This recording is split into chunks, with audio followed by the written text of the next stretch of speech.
timing scoring link. racehero.io. Thank you.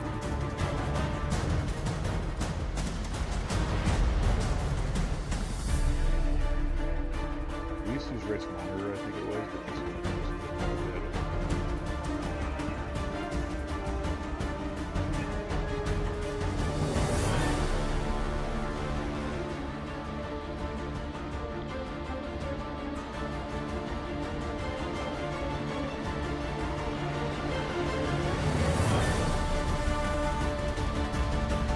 Stream is pushing to Twitch with audio.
Welcome to Global Time Attack here at Michelin Raceway Road Atlanta out in Brazelton, Georgia.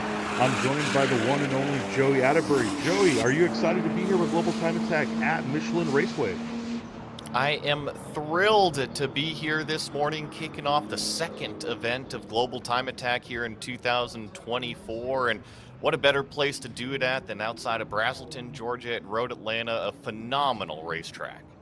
I agree 100%. This is actually, though you are new with us, it's always a pleasure. This is our 13th year here at Michelin Raceway Road Atlanta. We have been coming here since the very first year of Formula Drift Atlanta. We're blessed to be their support series. And every driver that's been coming here nonstop will tell you the same thing. There's nothing better than having an entire morning here at Michelin Raceway Road Atlanta. You've raced here, I believe you held a Spec Miata record here for quite some time, if I'm not mistaken. And imagine coming here and being told that from 8 in the morning till 1 p.m., you're the only cars on track. Yeah, it's going to be pretty special having Road Atlanta pretty much to yourself. I know that we've got about 10 cars per group out here, so you're right. It's all going to be between the driver and the track and really extracting all of that lap time that you can get out. And you can be a little bit more aggressive because you don't have those cars in the mirror. You don't have to worry about track so much. So, yeah, it's kind of like having your own personal playground out here in Georgia. Absolutely. And though obviously we're going to be showing you drone footage in the air, what this track looks like, and this shot's beautiful. You can actually see how the S's drop down and come back up. This is one of those tracks that you have to be here. You have to see it. We're on the 4th floor of the tower, and we're still a skosh below where turn 12 starts to the drop down. It's pretty cool. It is a larger facility, definitely. And the elevation here is just something else. Speaking of the paddock and the tower, you get the huge shot from turn 12 all the way down to the start-finish line. And when you do drive that in person for your first time, it is amazing how steep that hill really is. I agree 100%. I've gotten to do a few reconnaissance laps here. The first time you come to Road Atlanta, when you come through the gates and you actually take a look forward, you go, wow, that hill is above me right now. And you're looking at the tower. And I've been on the roof of this tower. You've been here since Michelin took it over, since NASCAR bought the track and put a whole bunch of money into it. And you're on the roof of the tower, basically eye to eye with drivers. So that's incredible. We do have Group 4 out for their first session. For those of you that are new with us here at Global Time Attack, if you haven't listened before, we put cars out on track based on speed index. Group 4 would be the 4th run group, and Group 1 would be the fastest. So right now we have about 8 or 9 drivers out getting the reconnaissance laps in. We have a couple flyers set, a little Taylor Matchak in his BMW with a 138.533 leading the group. But you could probably attest this better than most. It's been raining here in Brazelton. And when we're talking about a track that's such commitment based, like turn 12, turn 1, the S's, the exit of the S's, turn 5, these areas take a lot of commitment. It's almost like you really do come up to speed at this track. It's not a send it one and done the day after we had a rainstorm. I think that you're right. The commitment level, it does have to be there for sure for these drivers. But as soon as you kind of go out there and talk with the track and see how much moisture or if there's any moisture out there at all, and then you kind of build that confidence. Yes, it is faster in some of these areas, but when I think of that as a driver, I think of fun. It's not too crazy narrow here at Road Atlanta. So you got places to put the car and places to move around just in case you do kind of get in trouble out there. But one thing that we didn't get at Coda, well, maybe not so much, but we're going to get a lot of curb jumping at turn 3 up here. One of the most iconic corners in all of Road Atlanta. Right on top of the hill is kind of the lap starts. And we're going to see how aggressive those drivers are, whether they're going to creep up to it, like you're saying, Cuban, or if they're just going to go blasting over it here this morning. Oh, I agree 100%. And hopefully we get some good drone shots of the backside. Honestly, being able in the air to see the S's to the back straight, that's going to be the best place for you to watch. I will tell you what else we're going to see. These are not wheel to wheel cars, Joey, as you know, you holding your records here in wheel to wheel racing. You're going to see drivers jumping 12. It's something that is, to this day, I've been watching time attack cars do it. I still can't explain it to you, brother. When they come down and they put two wheels on the inside of 12 just to try to get that little bit of rotation and speed, we've had drivers absolutely get millimeters from the wall on the outside doing so. But you have Jackie Ding, when he was pushing to try and beat Amir's record, the year him and Amir were here together, Jackie actually ended up 4 tires in the grass on the outside, almost put the car into the wall doing the same thing. They really want that lap time. And truth be told, you and I both know that if you carry good speed out of 12, you can carry good speed into 1.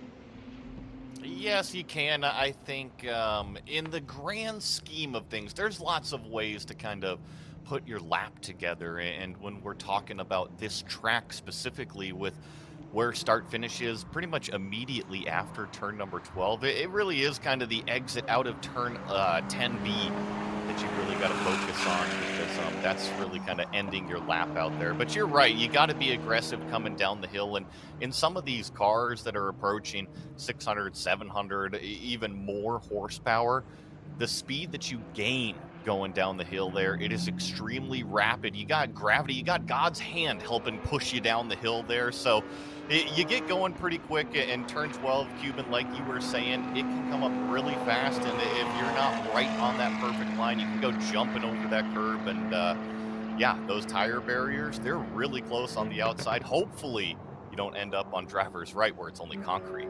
And it's the risk versus reward. We're talking about run groups. You're talking about the high horsepower cars, the high aero cars. We're going to see, as every run group progresses, more downforce based cars, more higher horsepower cars. Right now on track are a lot of enthusiast class and entry level cars, people that are getting into it, maybe basic wing and splitter setup. Then you get all the way to, say, Ferris Kartoumi or Eric Fleming, who, God bless his soul, Eric was coming to push to take the record, and we think he was absolutely capable of it, and they had a motor issue 2 days before the event. So we don't get to see that beautiful naturally aspirated Corvette, but Ferris did make it in at 2 in the morning. Jackie's here. These are people whose cars are built to the limit of their classes, so we feel those are the ones you're going to really notice coming down 12, taking a lot of curbing out of 5. You mentioned 10A, 10B, and obviously to us, when we talk about laps and corners, there's actually the complex we're talking about right now. This is where Formula Drift runs. So it really is about you're breaking down the back straight, having a smooth left to right so you can actually line up to go down 12. And every driver will tell you something different. Someone will tell you, go all the way left and line up to the yellow dot on the Fox sign, but that's probably the most difficult thing, and you'll attest to this, I'm sure, the commitment it takes after you've hit 10A, 10B to just line up 11 to go down 12. Definitely have to be on top of everything here at Road Atlanta, and specifically in that section you're talking about, 10A, 10B. It all starts with that brake marker, and everything does come up very fast after the corner, but trust me, that brake marker comes up even faster on the beginning half of it, because you're doing 150 plus miles an hour. Now, some of these cars that we're watching in the enthusiast, limited, and street class maybe doing about 140, 145, depending on what's underneath the hood there. But even then, approaching the brake marker at nearly 150 miles an hour, things are coming up at you rather rapidly. And if you don't get the first part of the corner right, you're just going to be behind in the second part. And then that goes to what you were talking about, Cuban. You need the launch out of 10 beat in order to get you up and over the hill to finish that lap. So, yeah, that's just kind of the back third of this racetrack. The front third is filled with that rhythm section from 1 all the way to 5. So the drivers only get to rest once here, and that is down the back straightaway. And the awesome part about this, and we've had drivers that run all these places, and it's crazy because you get drivers that run about the same speed on the back straight at Coda as they do at VIR, or Road America, I mean. But even here, down the back straight here, we have drivers in excess of 175, 180 miles an hour. And that's crazy to me because the corner onto the back straight is actually the tightest corner on this racetrack.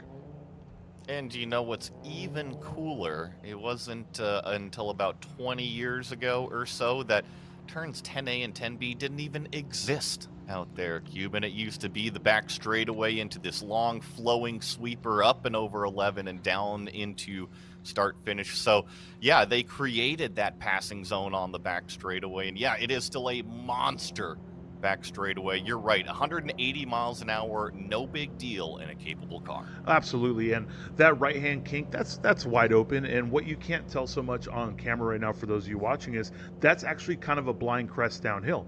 When you make that right, you come up and over. You'll see it in cars, and when you start to make that right, you can't see anything in front of you until you're facing down the hill. It's very exciting to watch too if you're out here for Formula Drift, because that's where they start launching the cars for their actual competition.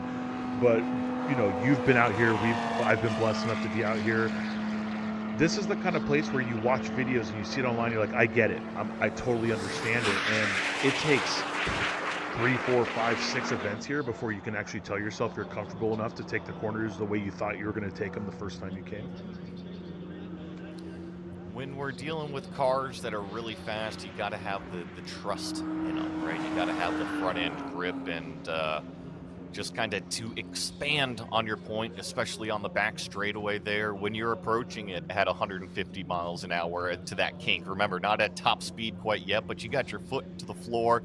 The nose is up. You want to be able to trust that thing in order to turn it around that blind corner there and then go diving down the hill towards the brake zone. So that's just one area. Turn 1, you need a ton of front end grip, and then also going down the S's in what would be kind of turn 4. You need a ton of front end grip here at this racetrack. You need the confidence for sure. Agreed, 100%. And that's probably one of the hardest things, because the S's, it's very simple to wash out there. The very first downhill portion of it is very easy, and then you want to carry too much speed and you wash out. And the second part is then you decide that you need to be a little bit more conservative and you don't even use all of the exit of 5. 5 is a free city. You could take all of 5 out, but it's very coarse curbing. It's very grainy. You have to set your car up to do that because it could very easily come around on you and you can end up on the inside wall. I think turn 5, one of the most dangerous corners here at Road Atlanta. I think there's a few intimidating corners. Turn 1 is intimidating depending on the car and what you're trying to do there. But turn 5, oftentimes, it truly is the danger area. You got to be so far driver's right in order to set up for the thing. You got to be careful if your car is not compliant over the curbs, because you can set it up on driver's right curb. You can go jumping over the apex curb on driver's left. And then once again, on the exit, you've got a curb that's, 3 car widths wide out there and extremely bumpy. So if you mess up on the beginning part of the corner, you're going to be in trouble. You can screw up in the middle. You can screw up at the end. Ah, man, turn 5, it's the nemesis to a lot of drivers. Turn 5, I think, is a nemesis to not just a lot of drivers, but a lot of racing too, because when you watch IMSA here, Spec Miata, GR Cup, any kind of wheel-to-wheel where there's a form of balance of performance, those are the areas where you as a driver, if you carry more speed into the S's and out of the S's, 5 is where you're going to want to pass, because the other driver's not necessarily going to have it. And if you slow down and don't pass them in 5, you're not really going to get another opportunity till the back straight, unless you try to do the best of the late breakers over there into 6 and 7. But I think you're 100% correct. That's such a flow section that if you nail it, it's almost as if you know your lap's going to be good if you exit that portion of the track and you tell yourself, I have nailed this. I've nailed this section. Just checking on everything that we got going on right now. It is Group 4, which is the majority enthusiast limited and street class cars.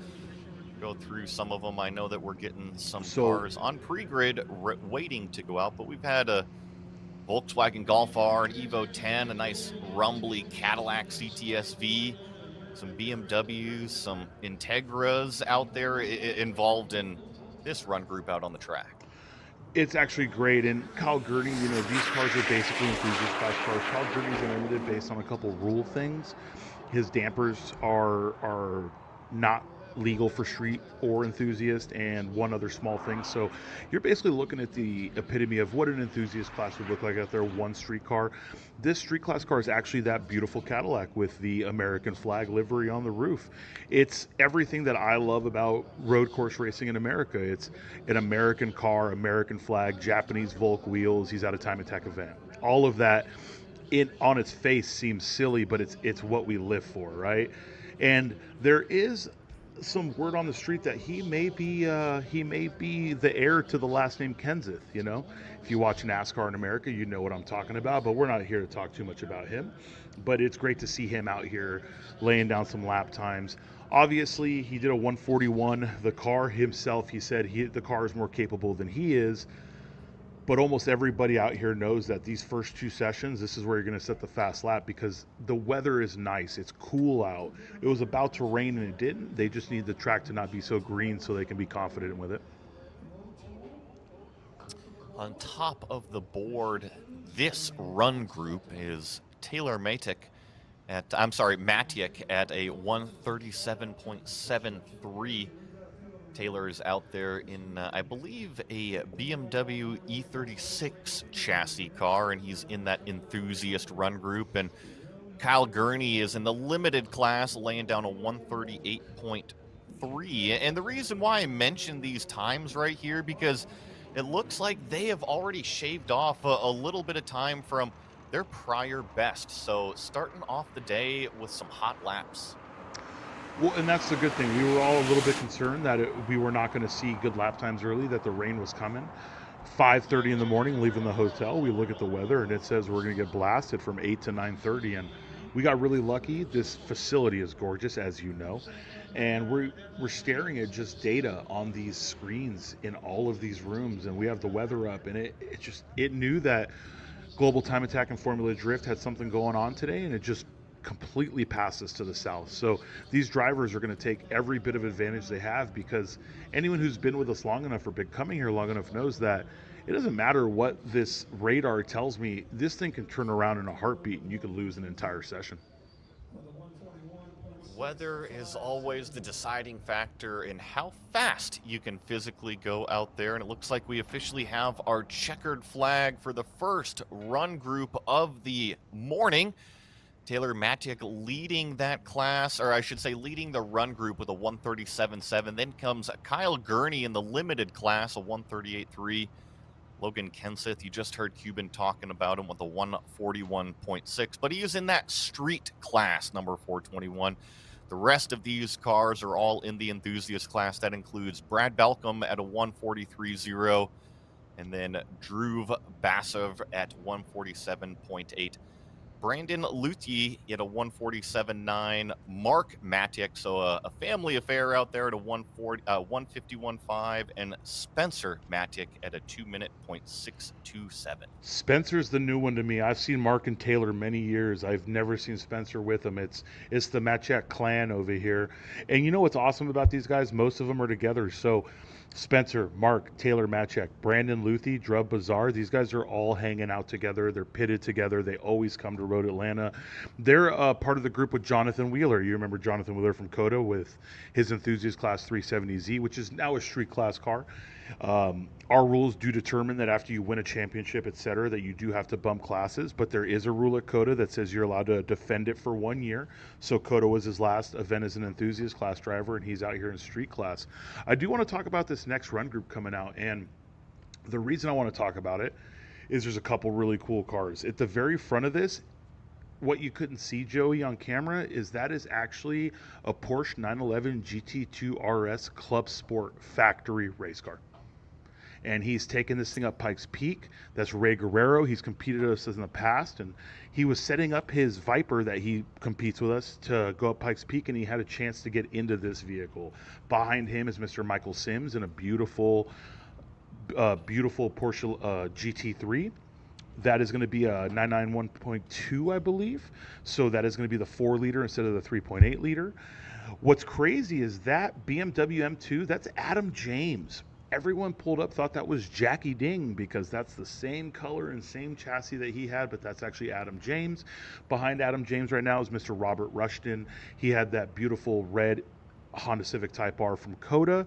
Robert's chasing the Enthusiast overall record. He does hold the Enthusiast front-wheel drive record in this vehicle, which is awesome. He's starting a real good collection here. The Enthusiast record he holds is a 136.569, but the overall Enthusiast is a 134.781 held by Mr. Wheeler. So he's going to push for that. And the cool thing about these drivers is they're all the same. They want to go out there, they want to get on track, and they want to push as hard as they can. All the drivers definitely have the same goal in mind, and the big shakeup that I see with this run group number 3 is exactly what you were pointing out, that Porsche race car in the GTX class, one of the only GTX class entries that we've got out here at Road Atlanta. So there you see the images of them rolling out onto the track for their first timed laps of the morning. Make sure to go out there and get not only the car, the tires, all those temperatures right, but also make sure the brain is up to temperature too. Absolutely, and there was no practice day here yesterday with everything that was going on. Formula Drift had more track time. We try to get a practice day in if Formula Drift and the track allow it. This is the first year that we weren't able to get one in. So some of these drivers do have to go out here and put it all together for the first time of the weekend, and that can be stressful. Even on track days, that can be stressful. But imagine you're out here competing and you haven't been on track at all, and this is what me and you would both call the best qualifying session, right? The weather's incredible, the track is clean, you know, the air is dense, it's not too humid yet. This is qualifying weather, and to throw away this session to just get comfortable, that would hurt the soul. It would, but I think that every driver is they have their own goal in mind. And I think that if you're confident here at Road Atlanta, if you're confident in your equipment that you loaded out of the trailer or drove to the racetrack here, and you can go out there and push it, you're right. This session right here, these morning sessions, are when the temperatures are the best, the car is happy, and it can go the fastest. So if you've got the confidence, throw on your best set of tires and let's see what it can rip. Yeah, and you're 100% correct. And as our drone goes over probably the most popular part of the track here, the S's, you can never tell elevation from the air, but even from here you can tell he's driving down to drive back up. He's going to get close to the section that we were talking about, and right here as people are on their warm-up laps doing 50 to 70%, the exit of that corner, you could completely take that curb all the way to the outside, and you could carry a significant amount of speed to the back 2 corners.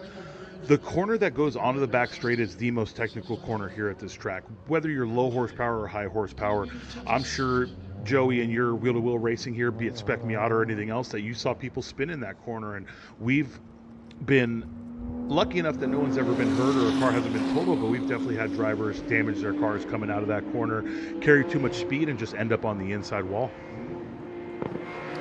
Talking about turn 7 specifically, as we're getting the shots of it overhead, and then jump to this Porsche here, but it's one of the slowest corners on the racetrack. So yeah, when you talk about the technicalness of this, you do have to nail the exit. I think that turn 7 is probably the most important corner on the racetrack because it leads out onto the longest straightaway. That's where you can potentially gain the most amount of time if you get the right exit. However, I'm going to argue with you just a little bit here because that's how I work. I think turn 1 actually a little bit more technical than turn number 7 back there, and you combine it with the speed that turn 1 has, and it doesn't have a straightaway after it, so you have to nail the entry. Ugh, man, turn 1, it can ruin your lap in the first few hundred yards. You're not incorrect. And the hardest thing about one is it's too inviting. I think one is the most inviting corner at this track. You go headstrong into it and you think you can carry more speed than you actually can, and you end up on the grass on the outside. You then make a mistake and you decide to slow down, then you over slow and you end up again just not carrying enough speed. The downside of one is what takes you into the S's basically. So if you have a very weak turn one, you're totally right. All the way to turn five is going to be painful. Turn 7 is very similar to Coda. The turn before the back straight on Coda is one of the lowest speed corners. It's not the lowest speed corner, but it's one of the lowest speed corners there. And you're right, if you nail that, you actually nail the opportunity to lay down your fastest speed down the back straight, which doesn't always translate into lap time. You and I can agree on that. Sometimes you can be faster in certain sectors mile per hour wise, but you compromise some corners to get there and you don't necessarily lay down the fastest lap. If you're out at Road Atlanta at the facility right now, I think one of the coolest areas. There's a few really neat areas to watch from. Of course, as the cars are screaming down the back straightaway and jump into that brake zone in 10A, that's always a popular spot right above the paddock. But my favorite place to watch is from the outside of turn number 1. So if you're in the outside paddock, just go wander down there towards turn number 1 and actually get down there past kind of the end of pit lane, and you can watch the drivers really back the cars into turn number 1, and you can see which drivers are pushing it, which cars are really on the limit, and which of those drivers are still kind of warming up to it all. That's the best part about this too, because that's the paddock that we actually grid in, so you can walk yourself over there anytime you want. Being out here in Georgia, the one beautiful part that we don't get in our West Coast tracks is this fauna you see. These trees are gorgeous, and it's hard for spectators because you can't see the back straight and the S's at the same time if you're standing somewhere.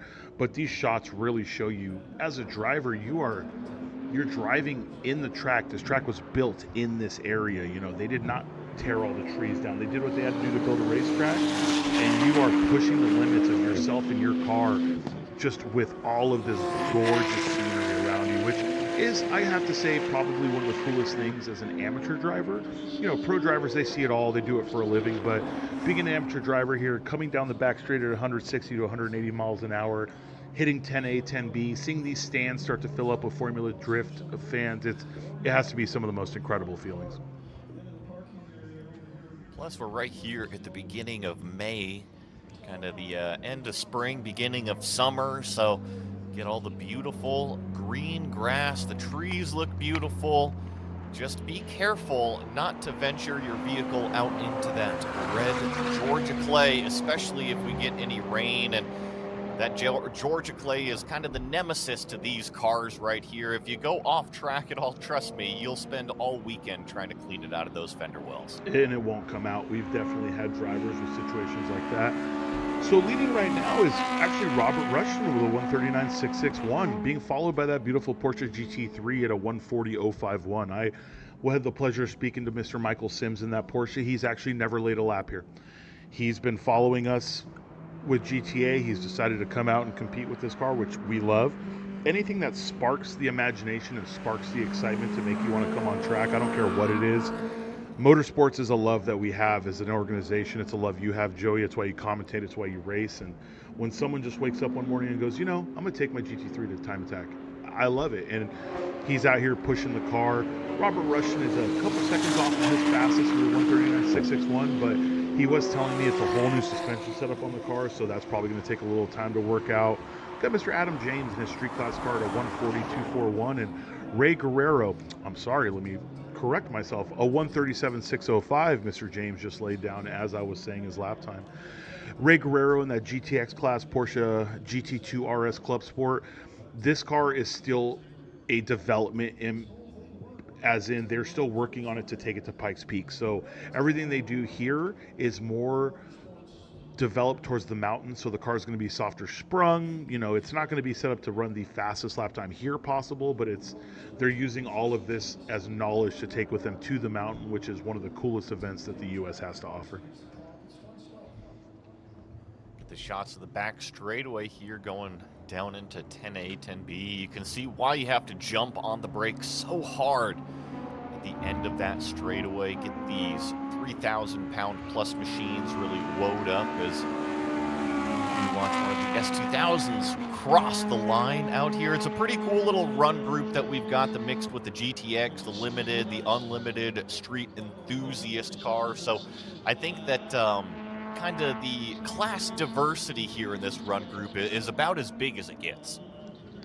Probably the coolest part about Time Attack in North America in general, you're not seeing the same cars across the board. Don't get me wrong, you're going to see A90 Supras, you're going to see specific cars more than others, but we got a Cadillac CTS-V out here, we have a GT3, we have a GT2 RS, followed by a BMW M2. You know, 10 years ago, Joey, if someone told you that people are going to be competing with their brand new off-the-shelf BMW M cars in Time Attack, everyone would laugh, because Time Attack means you're cutting the car up, you're drilling holes in it, you're doing this, and it's not something that people would have thought about even 10 years ago compared to what we have going on today.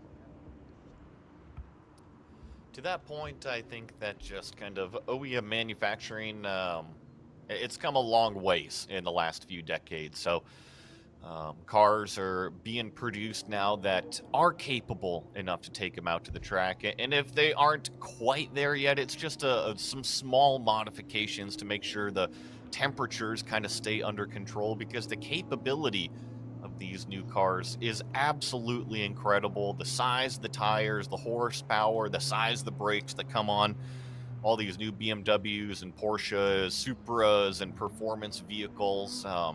It's pretty amazing how fast these cars are. And I think the biggest advancements, quite honestly, Cuban, is in those front-wheel drive cars. Sure, the luxury sports cars get all the fancy stuff with the multiple gears and the transmissions. They get to always play with the expensive toys, but a lot of these front-wheel drive cars in the last 10 to 15 years have made huge leaps and bounds. And it's not just the cars, it's the development behind them. The way cars are set up is different now, you know? I remember early in Time Attack lore when the first person to run a reverse stagger on a front wheel drive car, and everyone looked at him, what do you mean you have a smaller tire in the back? Now it's a standard, even in wheel to wheel racing, even in Continental, IMSA, etc. These front wheel drive cars, a good amount of them run a smaller rear wheel tire because it allows the car to rotate. You don't get that push. And I've been blessed, that's all I've ever driven. You know, I'm minus the small time I owned an Evo, I've been an FF guy my whole life, and just learning to drive these cars with a reverse stagger, you know, the way you pitch it in the corner to have it rotate. And then you have cars like the Honda Civic Type R and you know, these Volkswagen front wheel drive cars, and all these cars where the manufacturer has made it a point to make these front wheel drive cars have great suspension geometry. Now we're talking good suspension geometry plus development.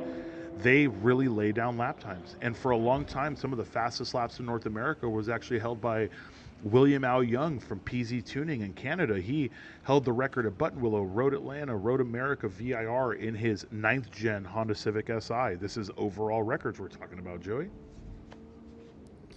As we get the names and times on the board here, still got about 5, maybe 10 minutes left here in group number 3, which is the second session of the day here at Global Time Attack Road Atlanta, 2-day event out here May 10th and 11th. Really just starting to kick things off. And to go back to what you were just commenting on with the front wheel drive cars, Cuban, I think that a lot of the older stuff, it drives exactly how you were saying, that everything is in the front, the turning, the drive, the braking. So literally, you just kind of chuck the car in there and just let the rear tires do their thing because the back half of the car is literally just following the front half and whatever it does. And then to speak on the technology, to your point again, just it's gotten better and better and better. And the new front wheel drive cars, yes, everything is still up there, but between the electronics and the limited slips and everything, they do drive much more kind of like an all-wheel drive car than your typical front-wheel drive car where you just have to huck the thing into the corner. But the one thing that still stands is you have to be delicate on the brakes because that is how you set the nose in a front-wheel drive car. You nailed it. And the second most important thing, the thing that some people can never get to is when you turn in a front wheel drive car, you have to commit because the rear is going to follow the front. And if you lift, the rear is actually going to beat the front.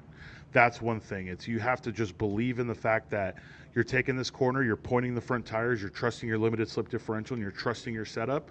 And it's okay if the rear walks a little bit because at the end of the day, that's its job. Speaking of walks, by the way, Ray Guerrero went from, a 145, 146, never done a lap at this track in this car, down to a 135, 546, which is very impressive, followed by Michael Sims, who once again had never done a single lap here at a 135, 850. They both took 5 to 6 seconds off their lap times, and it looks like they're doing this together. They are pitted together, they are friends, and it looks like they're swapping spots back and forth and chasing, and they both just reset their own personal best. Ray with a 35013 and Michael with a 35641. Not to take away from Mr. Adam James at a 136.177. He was well in front for a little bit, but it's great to see that. I believe Adam James is also in that BMW M2, that beautiful light blue car, and he was leading the session for a bit. But these are the kind of things that we talk about, where first session out, never driven the car, et cetera, et cetera. Though this is the best session for you, you're still going to have 2 or 3 great sessions incoming. Let's just get the car figured out. Let's see how she drives. And I mean, shoot, taking 7 to 8 seconds off of a lap time in what looks like 7 laps, I would call that some really good development driving. Watch one of the Honda Civics drive up and through turn number 1 there. So pretty cool. I was talking about the diversity here in this run group, between the Porsches, the Mercedes AMG that's out there, got a Honda S2000, got a couple of Civics out there with the Type R. Don't leave out the BMW, and also got that Audi RS3. So lots of German cars, but also lots of Japanese cars out there. And I think you might have to slap me up here, Cuban, but for some reason, the Honda S2000, despite being nearly 2 decades old, it still just is a dang cool car. I couldn't do that for 2 reasons. Everyone knows my bias for Honda. Okay, it's very strong. It's the same bias I have for DSM cars. So we want to talk about Evos, Eclipses. Those are the 2 I'm going to sit here and pretend they've never done wrong. But truth is, the S2000, it's a machine. It's a great car. It does. I'm gonna play devil's advocate because that's who you and I are. It does have the negatives that it was never built to be a high horsepower car. It was always built to be a nimble, agile, toge style, rear wheel drive, perfect weight distribution, fast hands. And you know what I mean by that. When you drive these, you need fast hands. So we see these cars be competitive in the lower classes, but the ones that are in the higher classes, the Evasive Motorsports, the Project Import, these companies who build these things for high power and time attack, they take a lot of development to get there because of how twitchy they are. And I'm sure you've spent time on track with one. They really are the epitome of, you could drive the car as fast as you can physically move your hands to keep it straight through a corner. Certainly a lot of fun to drive. And just speaking of Hondas, one of my favorite cars ever in terms of getting to drive it on the track. It works on the street too because a lot of people look at you. The old first gen NSX, that one has a soft spot in my heart. And if y'all are ever curious about vehicle dynamics and how you read, basically transfer the weight to the front, it gets the front end gripped up and kind of make the rear end loose, and then you step on the gas and the weight transfers back to the rear end and you kind of get it to grip up. Just like how you would read in a book, the first gen NSX, it pretty much handles exactly that way. It is a truly amazing vehicle to drive. Well, and you're talking about raw Japanese engineering, no ABS, no power steering, but it feels light in the hands. It's very hard to describe to someone. That's something Honda has done great for generations. They can give you a car with no power steerings that still feels light in the hands. So I could say that I've never had the opportunity to drive one except on the street, and I'm happy with that because I'm not really a kind of guy that would want to be in someone else's NSX on the racetrack because you and I being the same, we want to push the car, and I'm not going to push someone else's baby like that. What I am going to say though is Ray Guerrero has been pushing hard. He's now 9 laps in, down to a 133.8. For those of you want a point of reference, his first lap was a 45 or a 46. So he is 9 laps in. His first lap, I apologize, was a 47.848. So he's gone from 47.848 to a 42 to a 40 to a lower 40 to a 37, 35, 35, 34, 33. He is really starting to push the limits of this Porsche, and it's awesome to see his comfort in a car that he just got and decided to change his program for Pikes. And he's really been pushing his friend too, because though this is the first time he hasn't set a fast lap behind him, Michael Sims is setting down to a 34.8 in his GT3.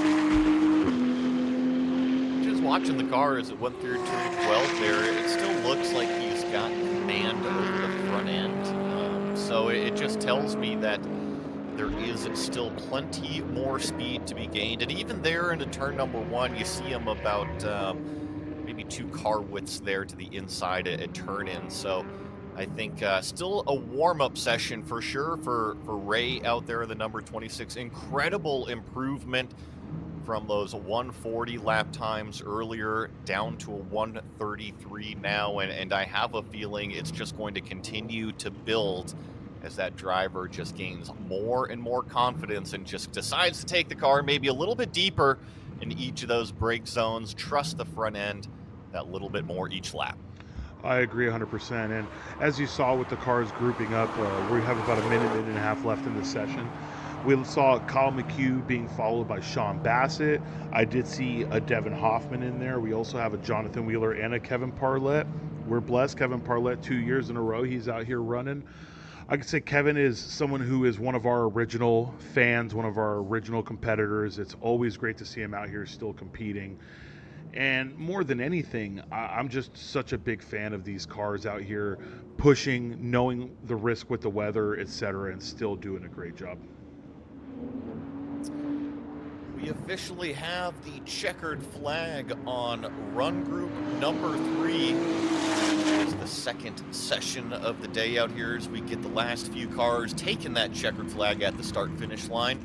It is going to be that number 26 of Ray Guerrero currently on top of the 133.8, and he is in that GTX class, the only Porsche out there in that GTX class. Then comes that number 11 of Michael Sims in the limited class with a 134.8, so only about a second off of Ray there. And then Adam James in that BMW, another class that is a street class BMW, laying down a 136.1. Rob Wilmuth with a 138.2 in a limited class car. Robert Rushton, 139.6. Alex Schwartz, a 44.6. And Jose Sanchez rounding out the 7 cars here in this run group with a 146.4 here this morning. It's got to be such a pleasure to be out here, and just knowing that you never have to worry about running into traffic. You can set yourself up for your gaps and just lay down flyers. For those of you that are looking for a point of reference, we don't have a record set for GTX. That is a new class. We don't really hold records for factory race cars, but this is more for them to be able to compete and show what they're at. But the limited records are as follows. And you know what? There's some big names in here, guys. The limited rear-wheel drive record's actually held by Eric Fleming, who went to Unlimited with a 124.978. Eric Fleming set that in 2021. The limited front-wheel drive record's a 127.745, held by William L. Young in his Vibrant Performance PZ Tuning RSX. He set in 2018. And the limited rear-wheel drive record, the limited all-wheel drive record is Jason Guzman in his GTR at a 126.526. That was a cool event because after he set the record, he did a backflip off the wing at the podium ceremony. I would say that's a great way to end an event. But that way you guys have an understanding of where these guys sit. Street class records are probably some of the most competitive. We saw Kyle McHugh leading Group 2. He's at the front of that session. And I'm sure Kyle's going to be pushing hard for the street wheel drive record, but that's a That's a toasty 125 787 by Amir Bentatu in 2022 in his R's Future NSX. Speaking of NSXs. Um, but more than that, we also have Jackie, who held the record here previously. So I think Jackie Ding's entire goal, because he doesn't bring the Super out much anymore, he's developing that M2 that we saw at Coda, but Jackie really wanted to bring the car out and show that it still had it and he still had it. So he's trying to do anything faster than 125 787. Kyle McHugh's trying to play spoiler, and he's absolutely trying to go faster than 125 787. And I believe he has the highest horsepower A90 out here. I think we're going to see incredible top speeds out of him. Going to see incredible top speeds. Basically the next couple run groups out here. We do have 4 total run groups at Global Time Attack here at Road Atlanta. We started with group number 4. We just got done with group number 3. Group number 2 will be hitting the track out there soon, and then I think some of those viewers out there online, they've been waiting for group number 1 here in probably about another half hour or so, maybe just under, those unlimited and max effort cars.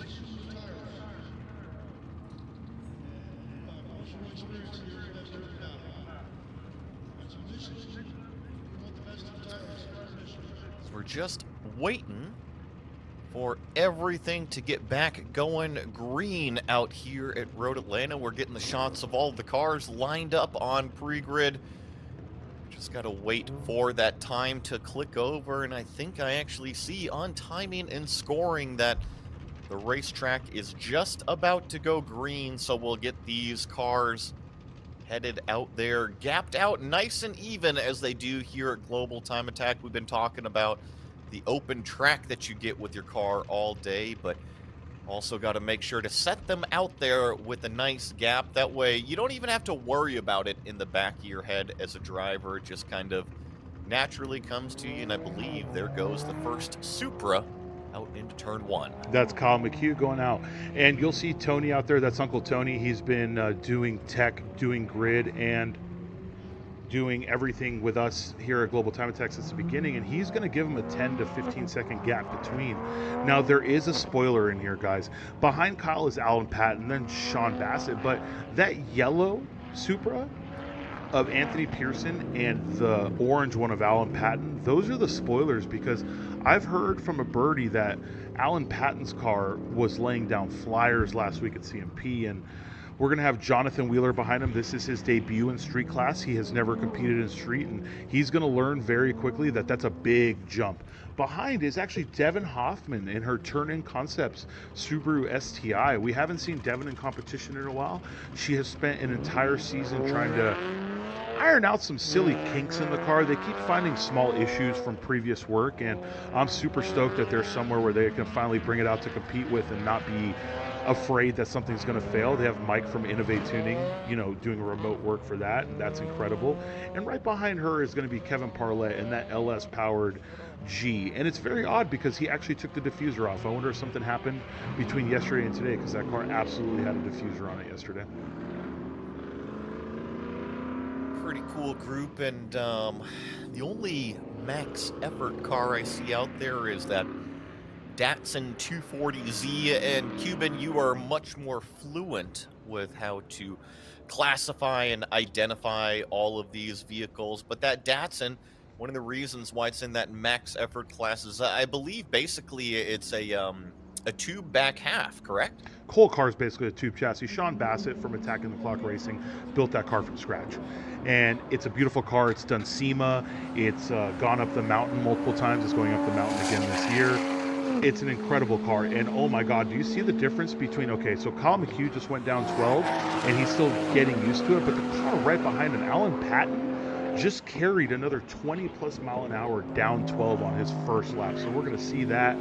But this car right here, for those of you watching, when you get timing and scoring up, it's really easy to distinguish also by the colors next to the names. We'll go over classing a little bit later, but once they actually set a hot lap and we have timing and scoring with their names on them, they'll have different colors. And for those of you following on a computer or watching TV and have your computer in front of you, don't hesitate to go to racehero.io. That's racehero.indigo Oscar, and you will be able to see these guys' lap times live. You can also see what their previous laps are, when their next session is, when we regrid cars, what run group they're going to end up in. But I can tell you that Group 2 has attacked this track more than any of the groups beforehand. And I don't mean lap time wise, I mean these cars are out here. They're on a little bit warmer track, it's less green for them, and every single one of them is really sending it on this first lap. I think you mentioned a couple key points there at the end that these drivers, they've been watching a couple run groups already, so they know that there's a little bit of temperature out there on the racetrack. And not only that, but ambient temperature as the day goes on, it is going to start to warm up as well. So you don't necessarily have that first initial lap of shock where you have to get the everything up to temperature in order for the car to work right. I think these drivers, they show, oh, there's actually a car spun around turn number 5 on the exit there. We were talking about turn 5 earlier, and there is our first victim. Doesn't hit any walls. It's pointing the wrong way. Is going to get it turned back around right now. But just kind of got loose right in the middle of the corner, Cuban, and then had a big, long, lazy slide. Spun it around to driver's left on the exit of 5. You know, that was what you and I were talking about. We're going to see people trying to use as much of 5 exit curbing as possible, and it's very coarse curbing. It's very easy that if you don't have the weight transfer correct, if you lift, this is the big thing that a lot of people that don't drive on track know is the reason these cars have so much grip is because when you're taking corners, you're transferring weight. You're putting all the weight on the tires that matter for grip. And if you're going over coarse curbing and you hit a bump, or you just remove too much throttle, or you add too much throttle, you'll get what you just said. And for those of you wondering, a lazy slide means it just came around and just kept sliding very slowly to itself. Now, Devin did do an amazing job of putting it on the grass, waiting for the next car to come, and then getting back around and getting out of the way, not to cause an incident. And that's the beautiful thing about competing in these events. We require you to have X amount of knowledge and understand that, hey, there's only X amount of cars on track. The cars are 15 to 20 seconds apart. Just keep that in mind. So she sat in the grass, waited for the next car, then boom, immediately put it back on track.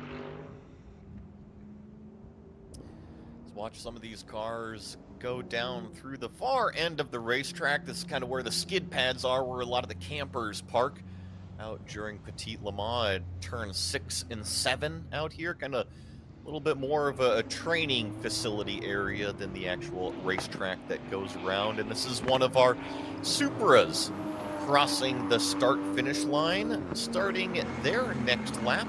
Dive it off into turn number 1 there. Still looking to warm up everything on the brakes a little early there going into turn number 1. And looks like Sean Bassett in that number 269 Datsun is starting to pick up the pace and lay down some laps as well. Well, Anthony Pearson in that yellow Supra is if he's anything, he's consistent. His first lap was a 33.1 and his second was a 33.4. Now, let's talk about a couple other guys. Alan Patton in that beautiful orange Supra that went out about 15 seconds after Kyle McHugh actually came into the pits 1 car length behind Kyle when Kyle finished his first flyer. Now, Kyle did a 140 and then he did a big cool down lap. This is the car, if you remember at COTA, it makes incredible power, but he's making so much power in street class that it's hard to control. This is the car that down the back straight actually missed the braking point into the corner on his fastest lap. So I think when people ask us about time attack and why we don't regulate power or do power to weight, I would love to hear your input on this, but we're such big fans of, you want to make 900 horsepower, put it to the ground and make it work within the aero classing. And I think that's the biggest proof right there. It's pretty cool that you basically show up with what you built and you can race it no matter what. There's going to be a run group, a class for you. I think that's one of the huge appeals of Global Time Attack, is that in a lot of wheel-to-wheel racing, and even not even that, but autocross, right? There's a lot of specific classes that you got to build a car to a rule set in order to compete in this class. And Global Time Attack isn't really like that. It allows innovation. It allows, call it dreaming on your build list, right? Everybody thinks, oh, you know what? What if I got that hood, or what if I got that turbocharger or that long block? And that's kind of what Global Time Attack allows, is you get to go build whatever the heck you want. Build your dream, and you still get to come out here and compete with it. Absolutely. And we tell it to people all the time. It's people are always going to ask, hey, can I do this and can I do that? And there's two rules of thought. If you want to build a car to be as competitive as possible, absolutely. Here's our rule set, build to the rule set. If you want to build a car you love and you want to just compete in it, there's a couple small things to know. And here's Alan Patton coming down. Look at how aggressive he is down 12. This is what I'm talking about. This is the wild horse right here. I've never seen this person drive personally, but I've had people in my ear.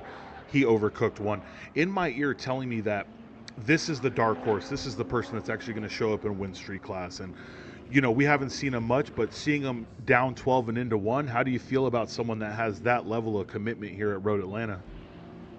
I think it's awesome to see, and you pointed it out. Got in way too deep into turn number one. Something I'm sure that if you were watching down there in that area, you saw a big shower of sparks as he was on the brakes, and what that could have been is just bottoming out the center of the car, losing a little bit of braking grip. But then I noticed he was drifting out pretty wide into turn number one, had to catch the car with a big wiggle. So I don't think it was due to the bottoming out in turn number one. I think it aided the bad situation, but I'm sure that they'll figure it out and keep going with their hair on fire until it does work. Well, he just carried a lot of speed, in my opinion. All of these drivers, the reason you see these sparks is that these drivers, technology is amazing, and the availability is even more amazing. They all run titanium skid pads on the bottom of their splitters, so that does two things. One, it protects the splitter from being damaged, but two, it allows the aero to still function. Joey, if you want to get more into that for the competitors, I know that you have a lot of history with wheel to wheel, even though it's spec Miata all the way up to the Grand Am level and higher. The last thing you want on aerodynamics is to actually close the gap, right? The lower a car can be, the lower an aero component can be, the more effective it is. So if you have a 1/4 inch titanium skid block in 4 different portions and that's what hits the ground, you still have all the front grip in the world. I just feel like he overcooked it into the corner. And it just depends on each car setup, right? Because some of them can have that. The other thing is, a lot of times when you're bottoming out the car, you're most likely probably bottoming out the shocks, or where you're at in terms of suspension travel. So it's just something to monitor, right? It's not necessarily the end of the world. You can still drive the car just fine, and as long as you can drive around it, then keep doing what the car needs to in terms of extracting that lap time. But it's all in the clay model, the Lego, right? That's what I loved about racing and vehicle dynamics, is that you go out here in session number one and the car does something, right? You take it back to your trailer, you take it back to your paddock spot, you tweak on your sway bars, you tweak on your tire pressures, your shock settings, your ride heights, whatever you need to. And you go back out there in session number two, and okay, you made these changes and this was the effect. And you keep taking those notes, you keep adjusting that clay model that you brought, and by the end of the weekend, you got a car and a notebook that's full on how to come back here and have a great car to start out with. No, I agree 100%, and that's probably one of the best parts about it. Every single car runs differently and everyone sets it up differently. So that's probably the best part about it. Some people, when they're bottoming out, like you said, it's suspension. Other people, the car has been set up in a way where they know under heavy aero load and heavy braking that the splitter is going to hit the ground. So they put plenty of titanium there. Got still about 10 minutes remaining here in group number two. Only about halfway through. Currently, it is Anthony Pearson on top in that number 721 car, and hanging out with that Toyota Supra with a 133.1. Sean Bassett in that number 269 Datsun 240Z with 134.0, and then also Jonathan Wheeler down there at a 134.3. So we've got three cars here at the top of the sheets that are only separated by about a second, and just constant lapping going on here at Road Atlanta. Well, and it's good to see that Devin was able to set down a lap.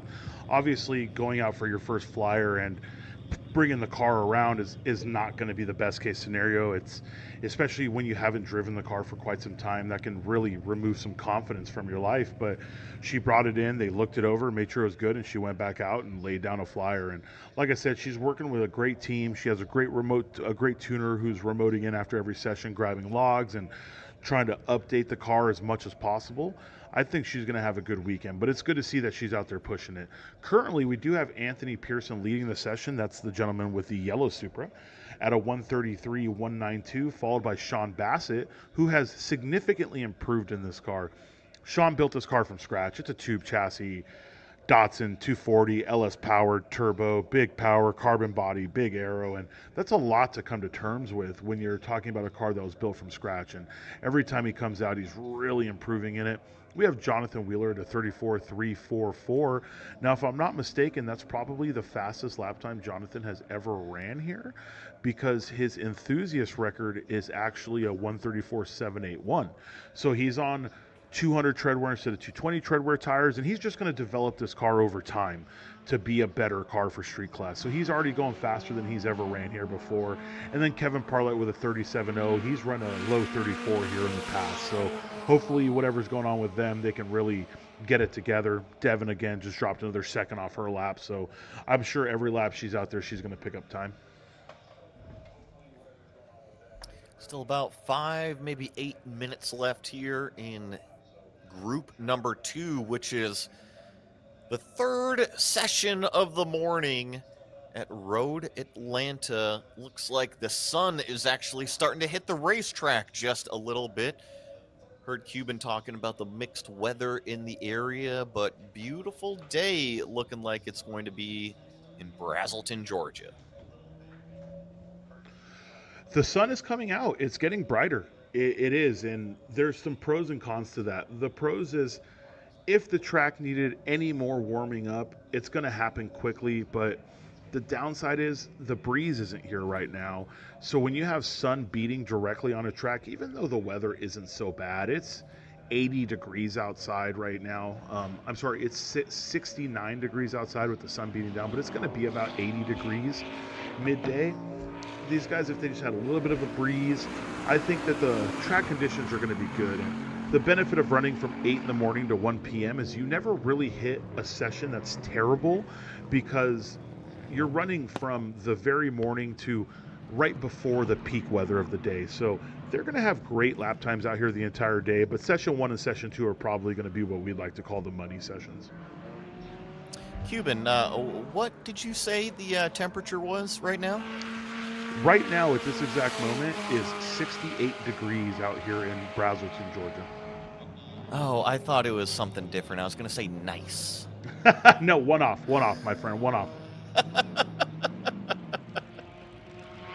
But you're right. I think just with the ambient temperature coming up, the confidence will grow. Being 70 degrees, everybody's still warming up, especially in the morning. You got the jacket on, you got the coat on, you warm up the car even before it goes out onto the racetrack. So not only are the human beings cold, but the cars are cold, and all of this sunshine is a welcomed sight for not only the cars, the track, the competitors as well. Everybody loves the sunshine as long as it doesn't get up to about 90 degrees out here. But when we're talking about the performance on the racetrack, we heard Cuban saying that the sessions that you're looking forward to set the fastest times probably here in the morning. Speaking of fastest times, I just saw Alan Patton go down 12, and he sent it like a bat out of hell once again, but he actually made turn 1 this time. So hopefully we can see Alan Patton actually lay down a flyer in that street class Supra. It's a beautiful car. I am such a sucker for a livery, man. I don't know what to tell you. Even on street cars, you come to an event and you put the effort into putting a livery on your car and you make it look amazing. That's the stuff that I live for. It's not just you putting the effort for the event. It's more like you putting the effort for yourself to show, hey, I'm here to be serious. This matters to me. And that car looks really good going down the track. So I am super happy. Just like seeing Devin knock another second off her lap time, that's looking great out there. You could say that you were super happy, huh? That is the best dad joke of the day. 10 out of 10, boys. Write that down. Well, If you are fans of Toyota Supras, go watch this run group right here. Still got a couple minutes, but I'm counting. We got three Supras out there between Kyle McHugh, Alan Patton, and then also Anthony Pearson out there. So, like I said, if you are a Toyota Supra fan, go watch run group number three, as one of them is just crossing the start finish line right now. We do still have one more Supra to come. Jackie Ding there in group number one here in about 5 minutes as well. Jackie Ding with the most developed Supra on the planet. But we do have to talk here, my guys. It does look like Alan Patton laid down a 127 in his street class Supra. Now, the record's a 125.7, but this is the first lap that he's put together since he's been out there. He's made some small mistakes. He's overcooked one. And I would say this was a conservative lap because no one wants to end a session without a lap time. But a 127, 134 in a street class Supra here at Road Atlanta, that's a killer lap time. I think anytime you're really kind of sub 130 around Road Atlanta, you're definitely starting to get a move on for sure. So yeah, a 127.1 to kind of end the session. Now, session is still green, right? We haven't had checkered flag yet, so Alan Patton, depending on how fast he's still currently going, can actually improve. Absolutely. And right behind him, as we were following Devin, Kyle McHugh snuck his way down 12, and he was very wide. I could see that the front end is still not gripping like he wants, but he still did a 133. And it looks like Alan Patton decided to just lay another flyer back to back, a 128.075. So he's being very consistent. He is somebody that I think we got to keep an eye out on. So we have Kyle McHugh at a 133.3. He has improved his lap time significantly. I'm sure he's getting that car, getting the grasp around how that car drives around here at Road Atlanta. We have Alan Patton, who laid down a 128.075. I'm sorry, a 127.134, which is incredible lap times. And it just shows you the big jump in difference. Now, let's take these lap times and let's think about session one, group one that's about to come out. Does Jackie Ding come out immediately and do a 125? Is he going to be close to the record off the rip, or is it going to take him some time to get there? And for those of you that have ever watched or know Jackie Ding, you know he will usually set a good lap on a lower power setting, but he's not here to set a lap. He's here to take the record back from Amir because that record was his. Officially have the checkered flag for group number two, our third run group of the day. It was that number 606 of Alan Patton in the Toyota Supra, leading this group with a 127.1, kind of a handful of seconds in front of everybody else. Anthony Pearson also in the street class at a 133.1, so yeah, a good 6 seconds back there. Kyle McHugh also in street class, a 133.3. Sean Bassett in that 240Z, that max effort car, 134.0. Jonathan Wheeler also in the street class, 134.3. Last two cars out here, Kevin Parlett in the limited class with a 137.0, and Devin Hoffman in the street class did get back out there, threw down a few more lap times, ended out with a 140.6 to start the day. Yeah, and it's great to see him back out there. And to speak of it, Kevin Parlett, he's laid down faster laps here. Devin's laid down faster laps here. They're coming to terms with their cars, but this is obviously going to be the session. That is the Dussault Design Camaro. I know you remember that from Coda. That is the car that is very, very incredibly built. It's a max effort car. It's a Pikes Peak car. It is a tube chassis front end. It's big aero. Mike Dussault builds incredible machines. Behind Mike Dussault, we have Jackie Ding in his TA90 Supra. Obviously, he's walking over to make sure no one backs into his car. It's obviously a joke. Behind him, I believe that is going to be an LS-powered 350Z Unlimited car. That is a car that has been coming here for quite some time. And that's going to be Mr. Alexander Gallardo, car 927. He has ran a 129, 120 here. And behind him is Johnny in the Super Miata. That is another LS powered car. That is max effort. It has adjusted suspension geometry. All the suspension pickup points have been cut and moved. And for those of you that wonder how cars end up in certain classes, To be in a time attack class, it has to be a VIN based vehicle, and you have to not touch the shocks front and rear. What I mean is the suspension mounting locations. You can't cut them off. The second you do, you jump out of what a traditional time attack car would be. But that doesn't mean we don't have a place for you to compete, and that car is going to be laying down flyers. I think the cars to really look at today for this session are Jackie Ding. I think we're going to see him lay a fast lap 1 and 2. I don't believe he's going out there with a low map setting like he usually would. And of course, the Dussault Designs car. That thing could do 180 plus down the back straight. LS powered 350Z, he's always consistent here, and I've never seen Johnny run here, so I think that's going to be good. But he's in the 125 range in that car per his previous lap times.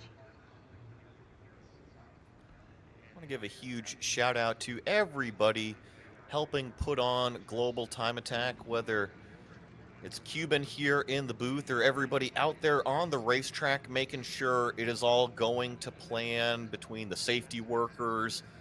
If there's any emergency staff out there, we are still right smack on schedule. So just a huge shout out. It takes a lot, Cuban, to put on these Global Time Attack events. And we get to sit here and make comments on all the cars and get to watch them go around. But there is a lot of work that goes into putting this product on the screen and on the racetrack. Absolutely, and it's the people whose faces you never see and voices you never hear. They're the people that really make this happen.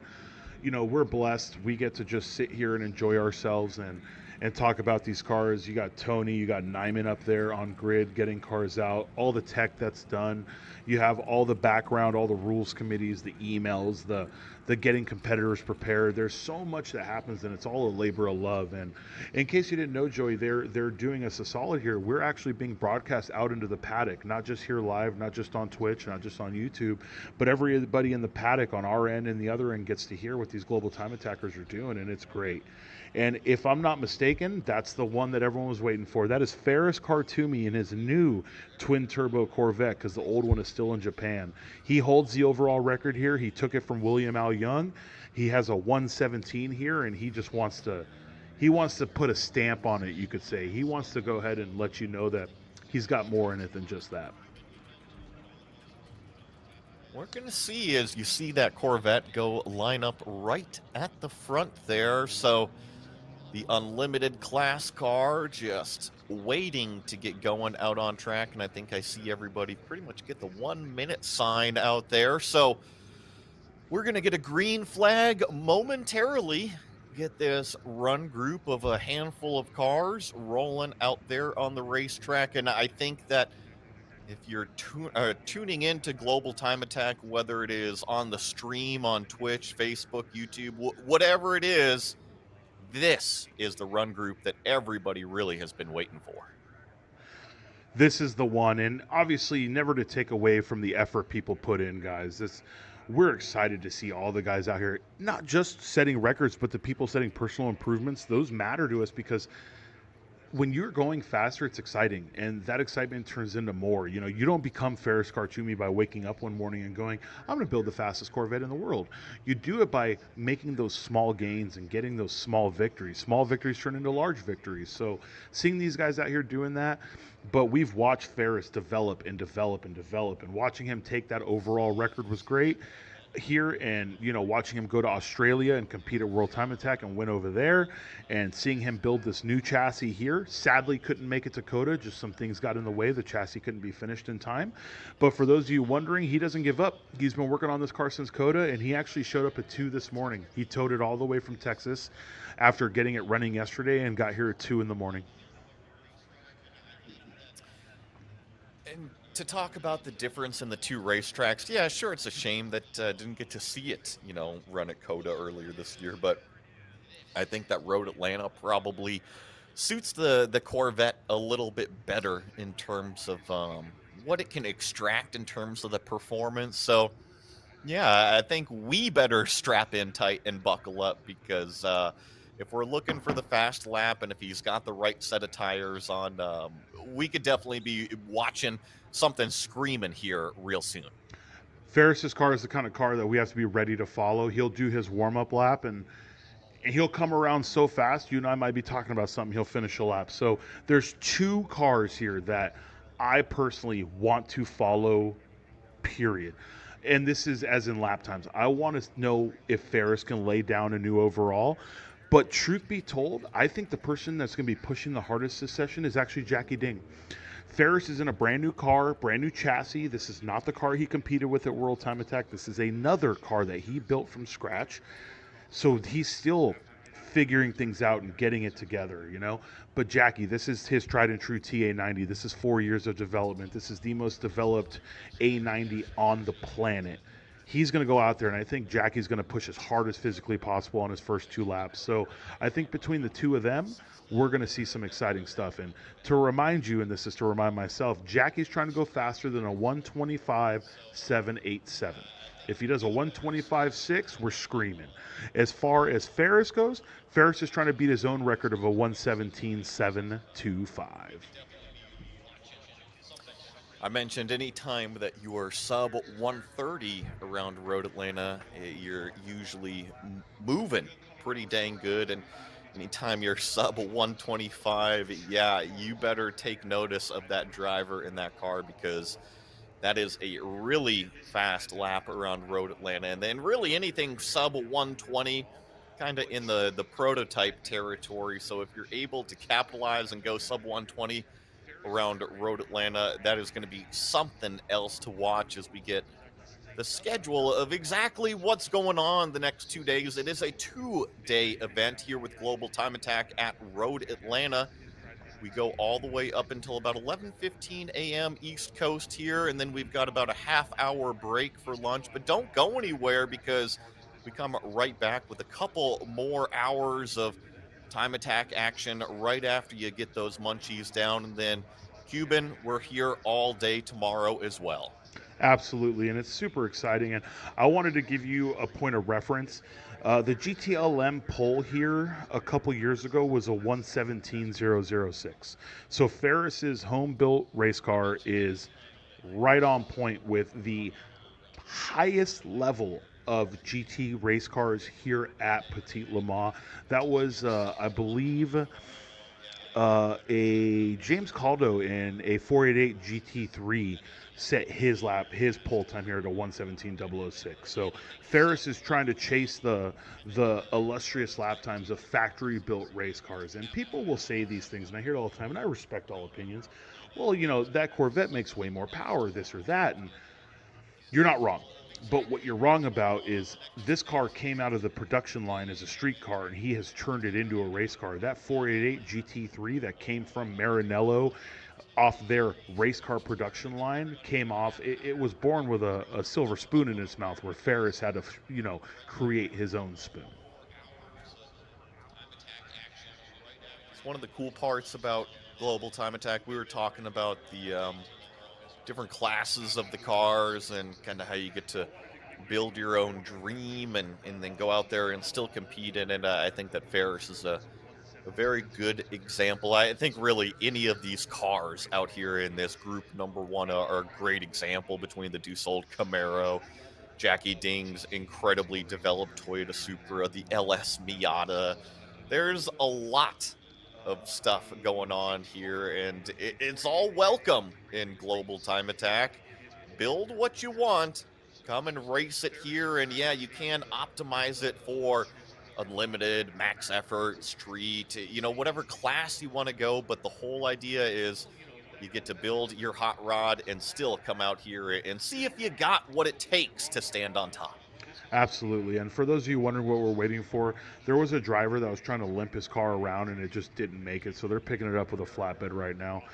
If you've ever been at a world-renowned track like Road Atlanta, COTA, all these beautiful facilities that do huge races like Petit Le Mans, Indy, NASCAR, they have the best track safety crews on the planet. They will get a car off track faster than you could ever imagine. So there's no lollygagging going around. They just had to go pick it up from the backside of the track. So we may see it coming down turn 12 into the pits. They may pull it off from one of the sections out there to let the session go by faster. But for those of you wondering what's going on, we're just waiting for the safety crew to grab this car and leave.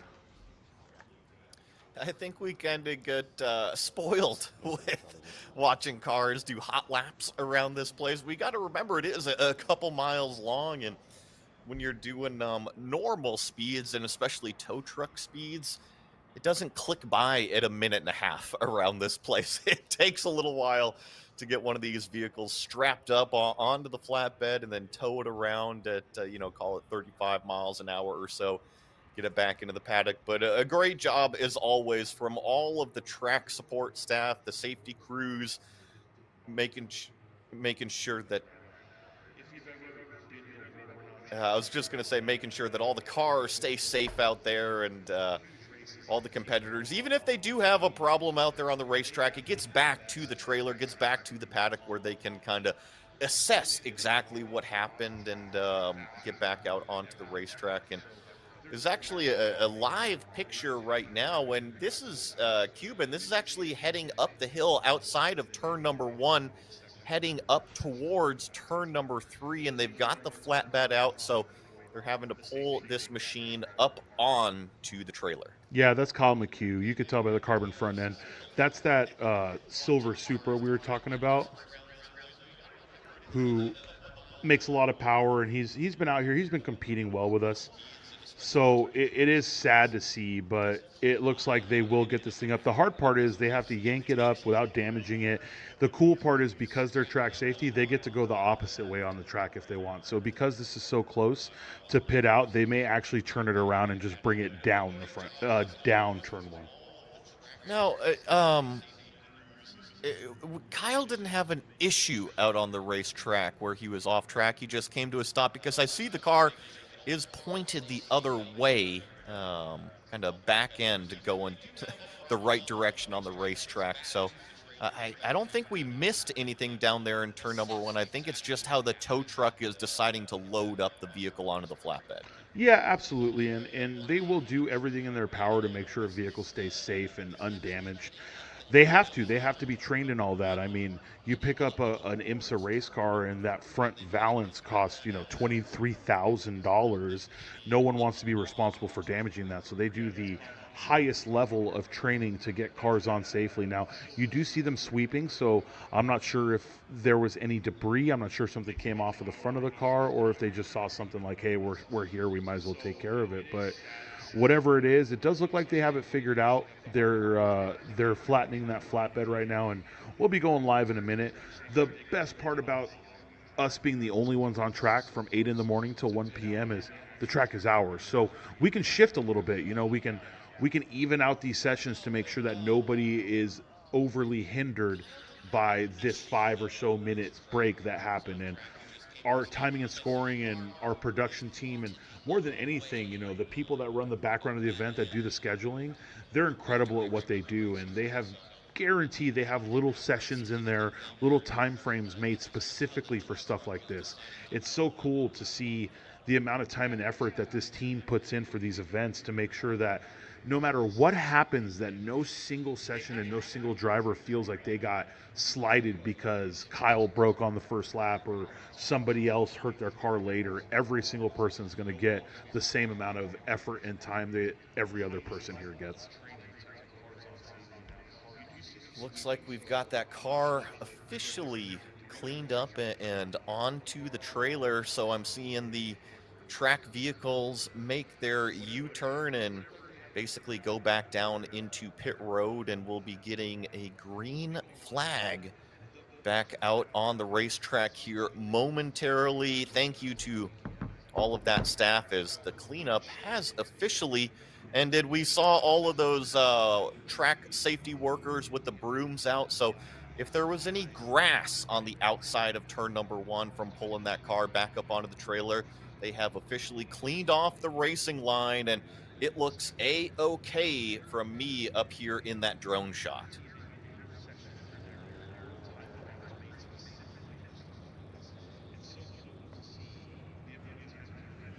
Absolutely, and track safety's done an incredible job of getting that car off track, and hopefully whatever happened with him, it's nothing too serious. It does look like we have somebody on that inner paddock breaking it. He did get it into turn one on the wall. That's what I was gonna say. Yeah, and see, now we're getting the images here. You see the left side of the car all banged up, and so We didn't see it live on camera, but at turn number one, we've been talking about how fast and how high speed the commitment is. And if it is damp in terms of that grass off track, you are not going to be able to stop the car from 100 miles an hour. And you're just kind of, unfortunately, along for the ride until you make that contact with the tire barrier. Well, exactly. And the thing is, turn one, from what we can show you on the camera from the roof, turn one continues for quite some time. It looks so inviting. This is what I was saying earlier when Alan Patton overcooked it into one, right? It just so inviting. And you made the point that he absolutely had to clean up some wiggles and he lost a lot of lap time there because that turn keeps going. And if you get into the grass, it's so easy for the grass to suck you out into turn one. We officially have that green flag for group number one. So this is the fourth run group of today. Been kind of waiting for that Corvette of Ferris out there, as well as the Dussault Camaro, Jackie Ding's Toyota Supra, Josh Briggs in the Miata, Alex Giardo in that Nissan 350Z, and then the other monster Miata, that Max Effort LS powered number 96. It's an exciting session. Now, there's the pros and cons of sessions like these.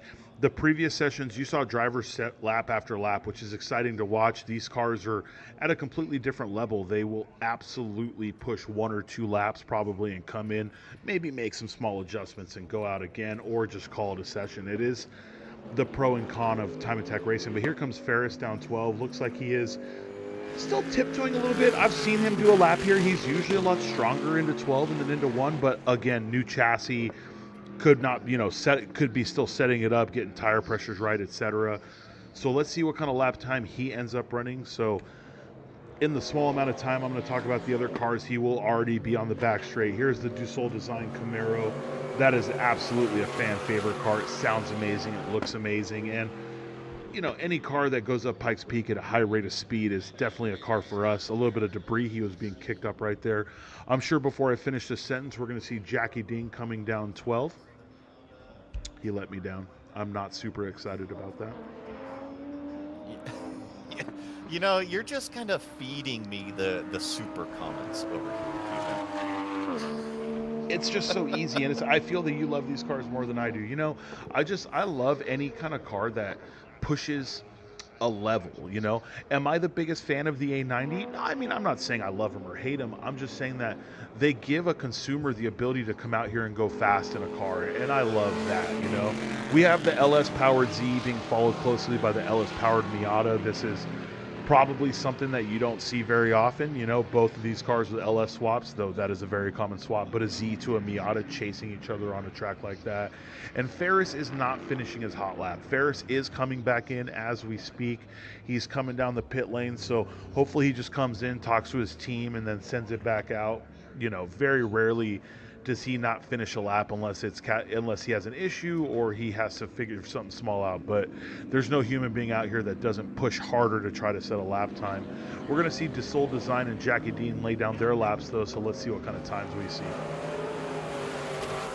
First car comes across the line. That is Mike Dussault in that Camaro, laying down a 128.1.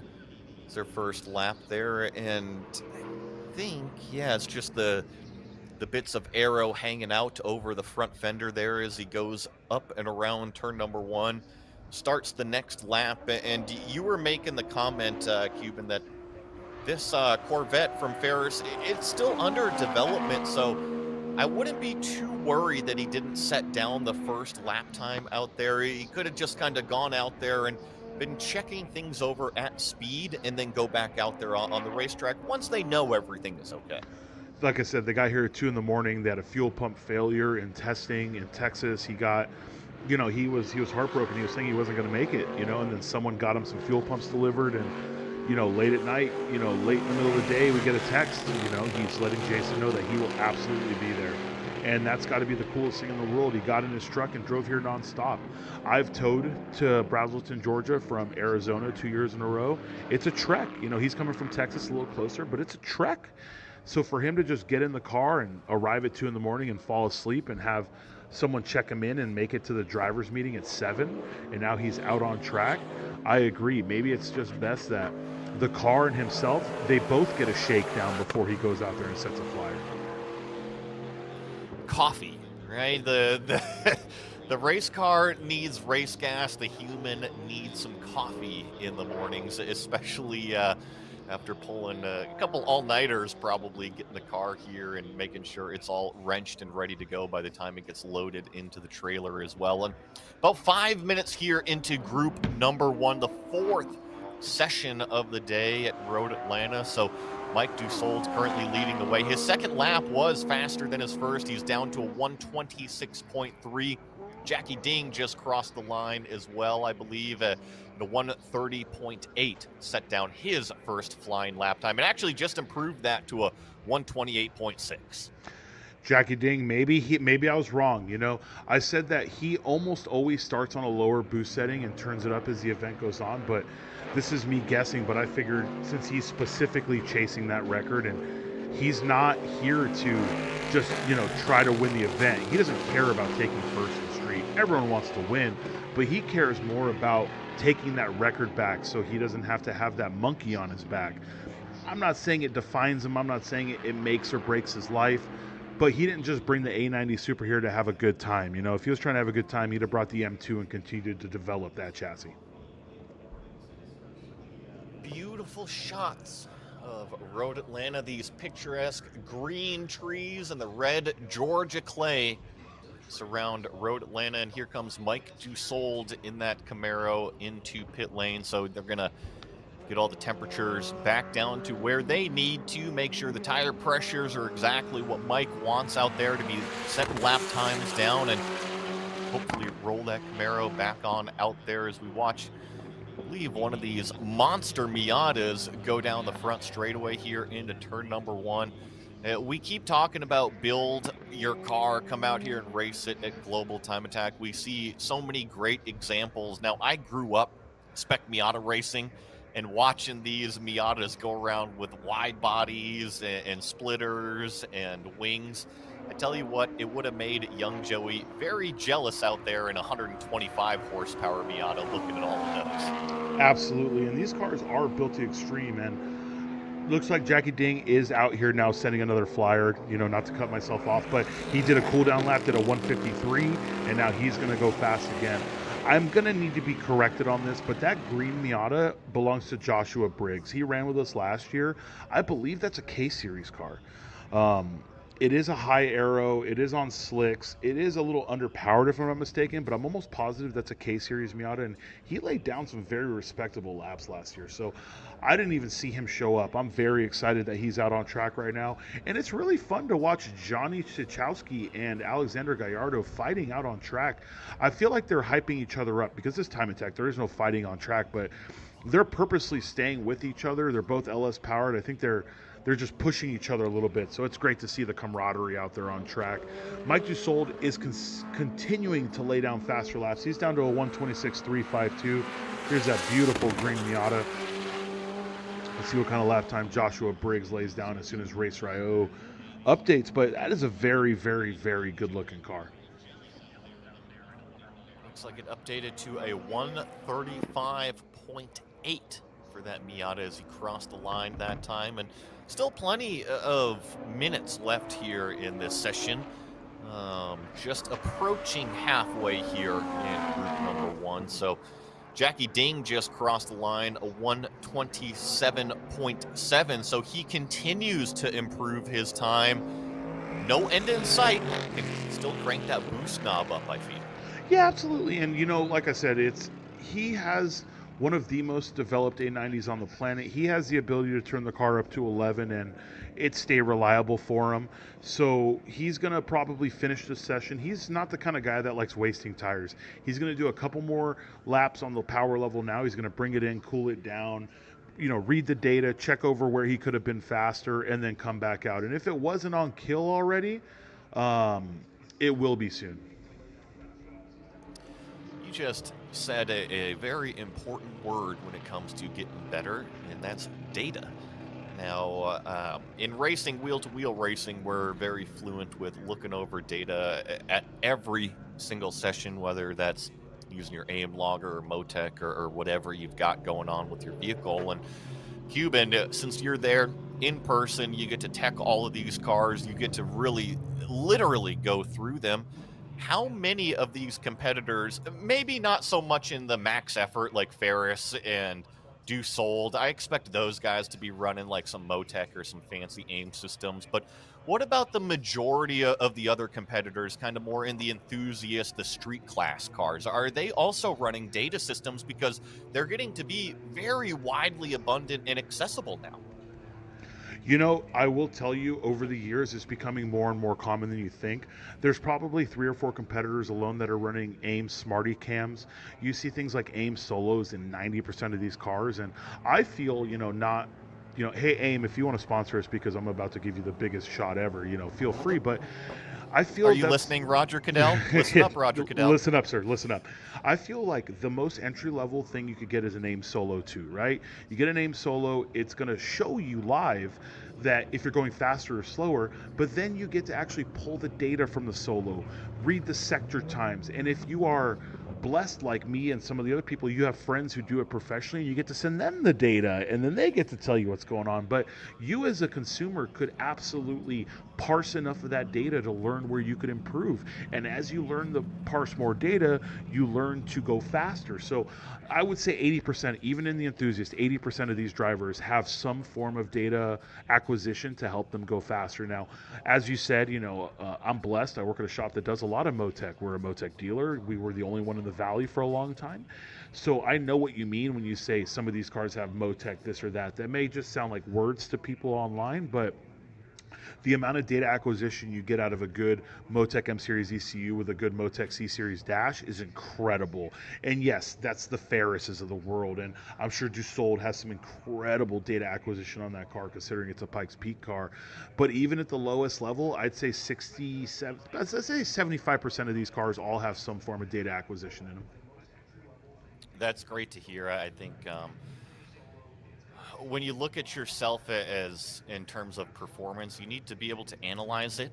And data is the great way to do it. You can always recall what your brain remembers and say, oh, I took turn one this way or I took turn seven that way. But the data essentially just backs it up. It provides you that graph of exactly where you rolled onto the throttle, what your steering inputs are, what your brake pedal pressures are, your shock position sensors, all of it, depending on everything, all of the stuff you got into the car. But it's so important, just like tire pressures every time you come off the racetrack. As the driver, you need to analyze your own performance as we get the checkered flag on group number one. Mike Dussault did lead that group, a 126.3. Jackie Ding laid down that 127.7 as we get the rest of the cars kind of cycling off of the racetrack and get the run groups going again. I know you were mentioning AIM Sports out there, Cuban. Good acquaintance of mine, Roger Goodell, is the training manager over there at AIM, and I know he still lives in Washington, so maybe I can convince AIM and Roger to come on out to the Ridge later this year. That'd be great. The Ridge is an incredible event too. But truth be told, AIM has always been, people are going to flame me for this, but AIM has always been a very accessible, financially accessible component to go faster in a race car. Now, the unit's 500-600 bucks, so someone's gonna be like, how is that accessible? Well, racing isn't cheap, guys, so let's not sit here and pretend we're in la la land, right? These cars, they get built with their people's love, their paychecks. We save money, we scrimp it, we get it together to get the car going. And data, once you get to a point where you need some kind of data, knowing that you could get something that is at a professional level of GPS tracking for 400 to 600 bucks, that is incredibly accessible. When you think about a Motec dash costs $2,800, then you have to buy I2 logging for $499, and then you have to buy, I could go down the list, because, and if you want to buy it, feel free to reach out to me, I'll get it for you. But the amount of things that you'd have to buy to log on a dash, and then the person you'd have to pay to analyze those logs. Your good friend Roger and AIM as a company as a whole has done an incredible job for the grassroots motorsport community to give us things to help us go faster. It's exactly what's cool about this community. Doesn't matter if you're in global time attack or autocross or even just kind of tuner culture where you're starting to modify your car and you go over to your buddy's garage and take the wheels off and swap the suspension around, maybe install some coilovers, stainless steel brake lines or something. Everybody is doing it for the same reason, right? Everybody loves cars. That's why you made the friends. That's why you're out here competing. They all have the same passion, have the same interest. So just kind of goes along to your point that not only are there great vendors, there's great companies that are involved, but got to remember everybody at the racetrack, they kind of found their way there the same way that you found your way there because everybody loves cars, racing, motorcycles, whatever it is that goes on here at the track. And it's a blast out here. I would love to. It's hard to explain it to people. This is the kind of stuff where people think you have to be a fan of specific motorsports to come here and enjoy it, but that's not true at all. This is next level of grassroots racing at a world-renowned racetrack. Formula Drift, you have their paddock getting popping, our paddock having people in it. Right now, we do have Group 4, Session 2 on track. It does look like all we have out there right now is Kyle Gurney in his limited class Volkswagen, and we have Javier Torres in an unlimited class Integra, which these guys are going to be having a blast being the only two on track. See what these drivers can start to do as we watch one of the Volkswagens charge down into the turn one area and up the hill. We were talking about the front wheel drive cars and just kind of how you have to huck them into the corners. And I mentioned it earlier. If you're down there in the paddock, go down and watch at the entry of turn number one. It is so fun to watch these vehicles and drivers enter into such a high speed corner and really just have to dance the car through on that, call it the edge of grip, that balance level. And we've already seen one car, unfortunately, make it all the way to the tire wall out there. So it really is that fine line of grip of how fast can you go through the corner and allow that compression of going up the hill to catch it versus sliding off of the racetrack into that very, very slick grass and crossing your fingers before you hit that tire wall. Absolutely, and Kyle's a very resourceful driver. He's a resourceful guy. He has been competing in time attack in North America for a little bit. I believe he won a Grid Life Championship in that car. And I have no doubt in my mind that whatever's going on with that car, they'll get it fixed and he'll be back out there ASAP. He's not someone that I see that affecting him physically or mentally. Yes, it hurts. It hurts for that to happen, but I feel he could have he got the better of those two.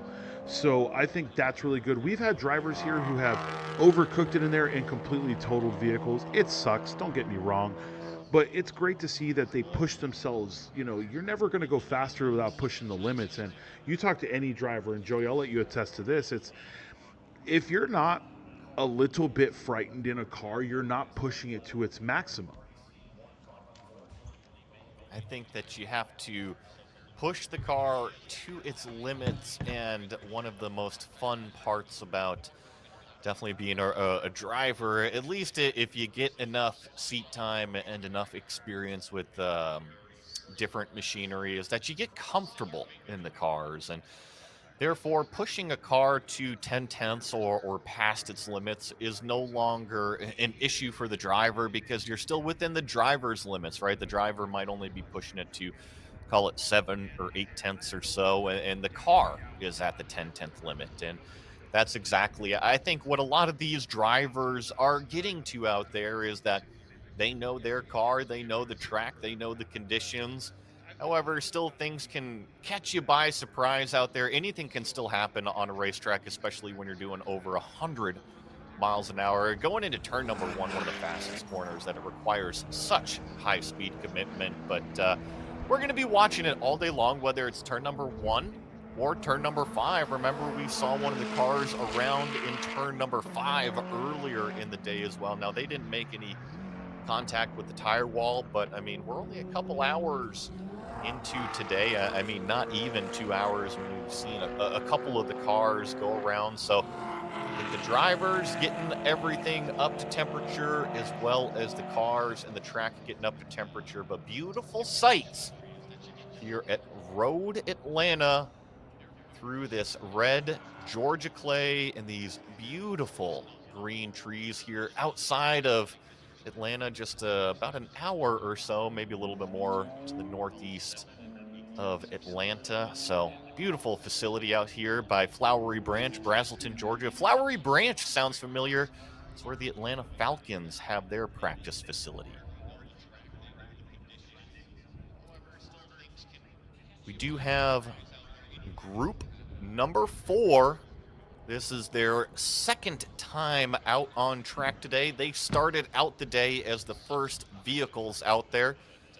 We're about 7 minutes into this session here. Currently got Kyle Gurney in that number 225, leading at a 137.8 in a limited class car. And so far right now, we've got 3 classes of car here in this run group. We've got the limited class, the unlimited class with the number 21 of Javier Torres, and then also we've got 2 enthusiast vehicles out there. We also have Logan Kenseth, who snuck his way on track. He missed the first laps, which is a negative for you as a driver. You have to really be on top of the schedule, because we do have a rule here at Global Time Attack that if you're not at the grid when the track goes hot, you wait 2 laps.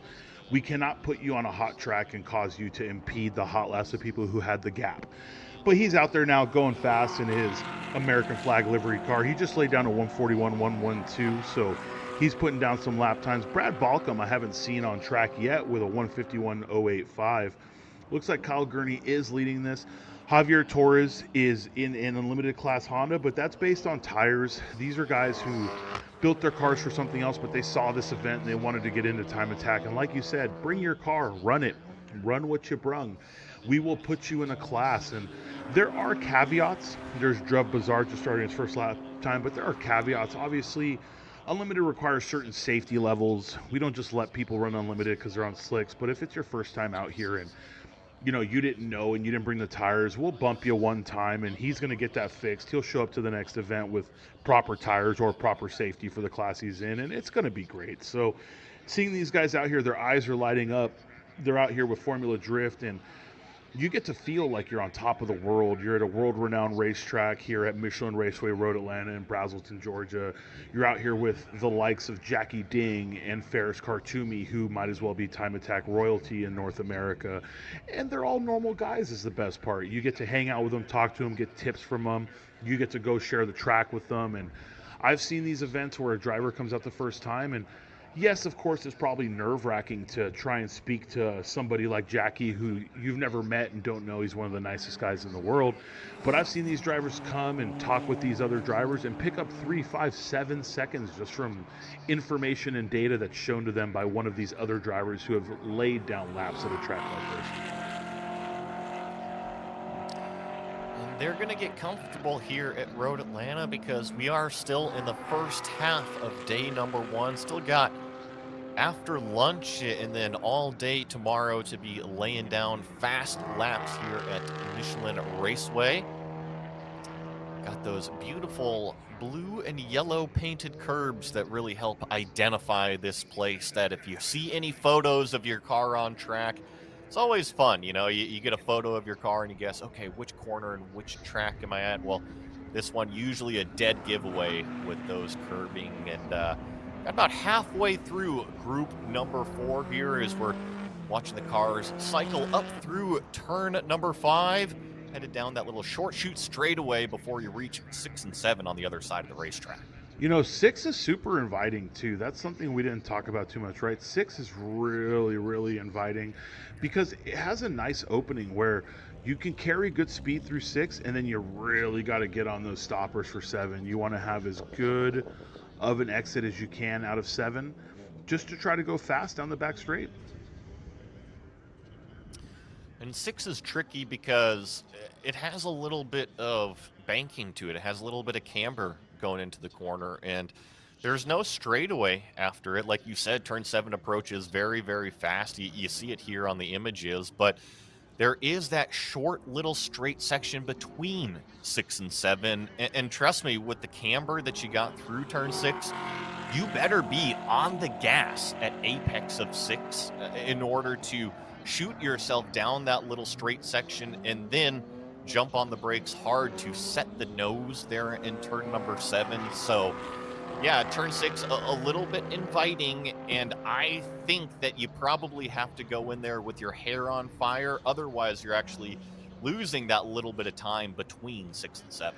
This track has a lot of no coast corners. You know, some tracks, you know, you never want to coast on a racetrack, so that sounded silly for me to say, but there are some tracks where corner to corner you can actually be faster if you give a little bit of a coast and just carry speed through it. Road Atlanta has no coast corners. Every single one of these corners is hair on fire to hard on the brakes to hair on fire again. And I think you made a great point because 6 to 7 is a tiny little area. It's small, you know, but you could gain a quarter to a half a second between 6 and 7 that you didn't even know you could have. It's the same concept of going wide open throttle into a pit lane and bringing it to a stop just before the line. You didn't think about it, but you could gain half a second doing that because you're min maxing every bit of the track possible. Awesome shots of turn 3 all the way down to turn number 1 here. Then down into this exterior paddock, which Cuban was telling me that's where all of the global time attack competitors are. That's where everybody's got their cars parked. You even get the little shot of the skid pad out there. And now you can tell me, do you guys have the skid pad open for these competitors to go out there and warm things up? You just kind of have to probably have the principal out there to make sure that they don't have too much fun, huh? You know, our drivers are responsible. The skid pad is wide open. If you were watching a little earlier, and it was a quick shot, but I caught Ray Guerrero after his first session. He may have swapped tires, etc., but he actually brought the car out to the skid pad and was on there for about 2 minutes doing left and then right turns, maybe feeling something out, maybe cleaning the tires off, etc. But we've seen a few drivers out there, and like you said, this is a world-renowned facility. They're not really fans of you trying to have fun in parking lots. So if one of our competitors was having too much fun on the skid pad, they would be told immediately. But once again, we have some really good people competing with us. They always have been. The respect level is very high, and it's just great to see these drivers bring them out and be able to push the limits and give themselves a little bit of room. You know. It's just such an inviting donut down there, right? Like, I mean, you look at it from the drone, it looks like a donut that I could eat. And then the car sees it and it's like, oh, that looks like a fun donut to go and drive on. So, yeah, I think it's great that you got access to it. And you were mentioning, especially if you want to just kind of test out your car, not at speed. Let's just say you got like a little bit of an oil leak or maybe even a drip or something maybe that you're trying to figure out. I think that's a great way to be able to go and drive your car at 15 miles an hour or so with cornering load, right? Sometimes you need to be able to load up the car on the left side or the right side in order to diagnose that problem. So props to Global Time Attack and great job to Michelin Raceway Road Atlanta to allow that to be open for the competitors to use if need be. It's all Michelin Raceway Road Atlanta. They've been very hospitable for 13 years. You know, it's not often you can say as a grassroots series like this that you've been coming to a track like this for so long and they've just been nothing but hospitable and welcoming here. The staff here does everything in their power to help us put on the best event possible. And once again, as you said earlier, it's not just the Global Time Attack team, but it's everybody that puts these events on. These amazing corner workers out here, the staff at Michelin Raceway Road Atlanta.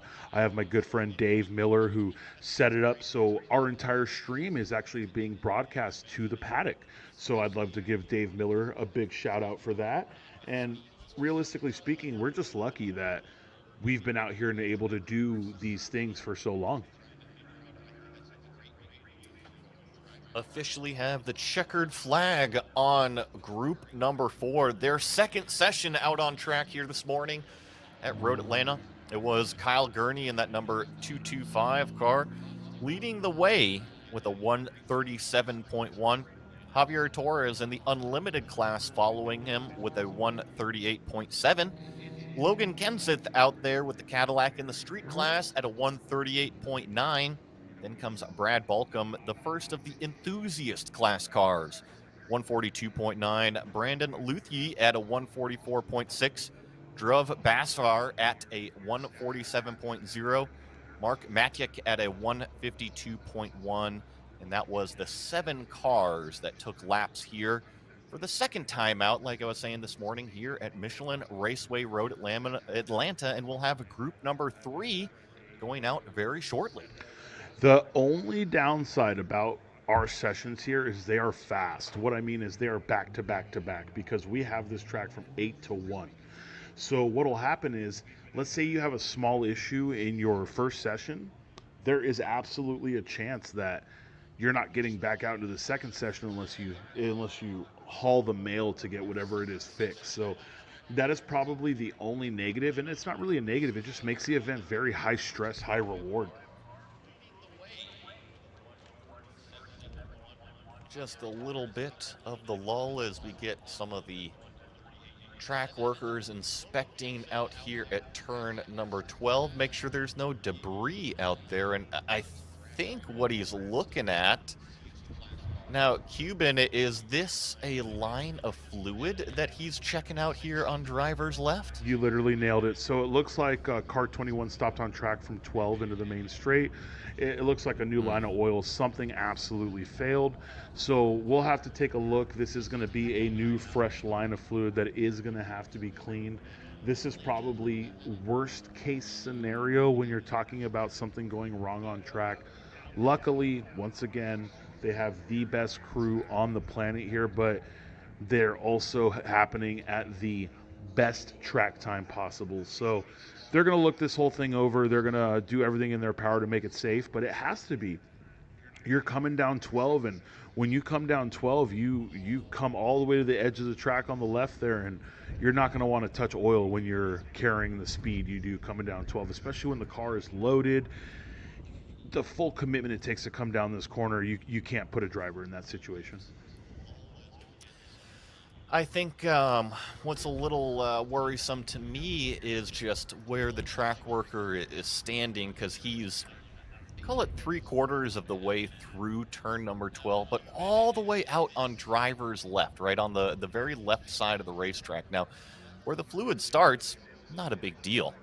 However, it is on the left side on the straightaway, which means as you exit one of the fastest corners here at Road Atlanta, most likely you're going to be driving over that oil onto what I expect to be some kitty litter, some oil cleanup or some fluid cleanup out there. So the staff always going to do everything they can to make sure the cars are safe, the competitors are safe, the track is ready to race on.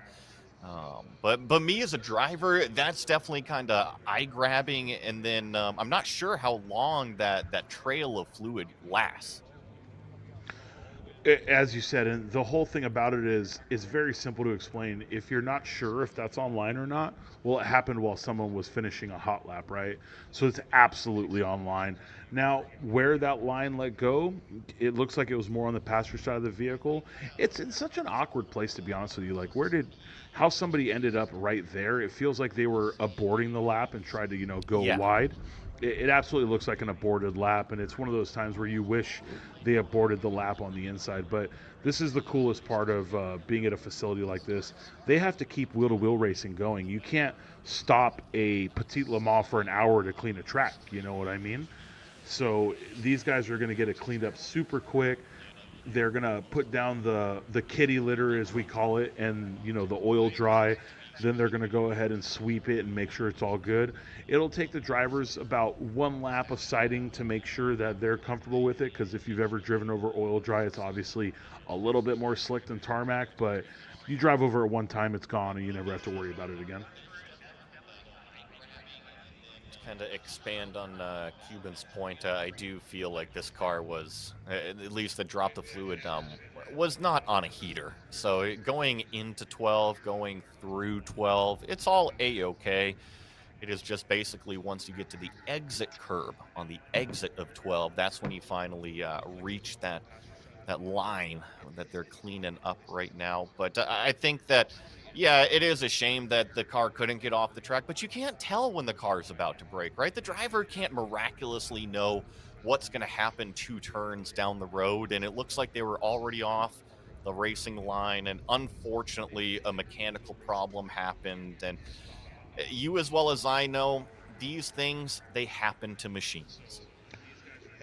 You do everything in your power. They always ask, how do I build a reliable race car? Well, you want a reliable car, you keep it stock, right?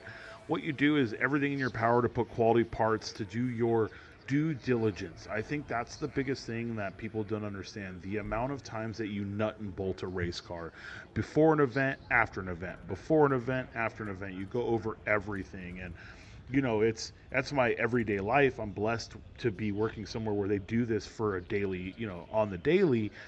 But it's still so easy for something to fail. You put the best parts on a car, you nut and bolt it, and your dry sump line vibrates loose for some reason, or the AN fitting you had, the ORB O-ring fails for some reason. And those are the things that break your heart because you did everything in your power to make it right and something dumb failed. Been there, done that. What's the meme where you're crying after the first blown engine, and then after the 12th, maybe 15th blown engine, just another day at the track. That's it. You literally nailed it. So, and this is so cool to see, though. I mean, this is the part of racing that a lot of people don't get to see. The track crew actually putting in work, hauling the mail to get this as clean as possible. They did a double stack of oil dry on it. Now he's going to head and blow off the excess. The stuff that is left was everything that was sticking to the oil, and it's awesome. If you've ever spilled oil or power steering fluid in your driveway, this obviously isn't kitty litter, by the way, guys. This is oil dry, but you can use kitty litter, and it does the same thing. You would put it on there, and it sucks it all up out of the ground and into the kitty litter. It's an incredible process. My one suggestion though, Cuban, is that if you're gonna do the track cleanup like we're seeing, I'd probably avoid the jet blower inside the garage. That might make a mess. I'd agree with that. You probably don't want to start your leaf blower. It would probably, your wife might leave you afterwards. I would avoid that at all costs. But I've been lucky enough, and you feel bad. It's whether it's your home or not. I hate seeing spots on my driveway from being a degenerate, changing my oil or working on my car and missing something. So it's a cool little trick to have. We don't just want to show you racing. We want to entertain and inform, guys. So go to the store, buy some cat litter, clean your driveways. Oh, goodness. That almost sounded like the end of A Price is right there. And don't forget to spay and neuter your pets while you're at it, cleaning up all the oil spots in the driveway. But still got a little bit of the cleanup going on here on the front straightaway. So they'll have all of it cleaned up momentarily. Got the jet dryer blowing off all of that oil dry. And you see it on the racing line. Drivers left going into turn number one. So I don't see it really anything other than the front straightaway section. And it should be cleaned off relatively quickly. I'd assume that we've got, another 3 run groups here before we go on lunchtime break. So I would expect the first few cars should be able to clean it off and then call it another 15, 20 minutes or so, and everything will be back up and running like usual. Oh, absolutely. And the good thing is, we'll work on the schedule, make sure we get everyone out there. I know I've harped and preached on that, but that's absolutely something that was going on, and they just do a killer job here doing that. Actually looks like they're getting the jet dryer backed up just a little bit. Make sure. I think this is kind of the more important area that they're working on right now here going into turn number one. Sure, you always want to avoid the walls coming off at turn number 12, but you kind of are at your own destiny going down there. You can lift off with your right foot and kind of avoid that driver's left line. But going into turn number one, I mean, you've been accelerating down the front straightaway and you go to the brakes. And in that section, you need to be able to slow down the car. Otherwise, you're going to pretty much be flying off the racetrack. The track crews looks like they're pulling off of the track right now. So hopefully the competitors will be getting that 1 minute here soon, get everything up to temperature, and we should be getting more action. That's actually the best part. Now, these guys who have been sitting here waiting, they're ready to go out. It's always nerve-wracking to be the first guy out after a cleanup, but what's crazy is I am in the tower looking down, and I can't even see where that oil was. the beauty of good product, a good track crew, people knowing what they're doing with that machinery. I don't know if anybody was watching online as we're watching the track cleanup, but it's usually something that you don't see, right? You're focused on the data, you're focused on your own car. It's always kind of interesting to see what they did. And they laid down that oil dry, got the jet dryer out over it, got it cleaned up, and now there's just that very faint line out there. Terrific job.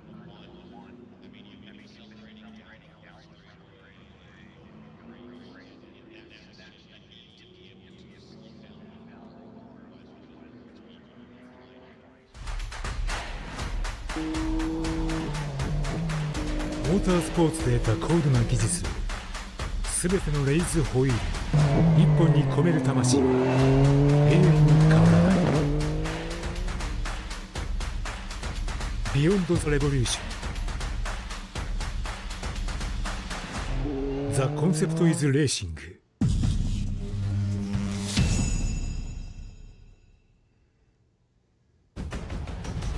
Link is the engine management solution for champions the world over. We know what it takes to win, pushing boundaries, performing under pressure, and having the best people on your team. Our tech support are performance specialists, available 24 hours and ready to talk one-on-one about your winning formula. Link ECU. The performance, reliability, and power to get to the podium.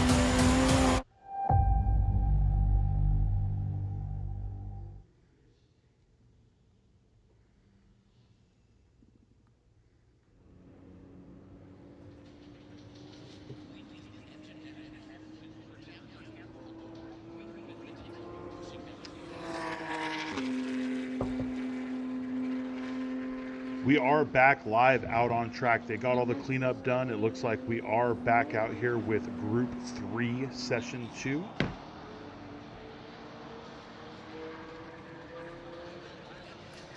This is the second session for group number 3.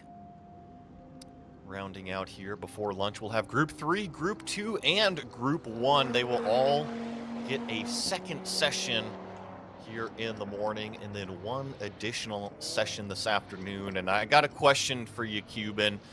Stick your hand out the window. Tell me, does it feel warmer than 70 degrees? Are we getting that heat out there in Atlanta? You know, it's hard when you can chew the air, right? I live in a dry heat nation. I'm used to humidity. I've been a lot of places. I spent a lot of time in Florida. I spent a lot of time in other places, but it is 70 degrees, but it's a sweaty 70 degrees. So when we're sitting here sweating, that thickness, the cars aren't loving that either. But I will say that the sun is not beating down on the track anymore. When it was 67, the sun was extremely bright. Right now we have the sun going through these phases of clouds coming and going and coming and going. So the brightness level and the intensity of the sun is lower than it was. So I think you're still in an amazing place right now.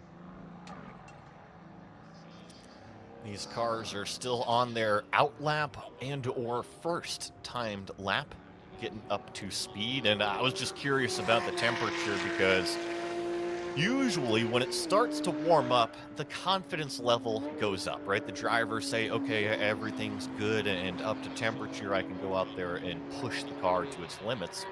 But the actual best performance was earlier this morning when it was just a little bit cooler in terms of that ambient temperature. So you get this interesting combination of the car had more grip. The driver thinks there's that level of grip. and they go out there and they might actually overdrive it just a little bit, but it's all up to the driver, saying that give and take model of how much can I take from this corner? How much is the track going to give me? And you might take a little bit too much, but then just dial it back a little bit, figure out what the temperatures are really being able to provide you in the car, and go out there and get after it. You nailed something that a lot of people ignore, but the best drivers out there, the people who want to set the records, the fastest drivers, they're going to push it when the confidence isn't there. What I mean is when it's still cold outside, because they know that those are the peak performance laps and they have to work hard to get the pressure into the tires and work hard to create that grip, where the average or newer driver is going to wait for this kind of condition where the sun is out and the tire temps are coming up with less effort. You're doing your 70% lap, you hit a couple hard braking zones, and you feel like there's instant grip. The downside of that, though, is your second lap or even the end of the first lap, tires get greasy. No one wants to try to set a flyer on a tire that's already cooked. When we talk about tires and you say a tire that's already cooked, every tire is a little bit different, right? Some tires are their best on their sticker. Some tires are the best on, let's say, their second heat cycle or third heat cycle. Some tires that have tread wear like to be shaved down to, let's say, 330 seconds or 230 seconds in order to get their maximum grip out of them, and also get rid of a ton of that rolling weight that's on the tire as well. But I mentioned it a lot at COTA. It's up to the driver to understand what their machine can provide, what their machine can give, and then go out there and extract all of that performance without overstepping that limit. That's the key, is as soon as you overstep that limit, you enter into a sliding state, whether that's an understeer off of the front of the car or whether that's a huge power slide, being too happy with your right foot on the gas. As soon as you start to slide and get that yaw angle, that's when you start to lose the time. So it's just finding that very, very delicate balance of the maximum amount of grip without going over that limit. You're absolutely correct. And speaking of over that limit, it looks like Michael Sims is still finding time. So his fastest lap the last session was a mid 34. That was after 11 laps or so. Now he's 2 laps in and ran a 34. And Ray Guerrero right behind him at a 36 in that GT2 Club Sport. Ray's obviously working his way into it. I don't think he's ever going to just set the fastest lap on his first lap in that car. That is the epitome of a wheel-to-wheel car on race car slicks, etc. Adam James, though, in this BMW M2, as you can see, the oil dry just being kicked up. That's the little thing that really freaks people out, because you're technically driving on a slicker surface, but oil dry has its own grip to it. It's just not the same level of grip or not the same feeling as the circuit. And if I'm not mistaken, that's going to be Ray Guerrero on the outside right there in that GT2 Club Sport. He's not necessarily in a dangerous location, but at the same time, if someone overcooks that entry into the S's, they could end up sideways on the grass and into him. So it's kind of a toss-up if he's somewhere that you would consider unsafe or not. But he's a smart guy. He got the thing completely out of the way. No, I'm lying. That's Ray Guerrero doing a lap right there. Who was that off to the side there in the S's? I'll try to get a good look at it, see if we get a decent shot. Looks like one of the silver. I think that's an Audi. Turquoise cars here. Yeah, if we could get a little better side profile on that, that would be awesome. But I was incorrect. I confused that for a Porsche. The world is going to hate me for a long time on that one, boys and girls.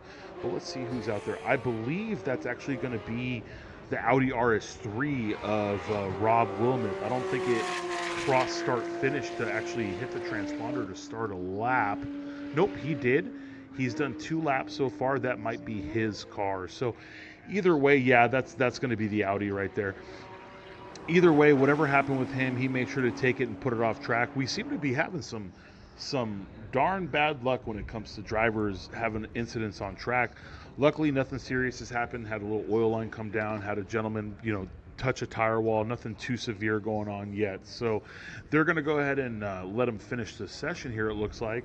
It does look like Michael Sims, though, is into the 33s now in that GT3. He's in a 33.826.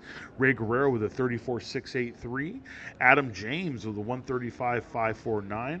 Rob Wilmoth with a 39.6, and Jose Sanchez at a 43.869. I think with this car parked off track, I think it's the wise thing to do to let this session play out, especially you've mentioned it several times. These drivers, they're not new. They're not complete newbies out on the racetrack. So I'm sure up at the top of turn 3, they've got a standing yellow flag to notify all the drivers coming into that area that there is a parked car off the racing line, completely off the racing surface. So it's not a hazard for what you are doing. Just be aware of it, right? And then once you've gone by it once, you know it's still there, parked at the top of the hill. So just put that in the memory bank. And if you do have an issue up over turn number 3, it is always important to avoid that target fixation, which commonly happens in accidents. More than you could ever imagine. You understand it, I understand it, but the thing that causes most people to go off is they're not focusing on what they're supposed to do. They're focusing on something else. In wheel-to-wheel racing, you're focusing on what the driver in front of you is doing. How many times have you seen somebody go off and the guy behind him go off in the exact same spot? It's because you were fixated on the car in front of you instead of where you were trying to put the car. Your hands usually follow where your eyes are looking, and that's exactly what happens with what we're talking about as we get these awesome shots up over the hill of turn 3 here on the racetrack. And then this is one of the Porsches coming across start-finish line on the front straightaway here. Complete one of their laps and start another. And just as kind of I suspected, the front straightaway is completely clear of that oil dry. There's still a little bit going down there into turn number 1 on far driver's left-hand side, but I have a feeling with the drivers just getting a little bit more and more comfortable each lap with that consistent grip level that's out there, it'll all be cleaned up in just a matter of probably by the time this run group is done. I don't even see it getting kicked up down the front straight anymore. So they did a great job. And, you know, some tracks will leave a large quantity of oil dry out. That is always concerning to me because, like we always say, that's never going to have the same grip level as track surface. But no, they've done an amazing job. You're not even going to see anything get kicked up here. It's all gone. It looks like Michael Sims is finishing that one as a cool down. It's funny, he actually just coasted down 12. I think he ruined his 10A, 10B and still did a 36. So that just shows you the kind of pace he has in that car.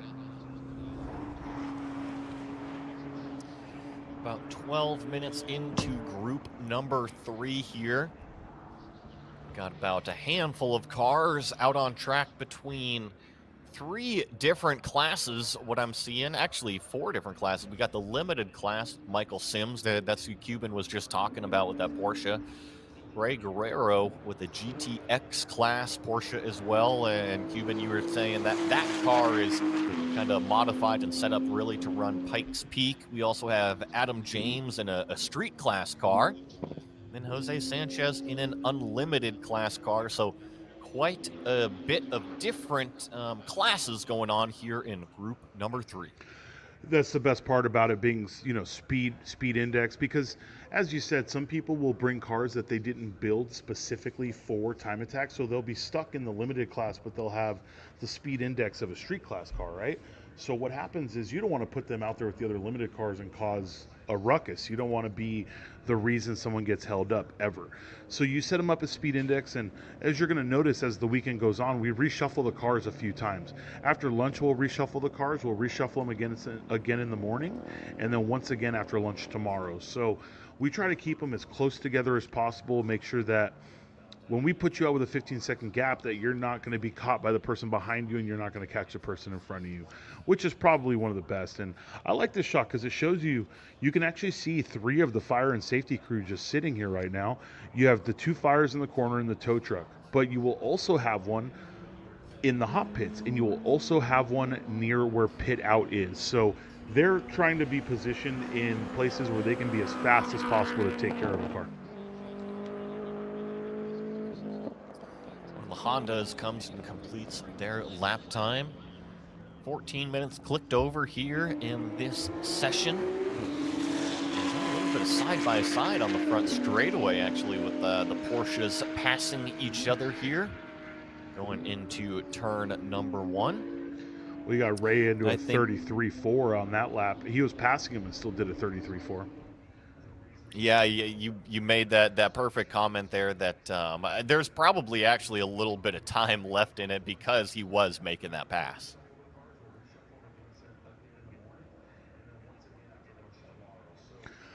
It's so hard to try to come up with what a car's max could be here when you're doing something like what Ray is. If you don't know anything about Pikes Peak racing, Hill Climb and Time Trial and Time Attack, they have so much in common. They're the extreme of something. You build a car to go up Pikes Peak, it's at an extreme level, but you have to set them up very softly sprung. The things you have to do to make it up the mountain safely and not get bounced off of one of the edges is incredible. So for him to be out here, testing a car, same thing with Dassault Design, that car is predominantly always going to be a Pikes Peak car. They are an amazing shop. We saw that with the C5 Corvette with the C7 or the C6 body. We saw a Coda. We see that with every vehicle they put their hands on, and they don't just build. It's rude for me to say that car is built for Pikes Peak. Really what it is it's built to show off the quality of their product, and Pikes Peak was where they wanted to do that. So I would never want to take that away to say that they're not here being serious, because they absolutely are. But it's just incredible to see what level of a car is, what you could do with a vehicle that was built for A, but let's do B and C with it and still be very fast and, show off what our shop and what we can do. Watching some of these cars hot lap around Michelin Raceway, Road Atlanta, one of the most picturesque racetracks in all of North America. One of my favorites for sure, and you can point to any corner on this place and it is a challenge. I think the only corner that might not be a challenge is turn 8 down the back straightaway there, maybe turn 9, but we were even talking earlier when we get up into these 800, 900, 1,000 horsepower cars that if you don't have the aero, if you don't have the front grip, Cuban, even the back straightaway, turn 9 can be a little bit daunting because you're approaching there at, call it 160 miles an hour, sometimes even faster depending on the capability of the car. And you can't really see around turn number 9 on the back straightaway. You just kind of have to turn it in there with your right foot held to the floor. And all of a sudden you come going down that hill and you better stand on the brakes pretty soon. It's like the kink at Road America, right? You just kind of have to believe the car is going to make the corner. It's not as scary or as dangerous as the kink at Road America, but it's absolutely carries the same level of speed. The only difference is it's not as severe of a corner, so you don't have to turn in so aggressively. But at the same time, you can actually see what's going on around the kink, right? Here, we've had incidents, not us, but I've seen incidents here where there is a car going much slower down that part of the hill. They have an issue, etc. And you got someone coming at 170 plus miles an hour. They take the kink and they have to go to the inside of you and slam on the brakes. And it's been a wild ride here.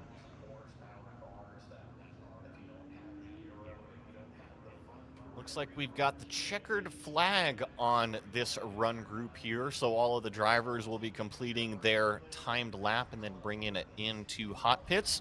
It was led by that number 26 GTX class Porsche of Ray Guerrero doing a 132.3. Michael Sims chasing him very closely behind at a 133.8, but that is a limited class car, 2 different classes there. And then Adam James in the number 509 completes the session with a 135.5 in the street class. Rob Wilmoth in a limited class car doing a 139.6. Jose Sanchez in the unlimited class, a 143.8. And the last car in the limited class, Wes Humphreys in that number 49, finished the session with a 144.9. It looks like everybody was picking up time this session. That lap that Reguero just finished right now was a couple thousandths off his fastest lap. So he's finding consistency and time in that car, and that's great. That was Group 3, Session 2. We still have Group 2 and Group 1, Session 2 to go before lunch. And Group 2 is going to consist of no Kyle McHugh. It does look like he is done for the weekend. We are sad to see the damage to the car, but as we said earlier, there's zero doubt that that car comes back stronger the next time you see it, no matter what event it's at. He doesn't strike me or anybody as the kind of driver that's going to allow one off or one small incident stop him from chasing everything he has been chasing. I know he came here wanting to try and chase the record. He's not just going to forget about that because he had one small incident in turn one. So Kyle will be out of Group 2, but we still have Alan Patton, who has probably been the most exciting person on track in that beautiful 890 Supra. He has been pushing it down 12 into 1 in ways that no other driver has.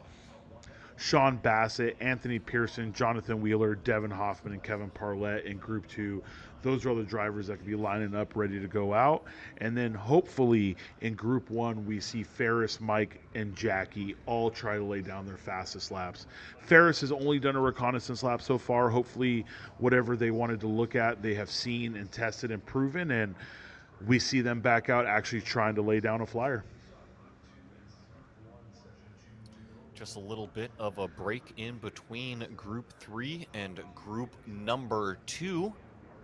We'll have the cars right back out onto screen. And speaking of on the screen, we're getting a couple of the little tidbits between each of the classes.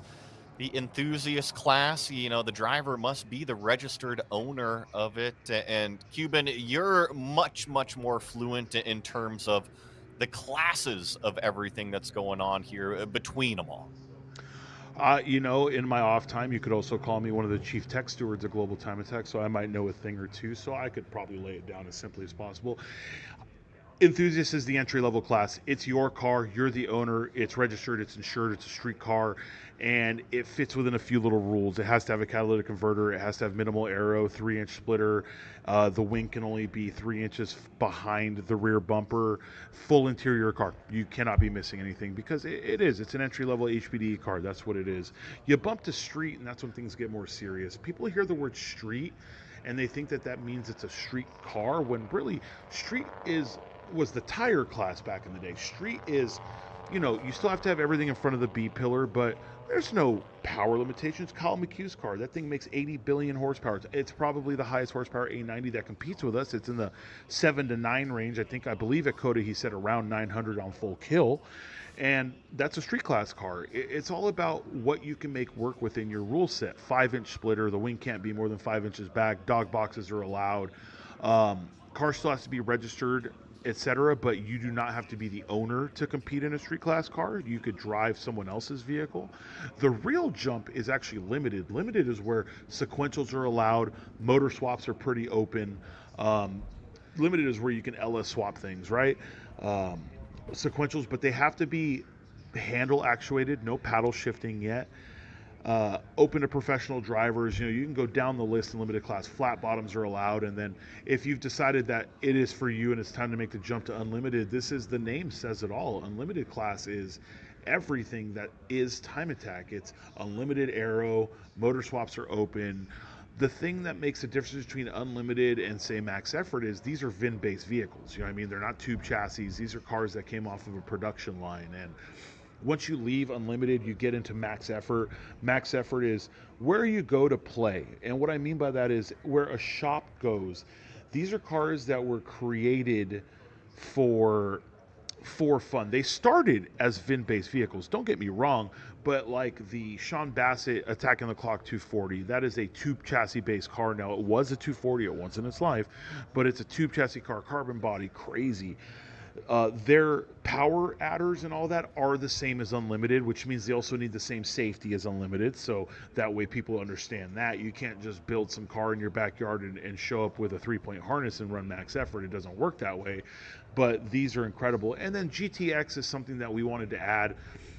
As time has gone on, and Coda in specifics, you notice a lot of LMP2 cars, a lot of factory race cars, and we don't believe those belong in a class with max effort. Though they're incredible cars, they're not the same, right? But we also don't believe that we want to take away their ability to run. That's wrong. These guys have been supporting and following and laying down fast laps and bringing fans, and the engagement they have with the fans is high. We always felt that these race cars and these LMP2 cars may not have but their engagement levels with the fan is huge. So GTX is exactly that. It's factory race cars, OEM production base cars, factory programs, body in white. If you don't know what a body in white is, it's like, let's say you're going to run IMSA's lowest class in your Honda Civic Si. You go to HPD and you buy what's called a body in white from them, and that is a car that Honda built that was never made to be road going, so it has no VIN. It has a serial number. And it's all open from there. So it's really incredible. It's almost as if, I'm sure you could attest this. It's when Porsche retired the 919 LMP1 car and they took all the safeties off and they turned it up to the moon. That's what our GTX is. People taking what was a homologated factory race car and removing everything from it that made it that homologated car, getting rid of all the balancer performance stuff and just trying to make the fastest iteration of what that car could have been. I think one of the viral videos in the last few months is the qualifying lap from Bathurst and the uncorked GT3 Mercedes out there, and how fast that thing was going, over 300K down the Conrad straightaway there at Mount Panorama. And like you were saying, just the parallel to GTX out here is that it's essentially what you can do is you can have one of your GT3 based cars or GT2 that we saw in that GTX class earlier. And you don't have to run with all of the, call it handicaps, handcuffs, whatever you want to do them, nannies, aids, and everything. So it's really, really neat that even if you've got a factory race car, that you can still come out here, play with it, tune it, and it might not be competitive, let's say, in pro racing anymore, or maybe not even allowed in pro racing anymore because it's a handful of years old. But here at Global Time Attack, you still get to play with the toys and bring them out here. And in the case of the cars that we're talking about, kind of usually be the eye of the crowd, right? Everybody wants to come over and take a look at that thing.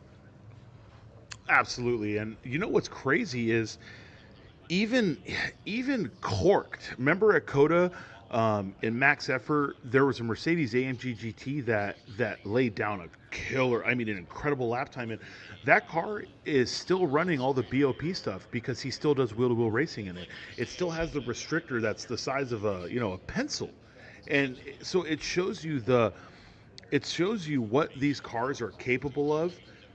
Corked, and then I've seen that lap at Bathurst. It's incredible. Whenever you see a GT3 car, anything that was homologated, uncorked and to the moon, it really shows you the level of a works team versus what we build in our garage.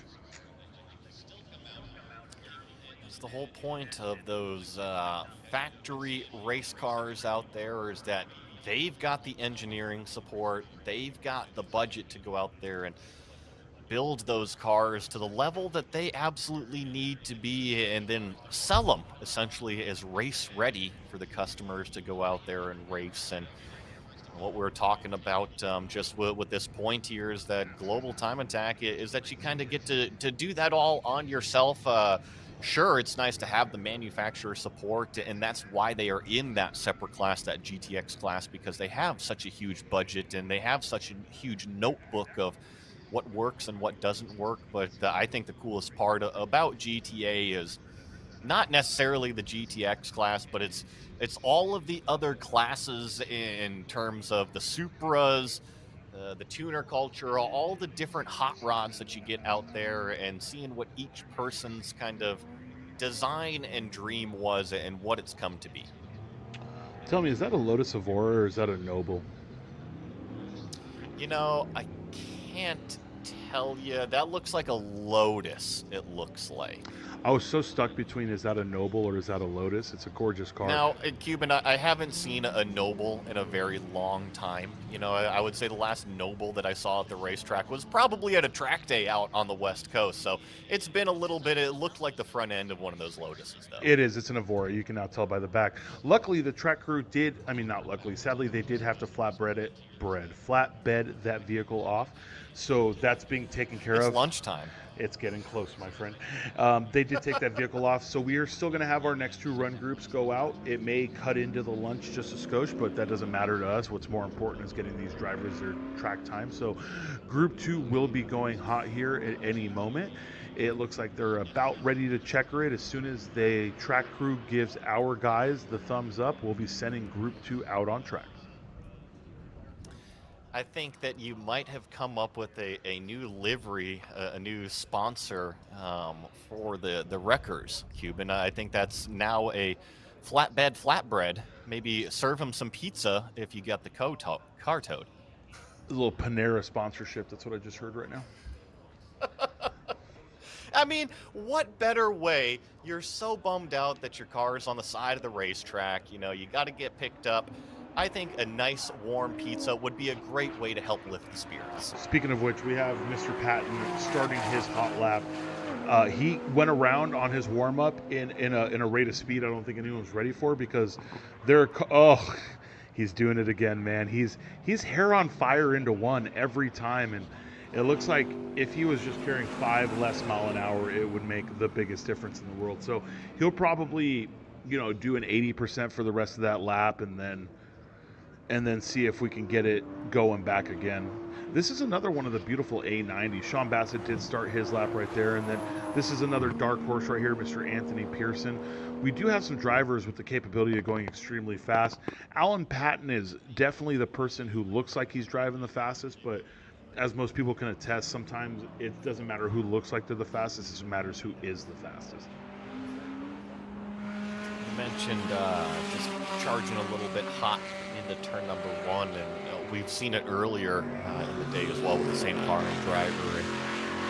And there could be a lot of things going on. It could be carrying too much speed. That's usually what you jump to immediately, right? If the car is losing grip, you're carrying too much speed into it. But it also could just be the balance isn't quite right with the car. Maybe it could be that the driver is squeezing that brake pedal a little bit too hard going into turn number 1, which is then putting too much weight on the front end of the car. The rear's a little loose and it steps out. The driver has to make that correction, and all of a sudden turn 1 is completely blown. So I think that, yeah, the general idea is you go too fast and the car starts to slide, but it could also be that the car and the driver might just have to bust out that notepad and start making some adjustments to help with the situation as well. You're absolutely correct. And, he did a 132. He's in the 20s in that car, if I'm not mistaken. So he kept pushing on it, but hopefully he's not roasting the tires. There we have Mr. Sean Bassett. He ran a 35. You could tell he's still every day in that car more comfortable. And Sean will sit here and tell you from the get-go that, he's no race car driver. And I never take that from anybody. You're out here competing. You're a race car driver, my friend. But he said it himself. He still pushes himself in that car every time. Anthony Pearson actually did a 33.3 in the other A90 Supra on track right now. So we have a 132, 133, and a 135 out on track, waiting for Devin Hoffman and Kevin Parlett to finish their flyers. But what I'm more concerned about is that Alan comes out and does 5 flyers in a row and just roasts his tires, because it doesn't matter what kind of tires you have at that point. You do too many hot laps with the sun beating on the track, you're going to destroy them. These cars skate their way through turn number 1. That was one of the Subarus going up the hill there.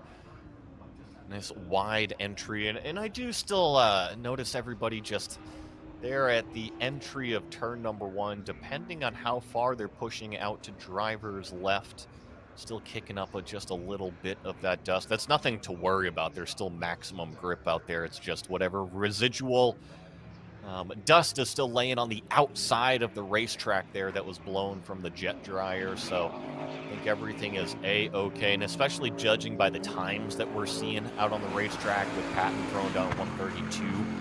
Sean Bassett also just put down another time, a 134.0, so he's continuing to improve his lap time as well this session. Everything looks to be A-okay and up to speed. It does. It looks smooth, and it does look like Anthony Pearson is staying out. He just did a 32.2, which is great. Alan Patton either did a really big cooldown or he actually brought it into the pits, and I missed it. It's very possible he's in the hot pits right now talking to his team. So I'm going to continue to preach it. It's like giving someone the commentator's curse, but I think Alan Patton has the capability of being the fastest guy out here, not just because of his 12-1, but I mean, even blowing corners and laying the lap times he has, it's incredible. Sean Bassett's still improving significantly. It looks like Devin and Kevin are pushing each other here on track. Devin with a 142 and Kevin with a 136.536. Kevin's getting much closer to his personal best, which, if I'm not mistaken off the top of my head, is a 34.471. I really hope my wife's not listening because I can't remember her birthday, but I remember someone's lap time from 13 months ago. Don't worry about it too much. We got a lot going on on our brains with a lot of lap times, and I'll kind of keep it stalled out here for you. Maybe you'll have to pull out that phone and reconfirm that date that you should know. But it's December 1st. It's easy. It's December 1st. There you go. There you go. See, now we're back at A-okay. Everything is You know what? good, It's great, babe. watching. It's a 34.731, so I was incorrect anyways. Don't even worry about it. Yeah, his fastest lap was last year. He finally got that car together and really moving last year with that G35. That LS powered car, he's had his ups and downs with it. Even back when it was VQ powered, I remember he was flying and his brakes just kept failing. It was a master issue, it was this or that. So Kevin is a driver of perseverance. He finds the issue and he keeps going. So that's absolutely great. Same with Devin and her team in that Subaru STI, the Turn-In Concepts car. They completely tore that car apart and put it back together from the previous build and builder, and they ran into a lot of small issues, things you didn't think you'd run into when putting a car together. When taking a car apart when someone else had put it together. A lot of electrical issues, a lot of gasket leaks, vacuum issues, things not being plumbed correctly, so turbo issues. So it's good for them to be in the car and then just to be gaining some seat time and some confidence in the car more than anything. And that's obviously we all want to be out here to win, but you can't win if you don't have any confidence in your car. You gotta be feeling good inside the car if you want to go fast, and that's exactly what confidence is, being able to drive the car as hard as you want onto the brakes, drive it into the corner, and then be able to roll onto the throttle basically as early as you can from the apex on out. Have the confidence the car is going to stick underneath you and everything will work out on track exit there. And you're right, if you don't have confidence in the car, if the car is twitchy underneath you, if it's constantly stepping out, let's say if you roll on to the accelerator with your right foot and you get wheel spin immediately, maybe that's time that you go and look at those shock settings and say, hey, maybe I can soften up the compression a little bit, or maybe it's even just tire pressure of getting the balance right with the vehicle. But either way, you need to have confidence. The car needs to be driving right in order for the driver to push it to that limit. You nailed everything that comes down to it. You just can't go fast without confidence. That's it. And it takes time for you and your car to become one, You've been driving, anyone who's been driving a long time will tell you the same thing, that you need to feel the car through your whole body. You feel the rear end through your butt. You feel the steering through your hands. You're not just steering the car, you're feeling where the car wants to go. And that's the biggest thing, especially with all different kinds of cars. This is an all-wheel drive car, they're going to push a little bit more naturally, so you need to know where to put it so its exit is as good as possible, etc. It does look like Devin is now being in the consistent, just staying at a 140.0. Alan Patton, though, is starting a hot lap. Hopefully we can catch him around the backside of the track, see if we can get more of him. It looks like he's not as bad into one. I do believe that you're starting to nail it, though. I think we're talking setup here, because correct me if I'm wrong, but every time he goes into one, after the initial turn in, we see two twitches out of the back. He has to straighten the car out 2 times into one every single time. There could be a variety of things going on, right? It could be driver induced, it could be car related. I think turn one is a great corner to go and watch because it requires a lot to get through turn number one very fast. So you have to have the high on the commitment level going into it. And usually that means the car is loaded up all the way on the front, and then you got to transfer it to the left side. And if you do that too fast, yeah, the back end will come out because you got all the weight on the turning wheels up front, and then you load it up on that one tire on the front left. So there's definitely quite a few things going on. The one that stands out to me the most, though, Cuban, when we see him having those big twitches, is usually on the first lap or the second lap. That also tells me the tire temperatures, they might not be all the way up to pressure and up to temperature. And as those come up, it's actually going to help that ride height and that scraping that we've been seeing as well. I agree 100%. And you know what? You're right, because that was his, the tire temp should have been a little higher, but he had come in, so the car had cooled down. But not too much, because he just laid down a 127.462. That's going to be the fastest lap, his fastest lap of the event, second fastest lap in street class, if I'm not mistaken.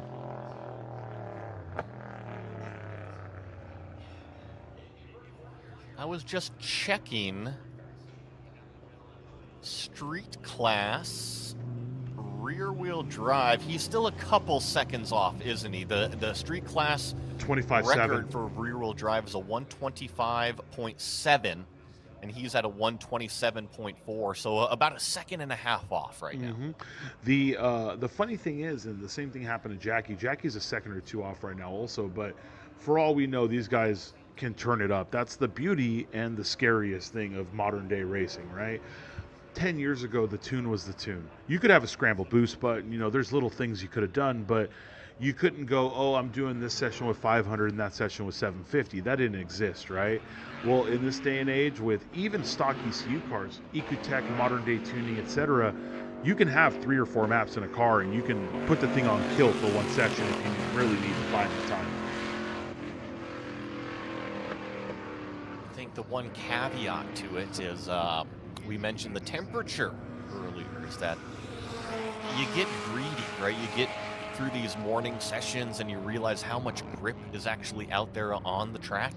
You get back and you have lunch and you can say, okay, let's turn the boost up a little bit. Let's go from, let's just, for example, say 600 horsepower to 700 horsepower, right? Then you go out there and you stand on the gas from turn 7, and all of a sudden the rear tires light up because you don't have that grip that you had previously because the track temperature is warmer, and you're also trying to force another X amount of horsepower through the rear wheels or front wheels or all the wheels, depending on what the car is. So I just think it once again just comes down to that management game of the smarter you are as a driver in understanding what the track is going to give you and what the car can give you, the faster you can progress throughout the weekend, exactly to your point. And you're totally right. Not everyone can take advantage of that. We do have a driver here that's proven for 5 seasons he can. Jackie Ding, as I've said, not to be here and fanboy, I'm just love when people can do things consistently. Jackie Ding has proven in every event that he can set a flyer on a lower conservative boost setting and almost always set a significantly faster lap on a higher setting. But he hasn't done it at every event. There have been events where he's turned it up and not gone faster. To your point, sometimes you're just trying too hard to push. Sometimes the grip's not there. Sometimes the track isn't there either. So you're 100% correct. There's no such thing as just, I added 200 horsepower so my lap is faster. Everything has to come together. And you keep mentioning Jackie Ding. I'm going to kind of recall back at COTA at Super Lap Battle a couple months ago, and I think visually what I saw out of that car was that it was struggling a little bit with putting the power down to the ground. It seemed like out of every single corner, Jackie was wagging the tail coming out of these turns. And when we go from COTA to Road Atlanta here, I think that car is going to be much better suited around this racetrack because we really only have one power down opportunity, and that's coming out of turn 7. Now, it is pretty low grip out there, so you better be able to hook up the power because it provides you that launch down the long straightaway. But when I think of consistency and the car that's easier to drive, I think that Jackie will have a little bit of a better time here at Road Atlanta than he did at Coda. Well, and you got to remember at Cody, he was driving his BMW. So Jackie's quote unquote retired this A90. Oh my gosh, he is getting it down 12. It's Twitchy looks fast. That's what it is, right? You see someone really pushing to the limit and the car is twitching all over the place. It just looks faster. Let's see here. See, not as much correction into one. So I think you're right. I think as he does laps and the tires get temperature, he's really getting it. But Jackie Akoto is actually driving his BMW M2. That's a brand new development car. This A90, this 4 years of development in this car, I think if he'd have driven that at Coda, yeah, maybe he would have reset that record. But he already owned that record, and he's the guy that wants to develop into higher classes. But you're not incorrect either, because when he turned the BMW up, he was having trouble putting the power down, and the car is 450 pounds heavier, if I'm not mistaken. I believe we talked about 4 to 450 pounds, so it was lazier in the front end. There was just a lot going on, but that big heavy BMW did outpace the A90 Super down the back straight also. So there's some pros with that car too. Watching one of the Subarus go down the front straight and climb up the hill. Complete another lap out here. We're about 16 and a half minutes into group number 2 here. And this group, we've already cycled through everybody out on the track at least once already. We're going through cycle number 2, essentially. We've got group number 1 coming up here in just a few minutes, and that includes a lot of the big dogs. The one that we've been talking about, Jackie Ding, will be out there, as well as Mike Dussault, and hopefully we're going to see a lap time from Ferris potentially in that God bless brother machine of the Corvette. That's what everyone wants to see. No one wants to see him tow all the way from Texas to Atlanta and not lay down some flyers. So whatever it was, we're so used to seeing these drivers do reconnaissance laps, especially after you just finish something on the car. You do a recon lap, you bring it in, you check the data. Just because he didn't go immediately back out doesn't mean it's a negative. Like, they really want to bring it in and look at it. So we will see as soon as group 1 starts to line up and ready to go out, if he comes or if he's having any issues. If he does, we'll try to figure out what's going on, talk to him, try to get you some inside information so you know what's going on here in the paddock, but we will find out as soon as we can. I think we're just waiting for everybody to wrap up their laps out on the racetrack, and then we'll get shifted over to group number 1, like I was mentioning here, soon enough out on the racetrack. A beautiful day in Georgia, and a beautiful place to be is at Michelin Raceway Road Atlanta, watching some awesome time attack cars make their way around the racetrack. Also drift cars out there competing, and just a great time.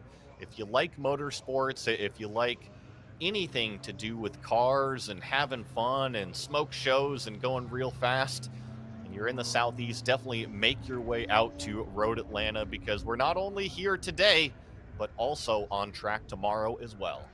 Especially if you're coming out for Drift Atlanta, you can come out early, you can come walk the time attack paddock, you can talk to these drivers, see these crazy builds. We're obviously all here. We're all car people. We love what we do. I completely understand. It looks like Alan Patton aborted that lap, by the way. He came into the pits, so he must have not hurt it, but hurt the lap somewhere else, because his 12-1 actually looked cleaner than the 12-1 from his 127. Obviously, looks can be deceiving. I don't have telemetry on the car, no live data, so it's just based off how I feel the car was doing. But it's good to see him still going faster. He's still about a 2 3/4 off of the lap record, but that doesn't mean that he's not in contention for a second or first place on the podium. Someone still has to go out and reset the record to take first, right? And then we'll see Group 1 lining up here in just a moment. They're checker flagging Group 2. We'll have Group 1 going out.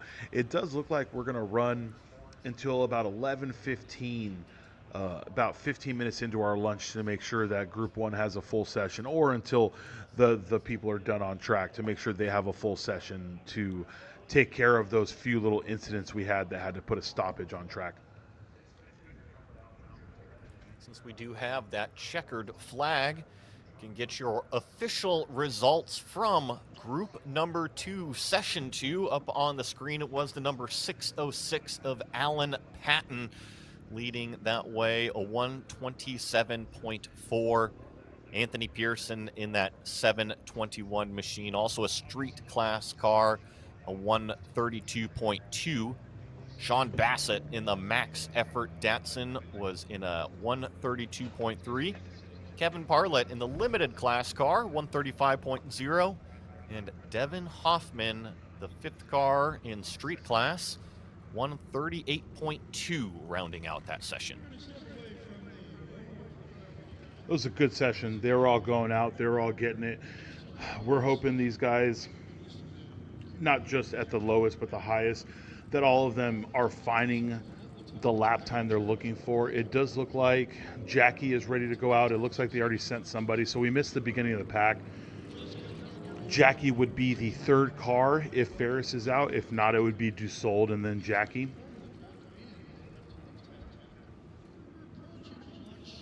Getting our even gaps as everybody goes out there on the track. I know we talked about it a little bit before, but it's one of the nice things that Global Time Attack does. When we only have a handful of cars, I know you guys do it even if there's 30 cars out there in the run group, but you want to make sure that everybody is spaced out evenly on the racetrack. That way they can do their own agenda, right? You don't have to worry about a car approaching in the mirror. You don't have to worry about running up on somebody in front of you. You just kind of hold that consistent gap on lap number one, which you were released out onto the racetrack with, and then theoretically, you don't have to worry about it at all until you kind of go back out on the racetrack again. Now, that doesn't mean turn off your mirrors and ignore everything out there, but theoretically, you should have the time of your life all alone out there at Road Atlanta. You would have to make a big mistake for you to see somebody on your hot laps. That's the best part.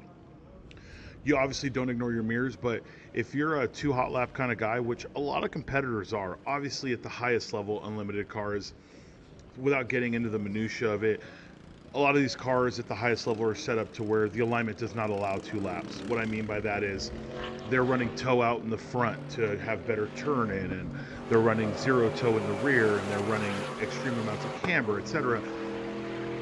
These things cause issues with heating up tires and making them greasy. So those drivers have to come in and cool the car down. But if you have a little bit more of a neutral alignment setup, 2-3 hot laps are completely doable on these cars.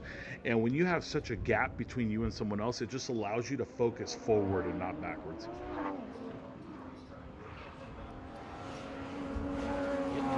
All of the lap times about to be rolling in here, because remember, when the cars do go out there on the racetrack, they've got to complete a whole lap before even their lap time begins for their first timed lap. So I see that Mike Dussault's crossed the line. I think I see Jackie Ding also crossed the line, the number 86, as well as Alexander Gallardo out here. So all of the competitors are basically starting their first time lap, and actually see Ferris out there as well in the number 72. So I wonder if we're going to get a hot lap out of that Corvette.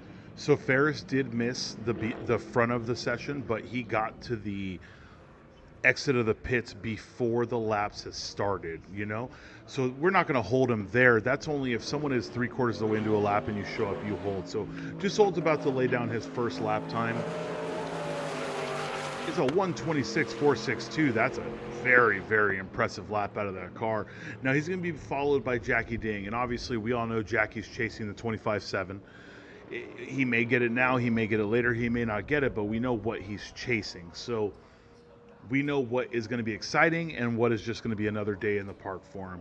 As far as Ferris goes, I think Ferris is just chasing a good result. He has the record here, but it was in his other chassis, and he had a lot of time in that chassis. A 127.112 from Jackie Ding. So Jackie and Alan Patton are very on point with each other right now. I think we're just going to see Jackie continue to get faster and faster, because you mentioned that record of his at a 125.8, so that's another 1.5 seconds up the road from what that lap time that he just did. So I have a feeling, keep an eye on that number 86 Supra as we watch. I believe that was Ferris going by one of the competitors on the front straightaway. Made that look easy, didn't it? I feel like he has a couple more ponies under the hood of that car. Just a couple? 3 or 4 hundred. So on low boost. It did kind of hurt his lap. Obviously, you don't want to go around someone, but the biggest thing is he got back online before the break zone, and Alex did not make it hard for him. There's a very good chance that that hindrance was so minimal, it's not going to matter. And just to kind of speak on it, we didn't say it because Ferris was passing a car. We didn't, it's not one of his hot laps, but he did jump straight to the top of the board. And correct me if I'm wrong here. Is this the fastest lap we've seen all weekend at a 124.8? I think it is. And if it's not, it's very close. What's funny is a 24.8 out of Ferris would be like a 130. Cruising. Yeah, you nailed Cruising. it. Yeah, you nailed it. Yeah. So I believe they are probably still working through the car, making sure everything is good, and going through that. The question is, does he do another flyer? Okay, he was on another flyer. So let's see what this lap is. Crosses the line, so we just got to wait for time and scoring to pop it up. We should have a lap time from that number 72 here as he continues on. I doubt that he'll be doing more laps after that, and he improved again, a 122.1 for Ferris Cardamy out there in that Corvette. That would absolutely, unquestionably be the fastest lap of the event so far. But that's good. And Dussault at a 26. Jackie did a cool down. Whenever you see Jackie do a 152, and it's crazy the consistency of this kid. His last session, his cooldown was a 152. That's someone that, and this is not something that everyone's going to understand, but that's someone that knows how to hit a number. He knows that he wants to hit this number on a cooldown lap and then go for it again. And he was driving formula cars at a young age, Formula 3, etc. So things like hitting a number probably come very natural to him. Watch one of the Miatas as they go through turn number 1 on a little bit of a cool down lap as they were just putting it down. Mike Dussault did sneak in there into second place with that Camaro.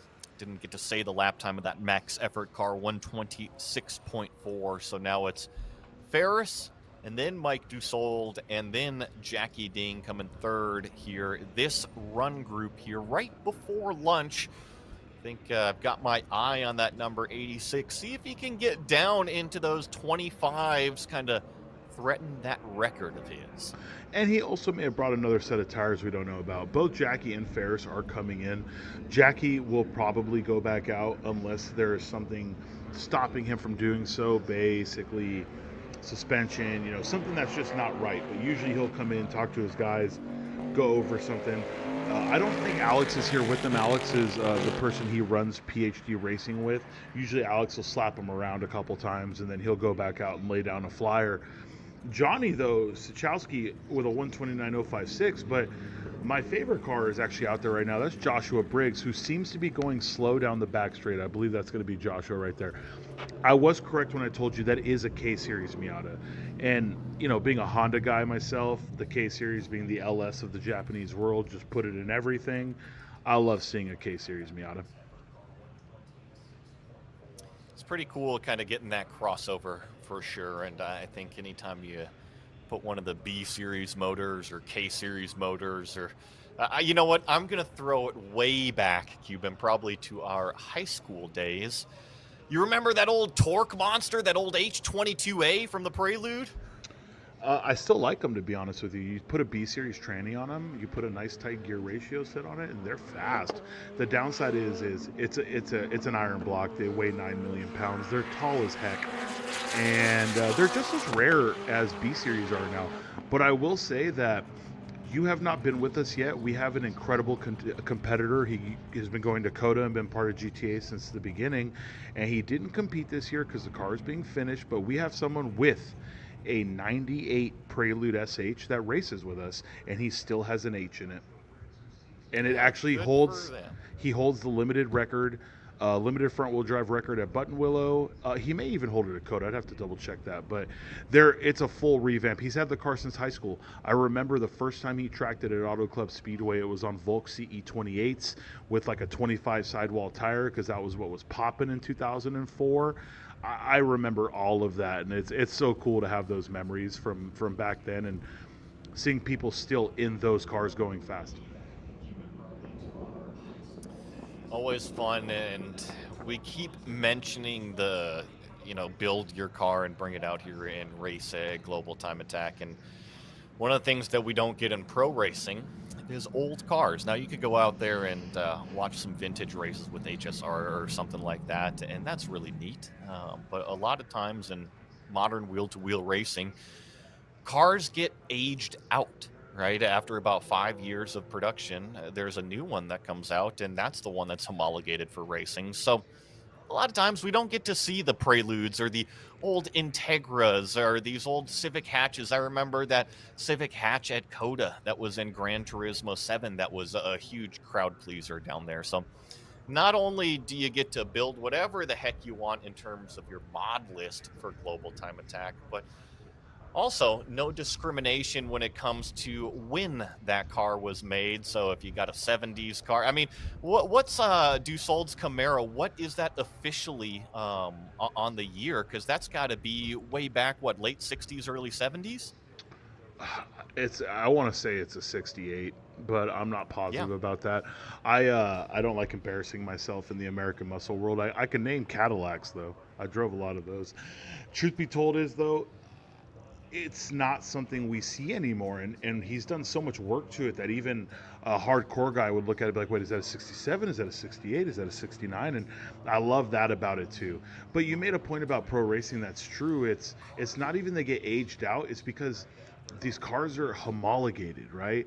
They have to be within a certain spec to race the series, and once you move on to the next generation, it's hard to keep the balance of performance up of the older versus the newer. You usually see maybe 1 or 2 years of old body versus new body. I remember Risi Competizione was still running the 456 when the 488 came out. You remember that because they're technically a privateer, but they ran it for 1 maybe 2 years before they went to the 488 because they just couldn't compete. We're watching about halfway through here on session number 2 for Group 1, and I think the reason why we don't see a lot of these cars out running repeatedly, these are the high-strung vehicles. As we heard Cuban mentioning earlier, could all be down to even the suspension settings that, you overheat the thing. Also, if you know that you're only going to do one lap out there, a lot of these competitors, they'll make sure the tire pressure is good for that one lap. So after that, you got to come in and readjust. So I just think that with these handful of cars that we saw, they're, I shouldn't say it more finicky. I should just say a little bit more high maintenance, if you will. You can call them high strung. Unlimited class time attack car, or any time attack car at the pointy end of its class, is going to be very high strung. There's no getting around it.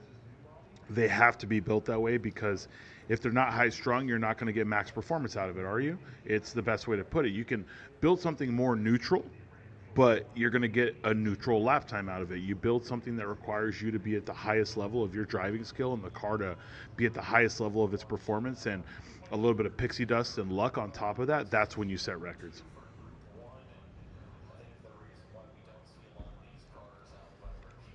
Getting some awesome shots from the air here at Global Time Attack, live from Michelin Raceway Road, Atlanta.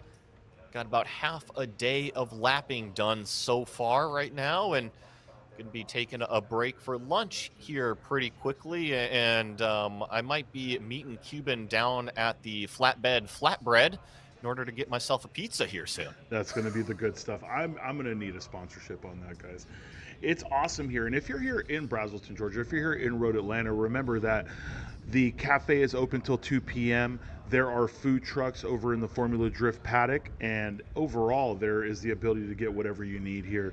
We are going to be breaking for lunch very soon, but we will be back at 1 p.m. Do not forget about that. We have one more session of all of these cars going out. And speaking of lunch, I see that the flag man has the checkered flag in his hand. He says it is snack time, everybody.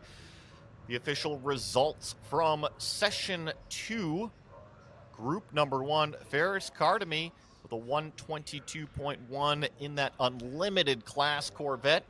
Mike Dussault in the max effort class Camaro with a 126.4.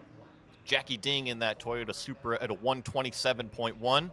Johnny Sachowski in another max effort car at a 129.0. Alexander Giardo with a 132.4, and Joshua Briggs rounding out the 6 cars at a 136.1. Some really good lap times going out. Ferris going out for his first timed session of this vehicle, actually. It absolutely was. This was the first time laps he's ever done with this vehicle. He brought it to COTA.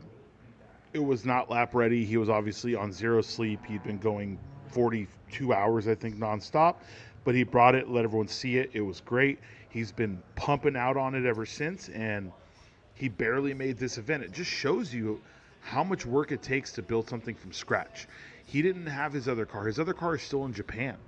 This is the car that was built specifically to be the new monster. And I don't believe it even has the new body on it yet, or anything like that, but he's going to be doing a killer job with this car. Give him this season to get everything sorted, and every record he set here in the States, I think he's going to set him on fire.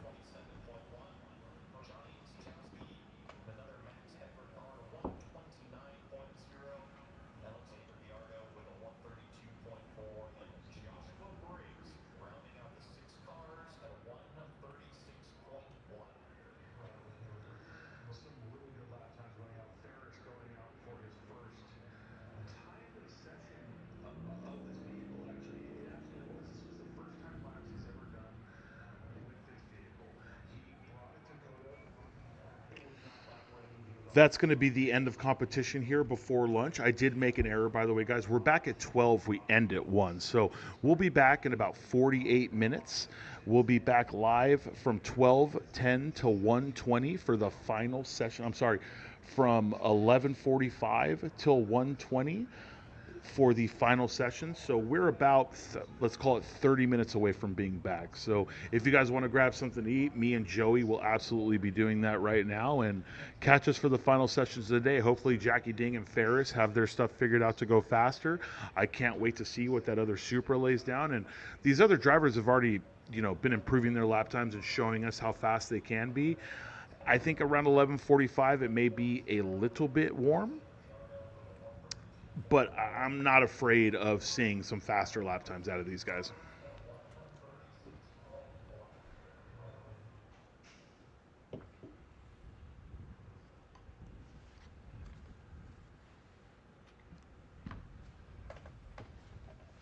すべてのレイズホイール一本に込める魂は永遠に変わらない。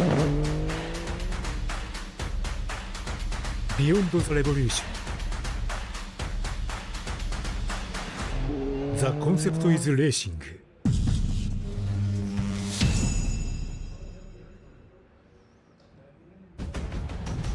Link is the engine management solution for champions the world over. We know what it takes to win, pushing boundaries, performing under pressure, and having the best people on your team.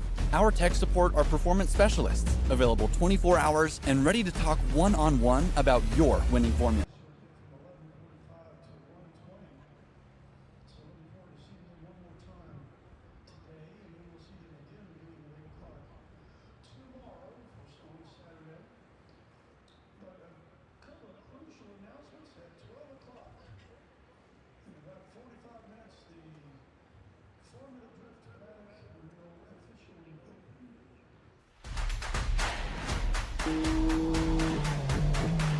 モータースポーツで得た高度な技術をすべてのレイズホイール一本に込める魂は永遠に変わらない。ビヨンド・ザ・レボリューション。The concept is racing.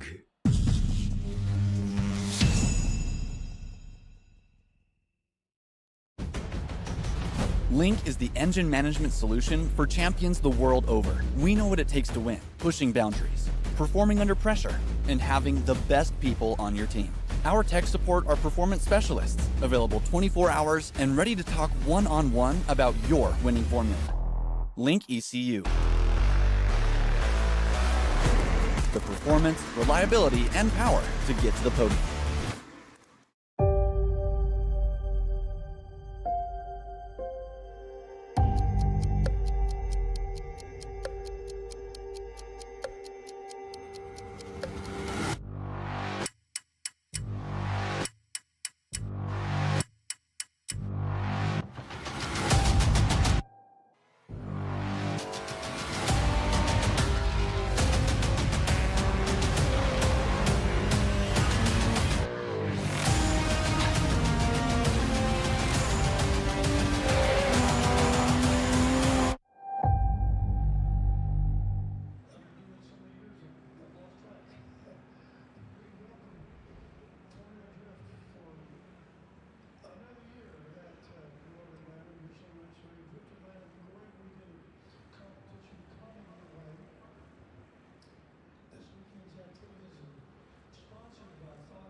モータースポーツで得た高度な技術、すべてのレイズホイール一本に込める魂は永遠に変わらない。ビヨンド・ザ・レボリューション。ザ・コンセプト・イズ・レーシング。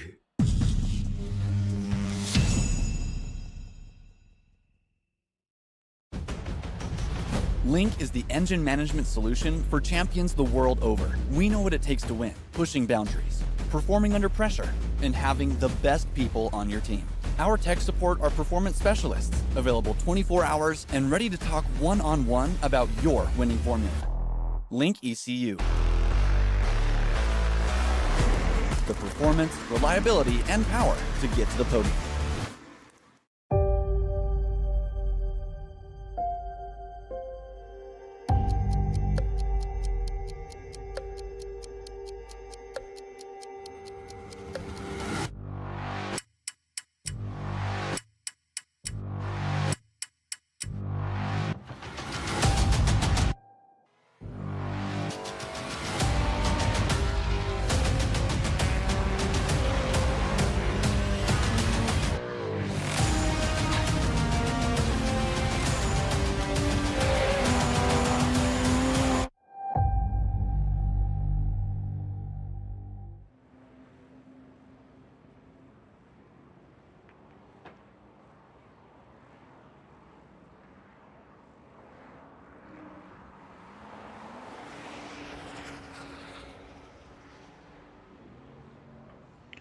And we're back here after our quick little lunch break. We're going to go from 11:45 to 1:20. Group 4, Session 3 has gone back out on track. They have all started their hot laps. We got Robert Rushton, followed by Brad Bauckham, Brandon Luthi, Druv Bazar, Mark Machak, and Wes Humphreys out on track right now. This is going to be their final session of today. Let's see what kind of lap time Robert Rushton's laying down on his first one here. Not only the final session of the day, but remember, the drivers have had 2 sessions already earlier before lunch to go out there and explore things, maybe try to set down their fast time. And if they weren't able to, get everything that they wanted to on their list of goals, then guess what? Get some lunch, get, that belly full, and get back out there on the racetrack and see what you can accomplish by the end of day 1. This is a little bit warmer. So the biggest thing about this is it's 73 outside. It's not such a high jump in temperature. We're talking about 67 to 73 from 8 in the morning till 11:50. But it's the change of weather. It's 67 overcast. Now it's 73 with the sun beating on the track. We do have a little bit of a tailwind coming down the front straight here. Nothing too serious, 3, 4, 5 miles an hour maybe. But these little things make a difference. You're coming down into 12 with a crosswind. And they're trying everything they can to just go ahead and get these lap times down. But the track temperature itself has absolutely gone up. There's no doubt about that. So if they were sitting down fast laps in the morning, or they were setting the car up in the morning, now these tires are going to come in a little bit faster. They're going to go away a little bit faster also. So they're really going to have to put in the thought process to go, where can I go the fastest right now? And when we talk about those temperatures, I see a lot of sunshine out above Road Atlanta. So you're right, Cuban. Even though that the ambient air temperature might not be a ton more, it is all about that track temperature. And I'm sure if you got a probe or a laser thermostat or a temp gauge to be able to basically take the temp on the asphalt, I'm sure that you would basically read that it is much, much higher than what we saw this morning. And the track temperature is important because that's where the rubber is actually making contact with the road. So that track temperature arguably more important than that ambient air that's bumped up a couple degrees. You're not going to see much power differences. You're 100% correct. You go 5-degree difference, you're not going to see a big rise or fall in the horsepower of the car, but you are going to see a big performance gain or loss difference from the exact reasons you said. Also, for all of you following us on racehero.io, or even for the racers in the paddock, we always have to remember that after lunch on the first day, even if there's just one session after, we make sure to re-rack the cars. So go to racehero.io, see where your favorite drivers lined up, where they're going to go out. And the same thing for tomorrow morning to make sure you, one, you don't miss your session, and two, you know when the person you're trying to follow will be on. Speaking of those cars on track, looks like we've got about a handful of them, and they're split up between the enthusiast class. The majority of them are in the enthusiast class, as Wes Humphreys in the number 49 is in that limited class. But right now it is Robert Rushton leading the way in this run group with a 134.48 in that number 53 car. And then Wes Humphreys in that limited class is actually right behind him, not too far, 137.99 to start out the session. Well, and let's talk about Robert Rushton. He had one goal this entire weekend, and that was to take the enthusiast overall record, and he actually just did it with that lap. Jonathan Wheeler's record from last year was a 134.781, and Robert Rushton with that 134.481 has reset the overall enthusiast record. So he did hold the enthusiast front-wheel drive record, but Jonathan Wheeler held the rear-wheel drive and overall. Now Robert Rushton gets to leave here, currently saying that he is the fastest enthusiast car around Road Atlanta.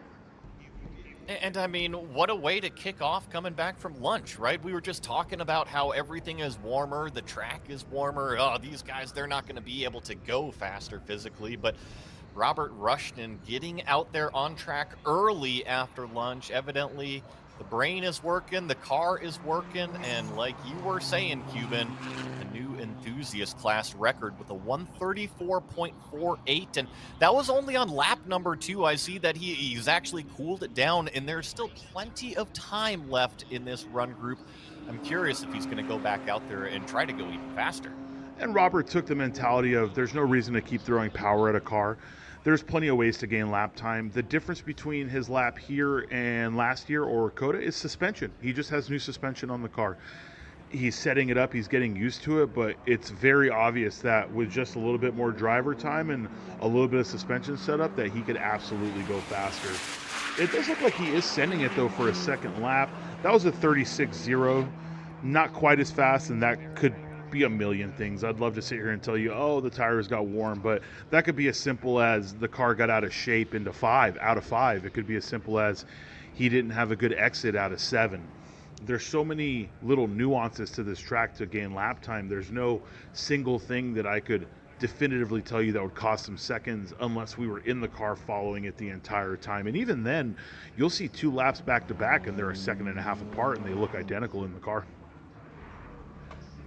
And trust me, you know, from years and years of driving experience, if you were to ask a driver, oh, well, what happened on that lap? You know, why isn't it as good? They've got a whole Rolodex of excuses. So I'm pretty sure it doesn't matter. There's going to be an excuse somewhere. But I think that 36 that we saw from Rushton, there was a car right in front of him. So I wouldn't doubt if he actually got held up from a little bit of traffic. And even if he doesn't get held up physically from the traffic, you got to deal with it in the view, like through the visor. So just a few little variables that you're going to have to deal with. But either way, he already has that enthusiast class record. So very, very nice job for that number 53 so far. Couldn't have happened to a nicer guy and a nicer team. They've really been pushing that car. I feel if he keeps performing this way, he's going to be the way of Jonathan Wheeler, where he's going to go ahead and win himself out of enthusiast class, which obviously you build a car for one class. I can understand why people dislike being told they have to jump up, but enthusiast has always been in our series an entry-level class. We don't want anyone to live in this class. You race in this class, you're competitive, you win enough here, we tell you go to street, you know, give someone else a chance to hold the reins. Enthusiast was developed specifically to get more people in the field, and you know, people can have whatever opinion they have about it, but we've gained so many more competitors through enthusiast class. It's crazy to see. If you get that little bite, you set that first fast lap and you get that adrenaline running through your veins, how quickly something as simple as your everyday HPDE car can turn into a time attack car. You just have to dip the toe. That's all you got to do, is dip the toe into the pond, and all of a sudden you realize, oh, this actually feels pretty gosh dang good. I think I like it here, and it just kind of goes to what you were saying, that You're never going to live in enthusiast class. You end up jumping into the pool from there, and then you're with all your buddies and racing at all these global time attack events. And yeah, that's all it kind of takes is kind of the hook in the mouth, if you will. It's dangerous, boys and girls. It's like fishing. I always made the joke, my friend's raising a son and he's getting into karting, and I said, that's the best thing that could ever happen to you, because you're going to get him addicted to cars and he'll never be able to develop a bad habit like drugs. You just won't have the money for it. Anyone that's been in cars since a young age will tell you the same thing. The second you get into it, you get your first job, every bit that you can scrounge up just to start modifying your car, it's the best thing in the world. And it's also the worst thing in the world, because you end up living a broke life and turn into a degenerate racer like all of us, and I love everything about it. You get to come hang out with us then, right? And it's not so bad. That's a beautiful shot right there. We always talk about the S's coming down and up, and you'll see Brandon Luthi right there use very minimal of, as you said, your favorite painted yellow and blue curves here at Road Atlanta. Depending on the driver and the setup and how much speed they're carrying, that'll really show you how fast they go through 5. Same thing here. They're keeping it nice and tidy, but you will see the higher speed, higher downforce cars that can carry speed through the S's not just touch that curbing, but go over it and take it to the outside white and blue curbing, because that is the track limits right there. You can carry as much speed through 5 as you feel safe to actually be able to finish that corner. There's no real out of bounds here at Road Atlanta. I think the only no-nos is probably taking the motorcycle cutouts. But you're right. The turn 5 curbs, you got to use all of them. And if you're trying to set a track record, or if you're trying to set a class record, well, you're going to need to extract every single bit of speed that you got, and that includes opening the radius on these corners. So, yeah, you're going to be using entry curbs. You're going to be using the exit curbs, especially in turn number 5. But I will say this about 5, in that it differs from the other areas on the racetrack, because you need to really have the suspension set up nicely through that section, because you're going to upset the car by driving it way over drivers right there. So if you're not confident in how the car is able to ride the bumps, you might not want to upset it when everything is loaded up on the right side and you're trying to accelerate out of the corner. But it's just one of the challenges here at Road Atlanta. I think that between 3 and turn 5, you've generally got a shock setup that can at least handle the bumps nicely. Well, as we said earlier, it's a very grainy curb surface, and if you don't understand what I mean by grainy, it feels like you're going over drunk bumps on the highway. If you've ever been on a 2-lane highway and you accidentally veered to the right, that's exactly what those curves are like. You're carrying a lot of speed. The car is loaded to the passenger side of the vehicle, and as you were saying, if your suspension isn't set up properly, if you're not ready for it, if you give it more gas or less gas in the wrong situation, you could just end up cattywampus into another corner. It is what you want to do to go fast. You do want to open the radius, but you have to be prepared and set up for that. And I'm not sure which car we saw earlier this morning. I think it was one of the first run groups, actually. Had a little bit of trouble there in turn number 5. So it kind of just proves our point that it's a corner definitely to watch out. And as a driver, you just need to be able to be confident going in the middle and out of turn number 5. It doesn't lead on to the biggest straightaway here on the racetrack, but it is important for carrying that speed into turn number 6. I started the show earlier saying that turn 5 was the nemesis to a lot of drivers, and when I look at Road Atlanta in terms of the difficulty of corners, I think turn 5 is probably the most difficult corner to nail consistently at its absolute limit. And then you have car 693, Mr. Alex Schwartz, in that beautiful S2000. He just laid down his first lap at a 139.709. That is a car that you usually wouldn't see jumping those curves, just because of how twitchy it naturally is and how fast your hands have to be. I'm sure he's keeping it tidy through there just to make sure that he's getting as safe of a lap, but also as consistent of a lap as possible. Watch one of these BMWs stream down 12 and through the front straightaway here, take off on another one of its hot laps. Still green flag out on the racetrack for the first run group. after lunch here. Currently, Robert Rushton with that enthusiast class record still leads the way with a 134.4. Really impressive out of that number 53. And I'm curious to see if anybody else in the enthusiast class is going to go up there and get close to it. It would be very impressive. He came out here prepared. He came out here with a goal, and we all show up saying we want to win, but he put in the time and the effort to show up and not just win, but set a record. And to do it on the first day has to feel great, because that means you have the entirety of day two to fine tune that car to make the record as unattainable for the next guy as possible. Getting the beautiful shots here at Road Atlanta of the full paddock, inside and outside. One of my favorite facilities in all of North America. A great place to race, go have fun, compete, whatever it may be. And if you're in the Southeast, if you're in the area, you got to remember it's not just today that we're at Michelin Raceway Road Atlanta.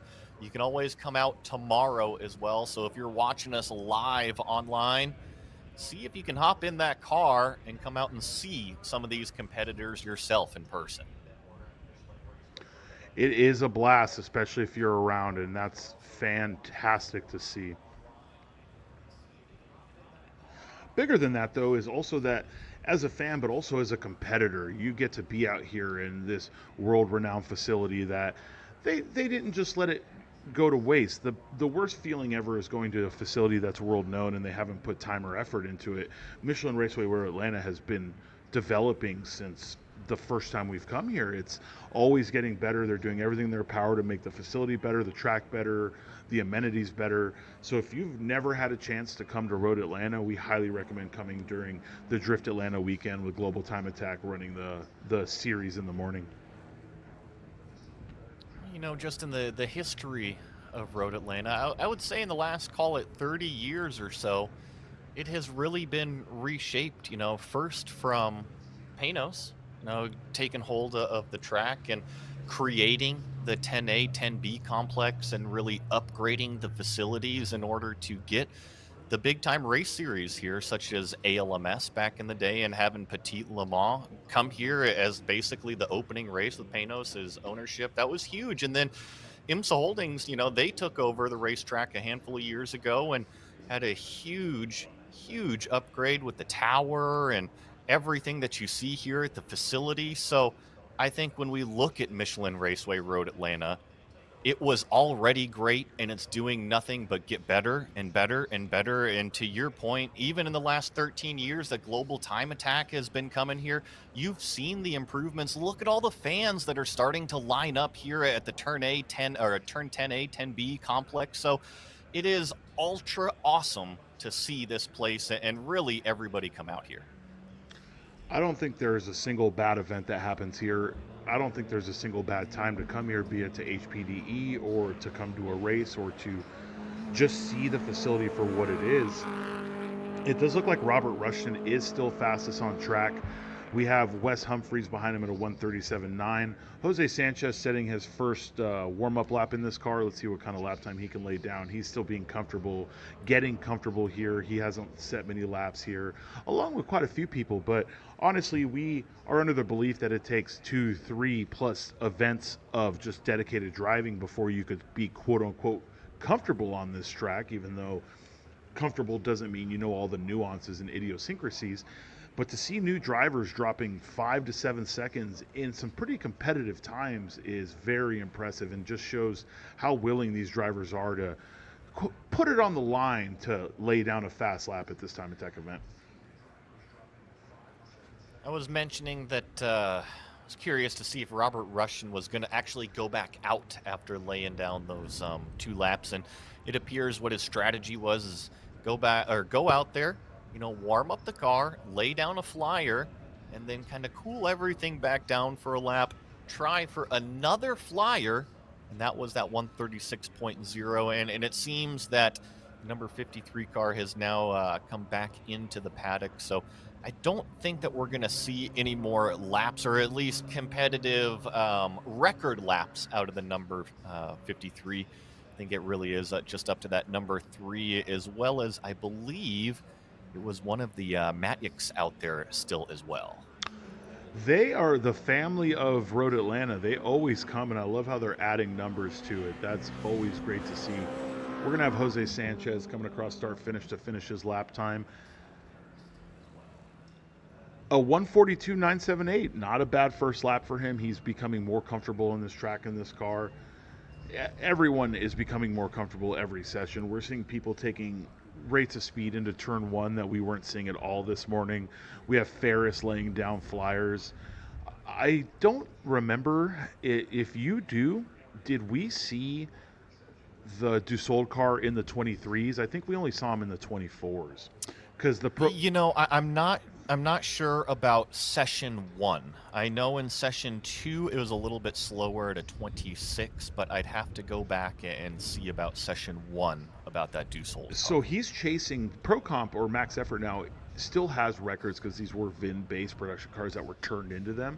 He's chasing a 123.7 as a record if that's what he's trying to achieve here. And even if it's not, if you were to take that, it'd be amazing. That record has been held for quite some time.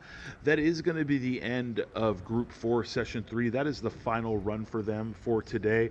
I believe that's going to let Robert Rushton eat dinner on a high. He can go watch some Formula Drift and enjoy the rest of his day because a 134.481, that's the enthusiast overall. But more than that, I'm sure he'll tell you he's got plenty left in the car. That's what every driver will tell you. They'll tell you their Rolodex of mistakes when things go wrong or how they had plenty more and that wasn't even a good lap when things go great. But he gets to actually sit and go over the information of that lap. He's one person that I don't believe has data. I may be completely wrong about that, and he can correct me later, but I don't remember seeing any data acquisition in that car. He's just a driver that drives. And every event he goes to, he's proven that he knows where he needs to improve. But I think it's time for us to convince him to get a secondary tool for improvement because he is continuously going faster everywhere he goes. And I think if we handed him something like that, he would be unstoppable on the path he's in. We get all of those results on the screen here. That is an enthusiast record there for that number 53 of Robert Rushton. Jot that down, 134.481. That is the new carrot to chase right there. Wes Humphreys with the 137.9. Alex Schwartz at the 39.5. Jose Sanchez a 42.9. Brad Balcom the 44.3. Dhruv Bassar, I'm sorry, Dhruv, I keep butchering your name, a 147.0. Mark Matjek at a 150.2. Dhruv Bazaar. I know it because he got a podium a couple years ago, and I had to ask the man. It's a really cool name, and I'll never forget it. It's like Brandon Luthi. He told me to pronounce it like Luthi Goothy, and I will never forget that either. If you have an interesting name and you have a funny way to explain it, I promise you no one will ever forget. That is going to be the end of Group 4, Session 3. We're going to have Group 3, Session 3 coming out. This is going to be their warm-up lap. Once again, some drivers got re-racked. Hopefully everyone did their job, went to either the GTA 10 or checked on racehero.io to see where they're at. Group 3 is a great midline group. We've had a lot of good drivers in here. Previously, it had the Ray Guerrero, Michael Sims, Alex Schwartz. Robert Rushton was in 3. He got pushed down to 4 because the drivers were just faster than expected. It's not common that someone gets pushed down, especially when they're setting faster lap times. But that just shows you, instead of being at the back of 3 like he was put in the front of 4, which means the people in 3 were consistently going faster, which is great.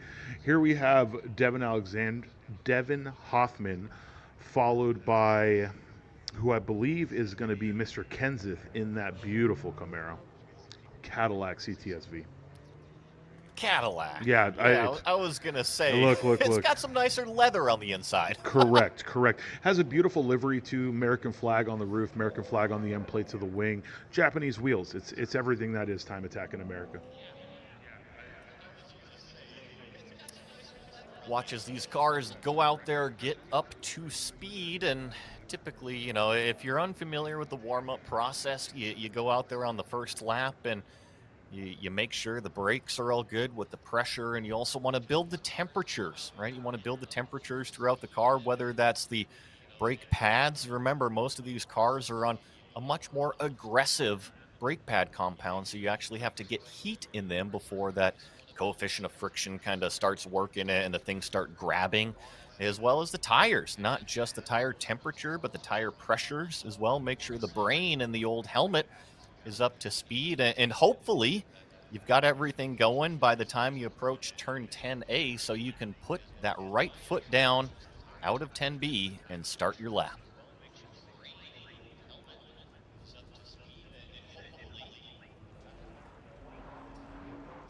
Speaking of putting your foot down and starting your lap, that is going to be the beginning of the first hot lap right there for Mr. Adam James and his beautiful M2. The color on that car is fantastic. I can't actually overstate how beautiful the baby blue is on those. I obviously don't know what BMW calls it. I'm sure it's some interesting paint color code that someone's going to yell at me later for not knowing. But in every different kind of light, it has a different kind of shine, and I now understand why Jackie Ding built the same kind of car, same color car. I apologize. And then that's going to be Kyle Gurney behind him in that limited class Volkswagen. We have Devin Hoffman starting her first hot lap, being followed by Mr. Kenseth down turn 12.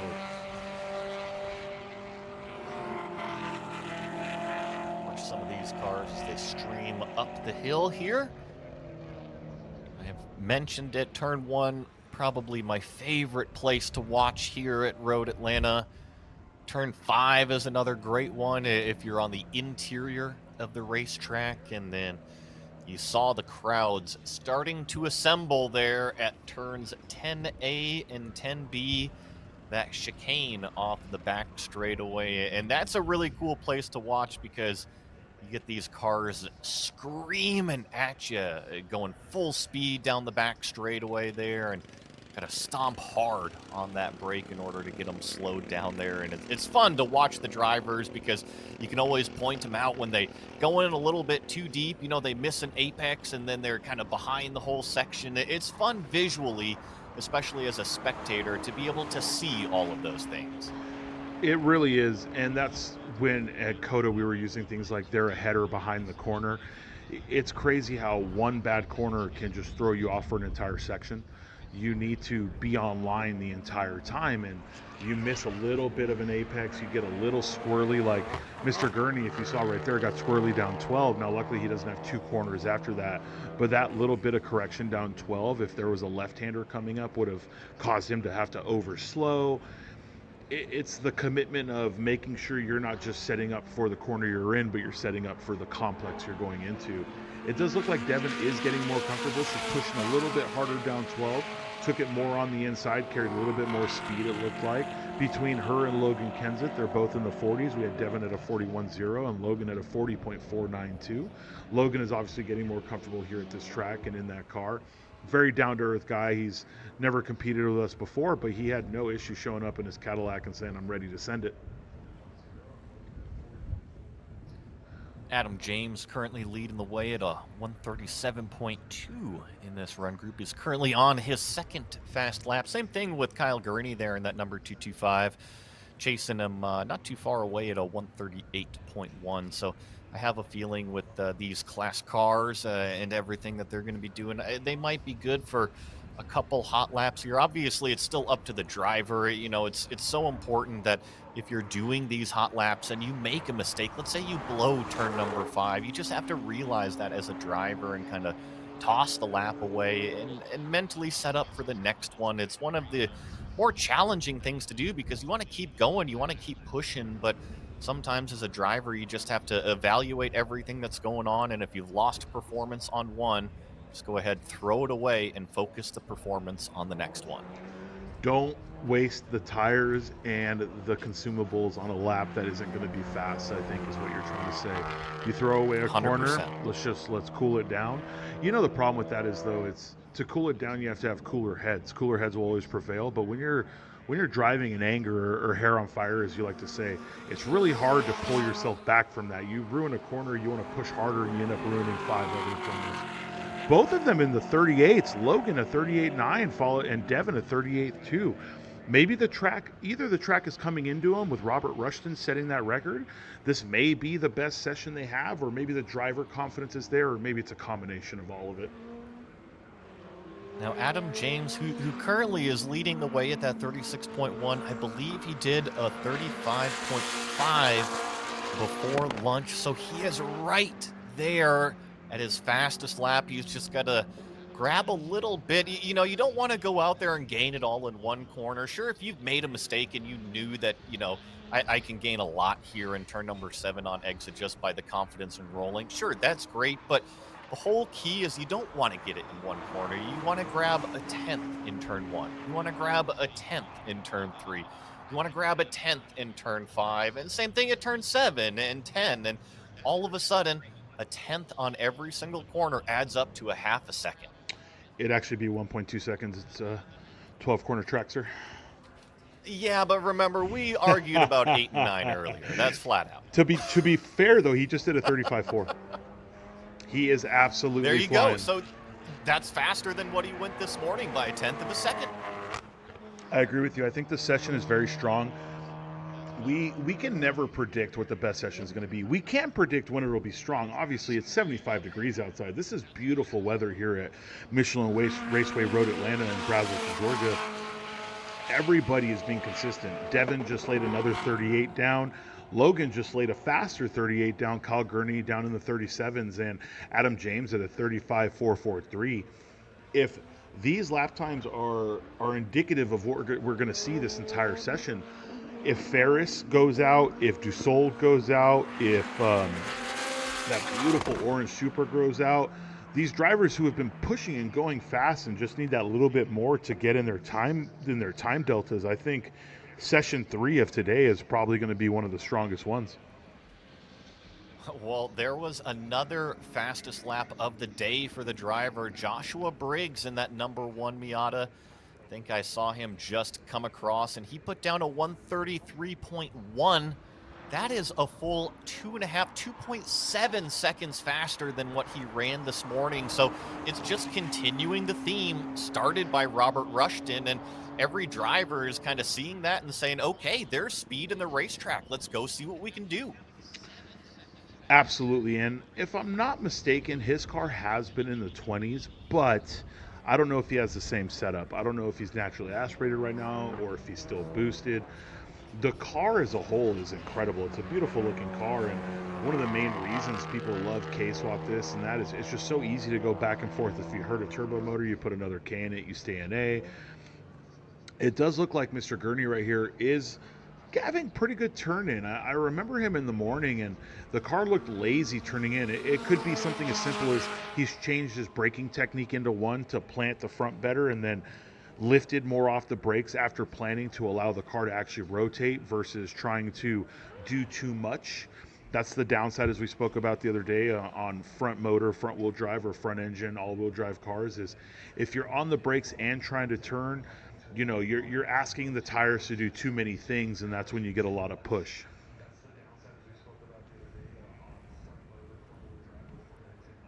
Watching some more of these cars, I think I saw the Cadillac of Kenseth coming into the pits, probably cool everything back down. Not even halfway yet here in this run group. It just clicked over 8 minutes of green flag action, so still got another 10 plus minutes remaining, plenty of track time, and just gotta cool everything back down sometimes, or maybe even get a sip of water if you're the driver and starting to get a little bit warm. I know that it's very pleasant in terms of that ambient temperature, but we haven't mentioned it much at all, is how much these drivers are actually working inside the car. Now, it's not like they're in there for a half hour at a time per se, but some of these cars, they don't have power steering. Some of them, they don't have power systems even in the brakes. So these drivers, they're definitely wheeling them, and the smaller the steering wheel that you put on it, the bigger those muscles have got to be to turn this thing around the track. Big, strong muscles to turn in. Luckily, everybody here is assisted by things like power steering. All the stuff that when, you know, racing was newer to the crowds, when we're in the 60s, 70s, 80s, power steering, ABS, all those things no one ever thought was required. It's so awesome to have these high aero, high downforce cars and to be able to really throw them into the corners because you have so much assist. Imagine trying to, take turn one with 1,500 pounds of downforce on the front of your Corvette with absolutely zero power steering. You wouldn't even make the corner. Adam James in that number 509 continues to lay down some very, very fast laps. Now, it's not his fastest of the session, but he just put down a 135.8. So I'm going through at least his fast laps for the session. That means about 3 laps here, all within about of a half a second, maybe 3/4 of a second window there. So pretty consistent stuff out of that number 509. Consistent is totally right, and staying in the 35s over and over. He has been fast this entire event. That was obviously a cool down lap. He did a 54.2. The best thing you can do if you haven't made a mistake and you don't need any setup changes, this is something that a lot of people have trouble doing when they haven't been in competition before and they're at an HPDE day or any normal track day. They want to do another fast lap, but instead of dialing it back 20-30% to let the tires come back, they just keep lapping and they don't understand why the consumables are disappearing. What you just saw there is Adam James dial it back about 25%, add 20-ish seconds to his lap time to let the tires cool down. And tires don't heat up on the straights. You don't have to really cool it down on a straightaway. You just no hard braking, no excessive lateral G's. Let the tires come back to you and then send it for another lap. It's important too for those pressures, to keep the tire pressures in range. If you start to overheat the tire in terms of temperature, well, the pressures are just going to continue to build inside the thing. So it's just kind of a never-ending spiral of stuff that you don't want going on, at least if you want some good grip out there on the racetrack. And curious to see what he's able to put down after that cool down lap. It's still Joshua Briggs, that number 1 Miata, that's on top of the charts in terms of this run group right now. But I think seeing a lot of these drivers starting to put in faster and faster laps here, even after lunch. Briggs crosses the line, and then once again, Adam James, another 135.5. So talk about consistency even more. Yeah, and Joshua Briggs laid down his one flyer, came into the pits, talked to his guys, and then he's on his second one. That's why you see a 5:37 lap for anyone on Race Hero. He comes into the pits, and there is no timing and scoring loop on this side of the pits. That's why when you watch racing here, Petit Le Mans, any of that, they actually use the inside of 12 as the pit entry, because timing and scoring loop is over there. That way you don't lose laps when pitting. We use the outside because it's safer. We don't need people trying to cut on the inside of 12 while people are doing hot laps, etc. The most important thing here is these guys come in and they actually get the data they want. The biggest thing is, and I've talked to Mr. Briggs and I've talked to his team, their biggest thing is they're old school. They're using tire pressures. They're using all of that to just bring the car back down to him so he can go out and lay down another fast lap. See what they can do after extracting that little bit of data and making a few little adjustments, and send the driver back out onto the racetrack to go do their thing and see about laying down even faster laps. And to kind of speak on that car a little bit more, I know that you said that it's gone through a few different little motor setups or tweaks, and not sure exactly which setup they're running today, but I do see that potential of the car, maybe even down into the mid-20s down there. So I think a 133.1 might just be scratching the surface, depending on what they can kind of unleash here today. Today, tomorrow, maybe they're still boosted and they're running low boost. There's so many different scenarios when you see these cars. There's so many different things that are going on. It does look like whatever was going on with Mr. Joshua Briggs, he's still only going to do one hot lap. He went back out, started another one, and he's coming back into the pits. it could be indicative of a problem. He could have just blown a corner somewhere, and he knows that was the last lap he had on those tires for this session. You can only cool them down so much without actually not driving, and you overcook a set of tires one time, and it's pretty over from there. You were talking about things like tire shaving for rotational weight, but what happens a lot on treaded tires, and Mr. Briggs is on Unlimited, by the way, he's on slick, so I'm not going to say this is 100% him, but what happens a lot on treaded tires is we push them so hard that the tread blocks become so hot that they can actually chunk. That's one of the main things that shaving tires does, but even a shave set of treaded tires can chunk from overheating, and that's the last thing you would ever want to happen at a competition when you have a whole another day ahead of you. Still got about 5 minutes left here in session 3 for group number 3. We still got group 2 and group 1 here to close out the Friday afternoon. So make sure you guys are getting the nice seat for all of the global time attack action that will be coming at you here for about the next 45 minutes to the next hour or so on track at Road Atlanta. Watching Group 3, Josh Briggs, Adam James, Kyle Gurney currently leading the way. Devin Hoffman and Logan Kenseth all part of this run group.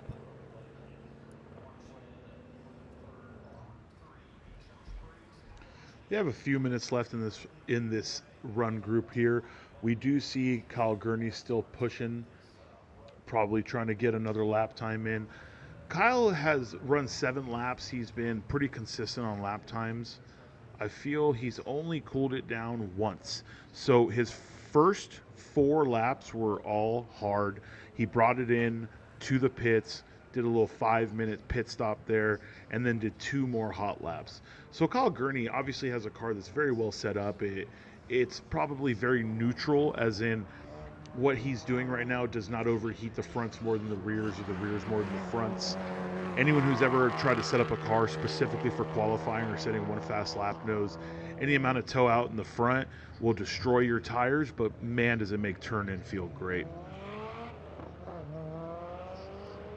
It gives all the responsiveness in the world. I think if anybody has never experienced adjustment in toe, what Cuban is talking about, especially with toe out in the front, you have the steering wheel in your hands, and as soon as you turn the wheel, the front end will dart that direction. You have extreme response, almost like a go-kart, right? As soon as you make that little move, the front end, it wants to go that way. And that can be great in terms of turn in. It can also be good in terms of kind of helping the front end turn throughout the corner. However, just like anything out there, you can cross that barrier on what is too much. It's just, once again, up to the drivers and up to the crews and deciding exactly what the alignment settings that you need for this specific racetrack. And yes, you can have a general idea of a good baseline, but everywhere you go, it's going to be a little bit different. Well, I think with anything in racing also, not just what you need, but what are you willing to give up? Because you know what, toe out, even a 32nd of toe out, a 64th on each side, which sounds like nothing to most people, but anyone who's ever done alignment knows that a 32nd of toe out is a good amount of toe out. You're scrubbing more tires in a straight line. It will lower your top speed. Maybe not by a lot, but it will lower your top speed. And more than anything, it just puts wear and tear on your tires. You have to ask yourself what you're willing to give up to gain. Are you willing to give up 2 mile an hour on the straight to gain better turn in for 7, better turn in for 1? Are you willing to risk having a snappy front end down 12? It's such a pros and cons game. And for people that have never dealt with toe, the easiest way to explain it is your street car at home has toe in the front and the back. It's safe. Also, toe in is the best way not to destroy tires, because zero toe actually feathers tires. So the car you have at home that you may think feels great when you're turning also has a very neutral alignment setup. While a lot of these guys are setting it up to be able to get max performance, but they're giving up a lot at the same time. It's always that balancing act, right? It's just the balance of what you need and what is going to be too much as we get the checkered flag here on session 3, group number 3. Joshua Briggs did lead that run group in the unlimited class Miata with a 133.1. Adam James in his street class number 509 crossed the line with the best time of 135.4. Kyle Gurney in the limited class at a best time of 137.5.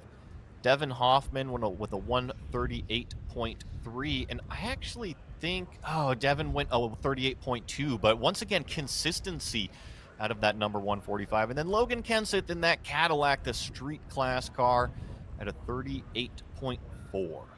Which is actually, that's faster than what he ran this morning. So more drivers setting their fastest laps after lunch. And doing a great job of it. And for any of you guys out here in the paddock, for any of the drivers, the fans, if you want to help support these drivers, help support this series, don't hesitate to stop by the GTA booth. We got hats, we got shirts. Talk to these drivers, see how you can just support them. And support is not always financial. Don't forget that. You would be surprised how much just following someone on social media and interacting with them helps them. We live in a world where interactions mean the world to sponsors. So if you are meeting someone here or you're talking to someone, make sure you get their Instagram, make sure you get their Facebook, their TikTok, whatever it is that they are pushing their content on. Give them a follow, interact with them, tag them in what you're doing, take a photo of their car.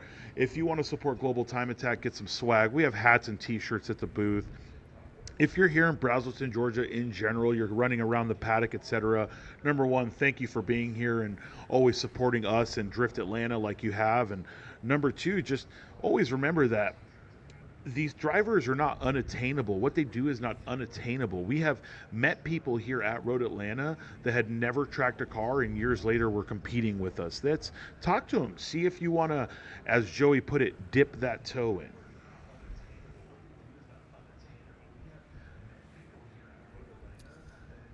We just have a little bit of a break between the run groups, just another minute or two before we get the cars pulling back out onto the racetrack there from turn number 1 pit exit.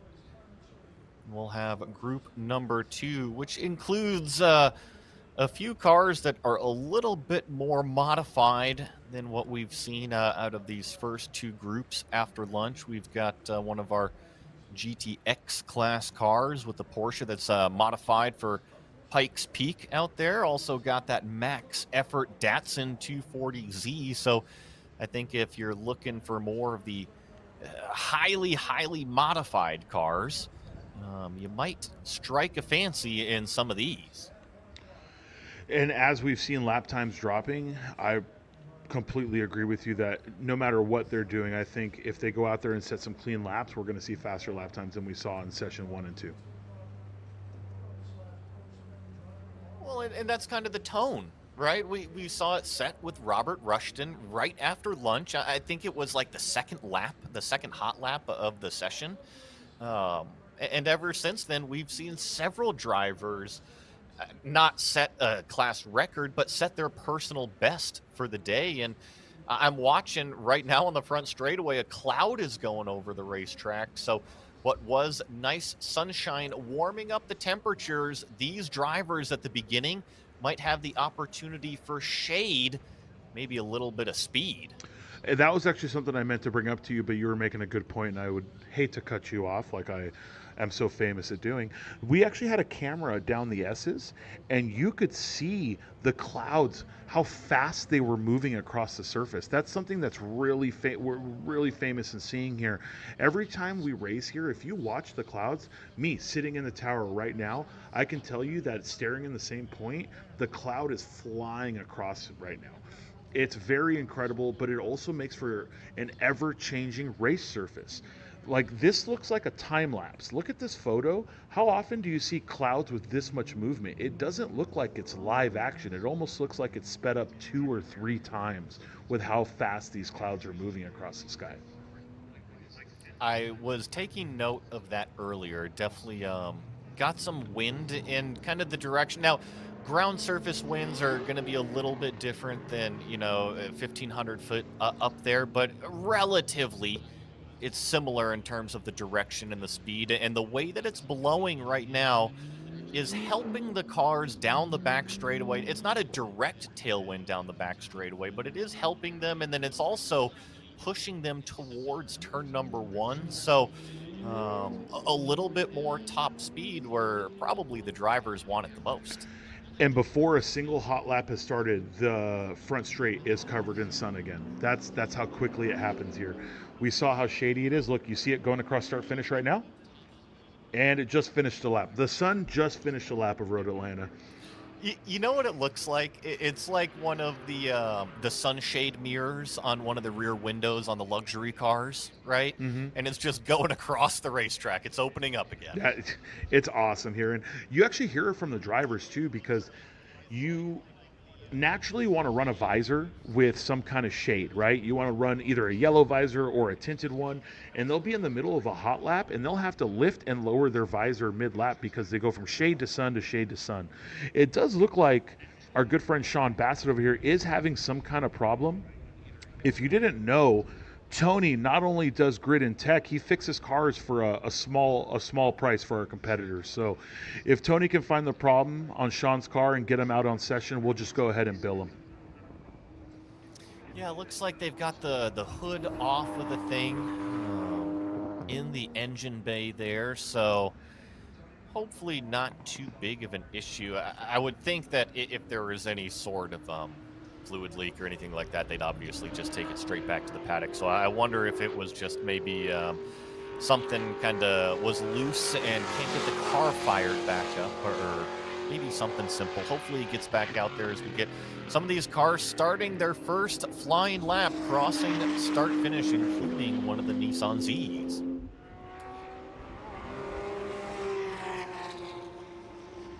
It does look like it's Anthony Pearson followed by Alexander Gallardo in that LS-powered Z, Ray Guerrero in his GTX class Porsche GT2 RS Club Sport. That right there is going to be Kevin Parlett in another LS-powered Z. And Michael Sims was out there in his limited class car. So we do have quite a few competitors out here trying to push. There's zero doubt that they've been listening. Everyone has heard that every car that's gone out so far has basically gone faster. So that kind of hypes you up as a driver and as a team. We got to get out there. This is our turn. But the crosswinds are picking up here at ground level. I'm looking at the flags over in the Formula Drift paddock, and they are really starting to move, which is a pro and a con. You know, give you a little tailwind down the front straight, but that's not really relevant because everything is going to be a crosswind where it's relevant. You're going to have a crosswind going down the back straight. You're actually going to have a crosswind entering 12, which could be a little scary because it's pushing against the end plates of your wing. It could be, you wouldn't want to say upsetting the car, but it could be causing the car not to get maximum grip when it is coming down. See as these cars come on by, start finish, complete their first of their timed laps here this session, about 4 minutes into it. It includes that number 927 Nissan Z, a 133.30 to start things off, and then Ray Guerrero and then GTX class Same Porsche, lap time. 33.3 as well. And are Same you lap seeing time. this right now? Same lap That time. we got two times, Guerrero and Sims, both at an identical 133.334. I'm not sure I've ever seen that in competition. I'm going to go ahead and send this to my timing and scoring guy. I want to know what the fourth digit is. And not only that, but I mean, Alexander up there leading the way is at a 33.3. So technically, the first three cars to cross the line were only separated by, call it 35 hundredths of a second, which is incredible. And mind you, that's three different classes. That's really cool, to be honest with you. And Alexander Gallardo, he's been coming year after year. He's a great driver. He's always picking up speed and time. It's incredible to see those lap times. Also really cool that Michael Sims and Ray Guerrero are at identical lap times. Again, they pitted together, they came together. There he is going into the shade right now. The sun is going up the track and then back down. But it's awesome because they've been pushing each other too. So they're being very consistent. Now, we're talking about a GT2 RS Club Sport and a GT3. There's no way that they gain the same times in the same areas, right? So for them to be in two completely different models of vehicle and lapping the same is got to be a rarity that is I couldn't even give you numbers on. The trend of the drivers' fastest laps of the day continues. Ray Guerrero just went a 131.6. That is over half a second faster than what he turned earlier this morning. So things are already hot here in Session 3, Group 2. I noticed that Alexander Gallardo in that Z car was just off of his fastest lap time. He laid down a 132.6, and that's only less than a half a second off of his fastest of the day. And it looks like all of these drivers, they are still getting after it. Yeah, and Ray immediately to a 31.653, which he really does go out there and just pick up the pace lap after lap. That is going to be the difference, though, between like a GTX car and Alex Gallardo's car, or Kevin Parlett, or Jackie Ding, or Ferris Khartoumi. It's different because that car is built to do 24 hours of racing if it has to, where the rest of these cars are built to do short sessions, short bursts. So Ray can really work his way into that car. And truth be told, depending on the kind of tires, depending on the kind of slicks, it probably is faster lap after lap. We had a very good friend and competitor, speaking of Ray running a 130.9, we had a friend and competitor that ran an IMSA Ferrari Challenge, and the fastest lap on those Continental slicks was like lap 29 because they just have to be brought in. There's no getting on tires like that on a car set up for endurance racing or a car set up for those kind of tires and just immediately laying down the flyer. And I mentioned that Alexander in that 927 Nissan was just off of his fastest lap of the day. Well, he just smashed it because he put down a 131.3. That is 9/10 faster than what he ran this morning. So things really, really hot out there. Michael Sims in that number 11, also faster than what he ran before lunch. So he's sitting there pretty about a half a second faster at a 133.3. And I'm loving it. I'm absolutely loving seeing these drivers get into their machines, go out there on the racetrack, know that it still has speed, and just simply start laying down laps. And Anthony Pearson just put down a 132.0. I'm checking. Yep, another fastest lap of the day for the driver. You literally nailed it. I was looking at his previous, and it's everybody is just banking lap after lap after lap. And here's Alex Gallardo in his LS powered car, just barely off of the lap time before it. So obviously he's found his consistency zone, and maybe the tires are not indicative of going a little bit faster, but same thing with Ray just did a 31.7, so maybe we just call that a bad lap for both of them and they come back and go faster. But Ray is out here with a 130.9 leading this session. Alexander Gallardo at a 31.369, Anthony Pearson at a 32.0, and then we have Michael Sims at a 33.334. Sims has not gone faster, by the way. He did that first lap, and then every lap after has been in the 33s, and then that one was a 42. He may have cooled it down a little bit.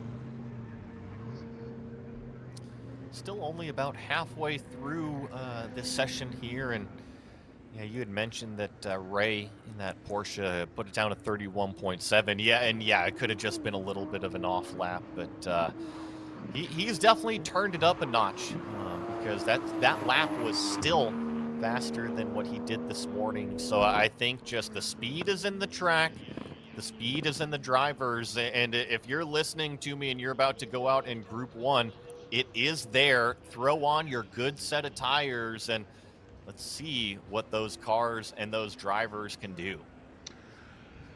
They could do a lot, and whether this session is these drivers are in a little bit higher classes, their cars are pushed a little bit more. I think this is more where you see they set the fast laps, but they're not going to set them lap 5, 6, 7, 8, where the previous run groups they were faster and faster and faster and faster. Obviously, I'm going to say Ray Guerrero doesn't necessarily count in that, though he didn't. But here's where we see that the track is live right when you go out, and what I mean by that is the temperature's there. It's not green. It's happy. It wants you to send it. Do your 70% warm up and just go. Use those first 2 laps to your complete advantage. And And Alexander Giardo in that Nissan is incredibly consistent. Went out there and kind of stepped it up to his fastest lap, which was lap number 3 with a 31.3, and then backed it up with a 31.5, and then backed it up with a 31.7. So the way that I kind of see that is that they got everything in the window.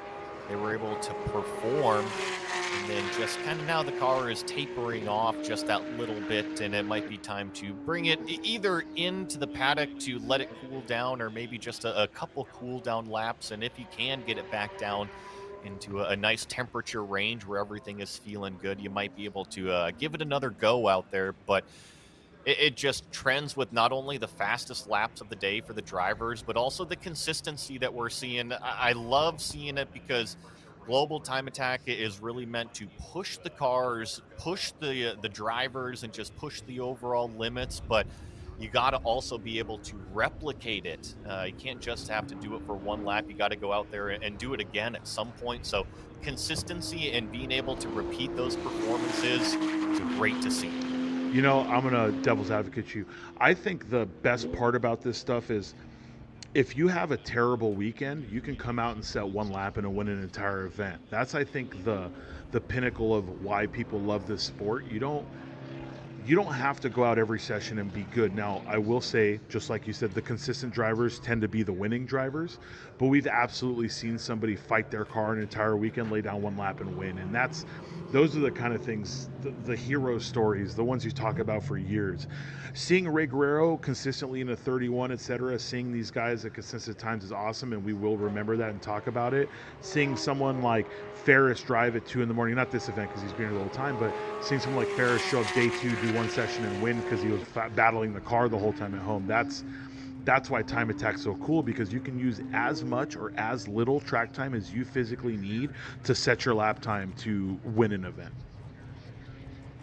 And speaking of lap times, Michael Sims continues to drop his down to a 32.9 set on lap number 6. So deep into the run here, Michael Sims in that number 11 still finding speed, and I'm cross-checking this, 32.9, that makes him about a half a second faster than what he ran this morning. He ran a 33.8. You're absolutely correct. Being down in the 32s, and I mean, his first lap of what was that, a 33.334 or whatever it was, that first lap was already faster. So for him to be down in the 32s, the confidence is there. He's obviously never driven here before, but with confidence comes the track, and of course having the track underneath you brings confidence. It's this awesome circle. Some things in life spiral downwards, but running fast laps and consistently being faster spiral upwards for us, because you'll do a fast lap and you'll feel the confidence and you'll push a little bit more, and the track will be under you even better, and then you do a little bit better. It's the best feeling in the world. Everything has ups and downs. If things didn't have ups and downs, we'd be dead, including our pulse. But it's so nice to see a driver who hasn't done laps at an event at a certain track just have the ups, incredible highs. Hopefully he doesn't hit any lows here, but it's great to see him continue to rise. Beautiful day in Georgia in May here. Look at the green trees encompassing Road Atlanta here. Just an absolute beautiful facility. If you've never been to this place, I highly urge you to go. If you're in the southeast here today and tomorrow, and if you can make the trek out to Michelin Raceway at Road Atlanta, type it into your GPS and head on out here. We got drifting, we got Time Attack cars going around today as well as tomorrow. So lots of fun activities, even just to come out and watch. Tons of fun stuff going on, and if you're a fan of motorsports and cars, you will definitely have a good time.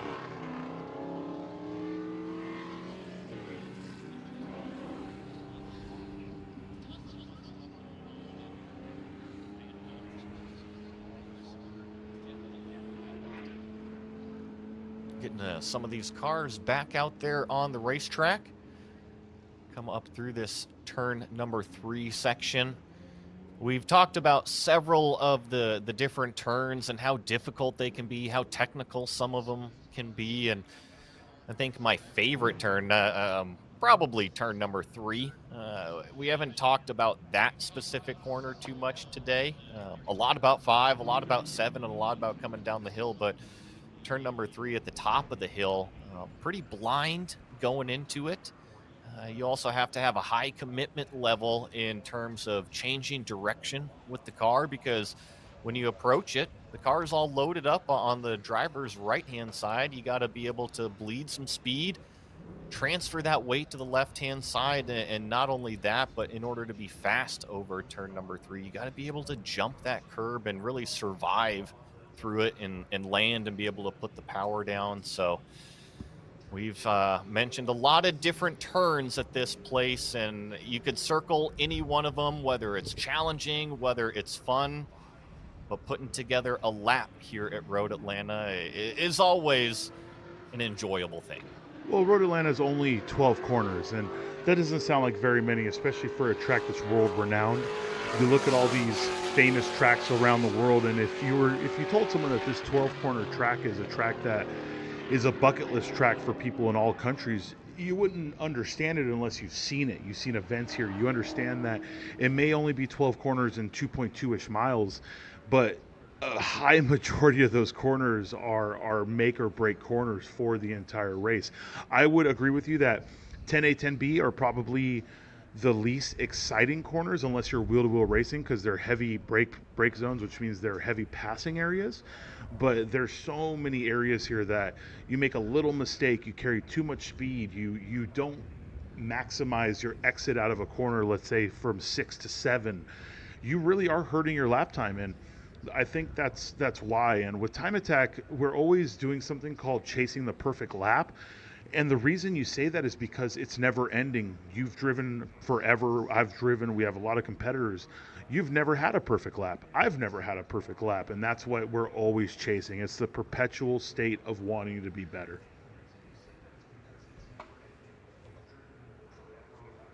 The racing driver in me really wants to be snarky and say, what are you talking about, Cuban? Every time I drive is perfect. That would mean you win all the time, and that's a lie, sir. Don't get so excited. It does look like Alex Gallardo is still laying down laps. He's been laying perfect laps all day, and you know how I know that? Because he's in the car and I'm in the tower, so he's winning right now.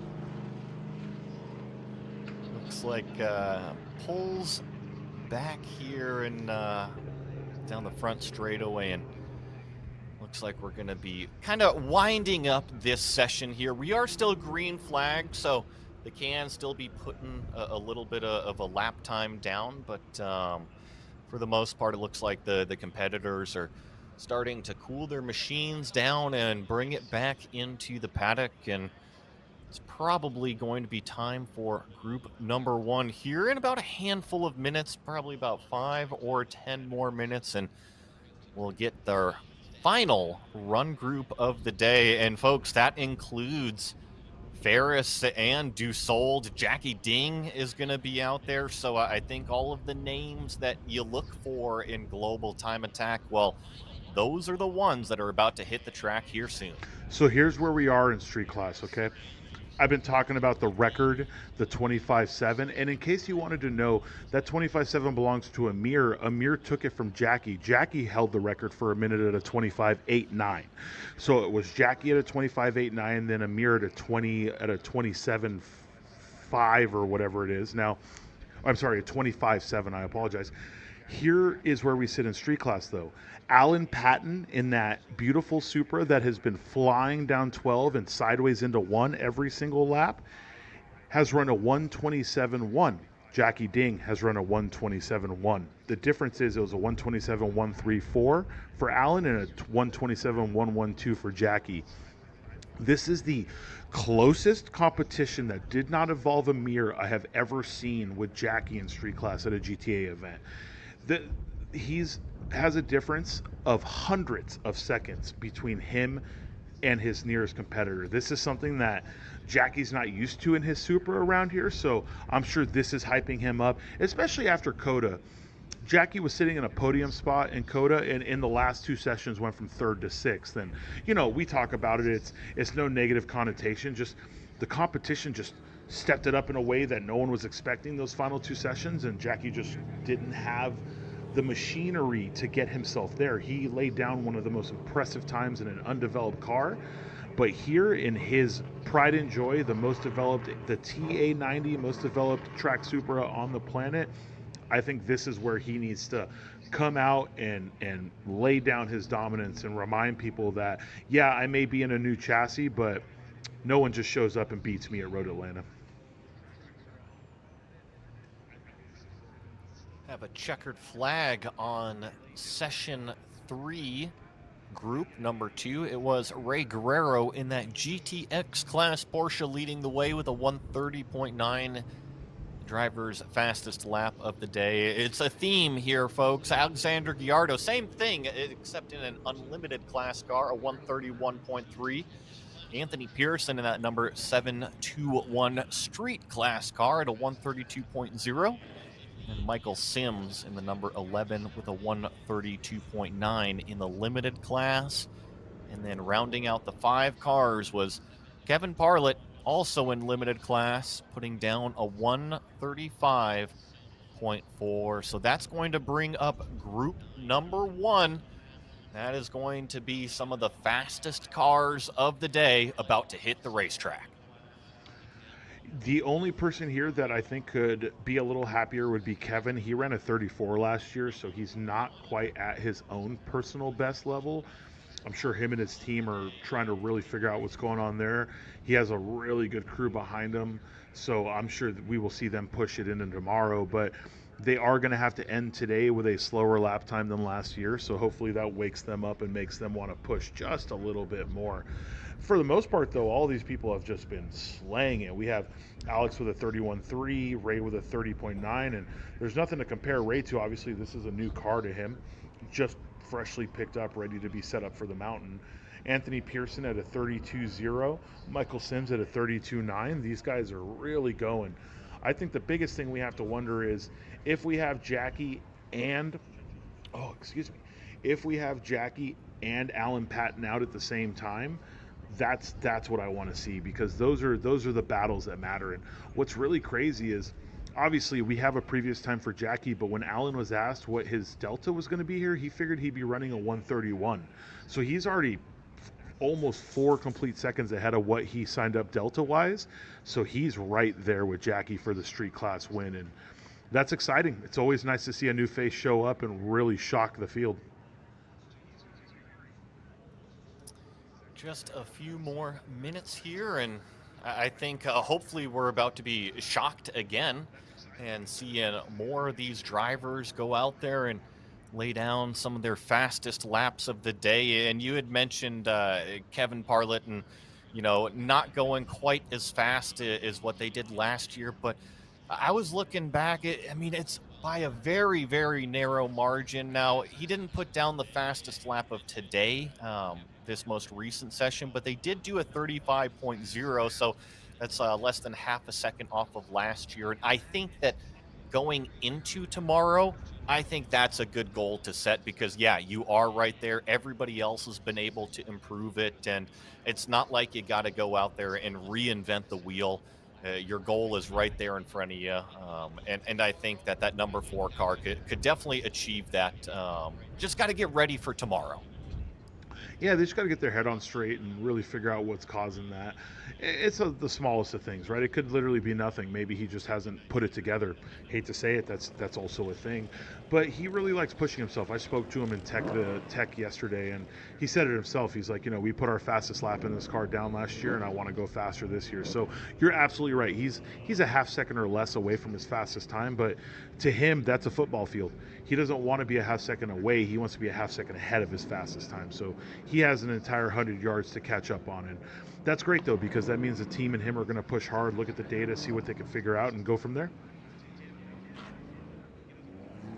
As we officially get the green flag out on the racetrack, which means the cars will be released in a nice timed gap.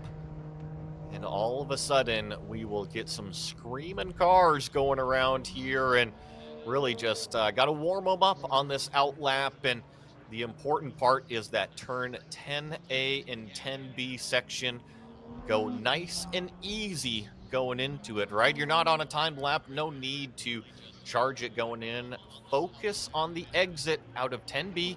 Get the best run you possibly can with your vehicle to launch the car up and over that crest, dive down towards turn number 12, and really start your lap on the best foot possible.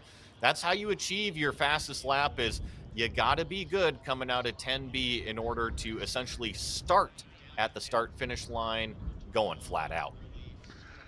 The entire lap is banking on having a good start. You can nail every other corner on this track, but if you don't carry proper speed down the front straight starting your lap, I mean, you're basically hurting yourself in ways that you cannot catch up on. You're not going to set a record, or you're not going to set a personal best without setting up properly down 12.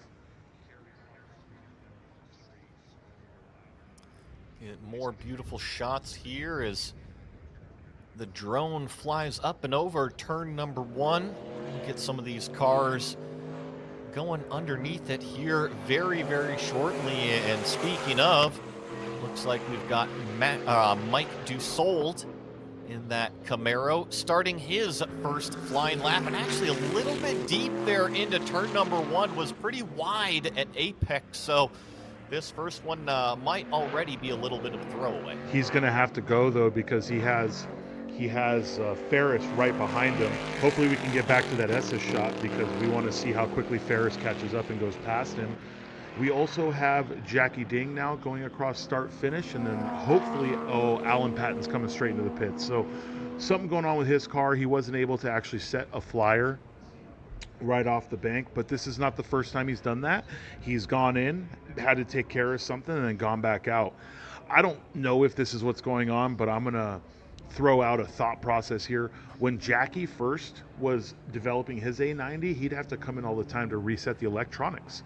And, with years of working with AMS and Ecotech and all them, they've got that all figured out. But that doesn't mean that everybody has that figured out. So maybe the car went into some kind of limp home mode. They got to come in, power cycle the car, and then send it back out. We've seen that before, and that is the only downfall of being the cool kid on the block with all the new technology. Those things can absolutely fail on you too. As we have Mike coming down the front straight, about to finish his first lap. My guess is, a 125.280, so he went heavy into 1, but he picked up a lot of speed around the backside. Same thing with Ferris. Ferris obviously let off a while ago because he would have been right behind Mike. And it could have been something as simple as he saw himself catching Mike really quickly, and he did not want to be in a position where he needed to pass him down the back straight or needed to make a move. He may just want to come in, cool it down, get a gap, and go back out.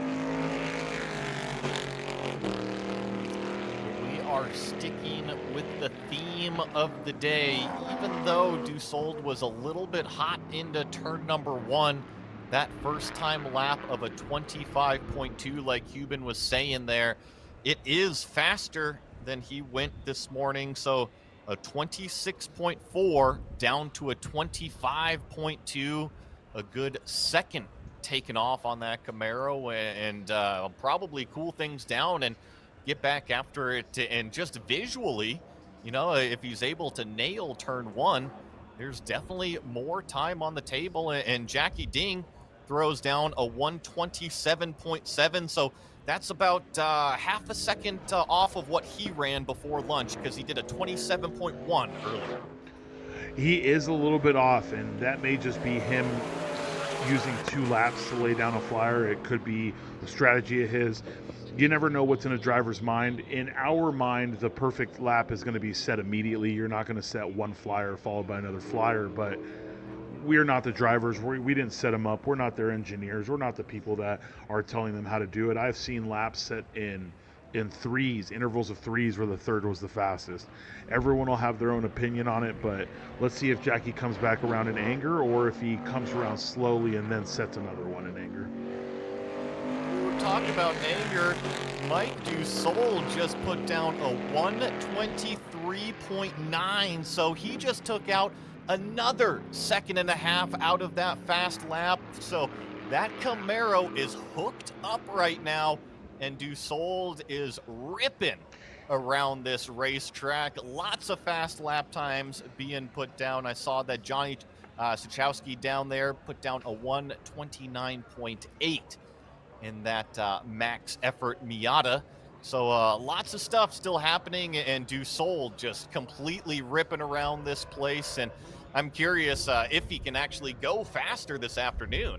Well, I hope so, because the record he's chasing is a 23.7. I know I said earlier maybe he's not chasing it, but he just took a second and a half out of his time.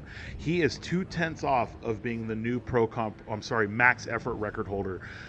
Pro Comp became max effort. A few things were shifted around. A 23.712 was set in 2017 here at Road Atlanta. So if he was to take 2/10 off of his lap time, he would a little bit over 2/10 off of his lap time. It would be his record instead of Brian Fessler's from Paul's Automotive.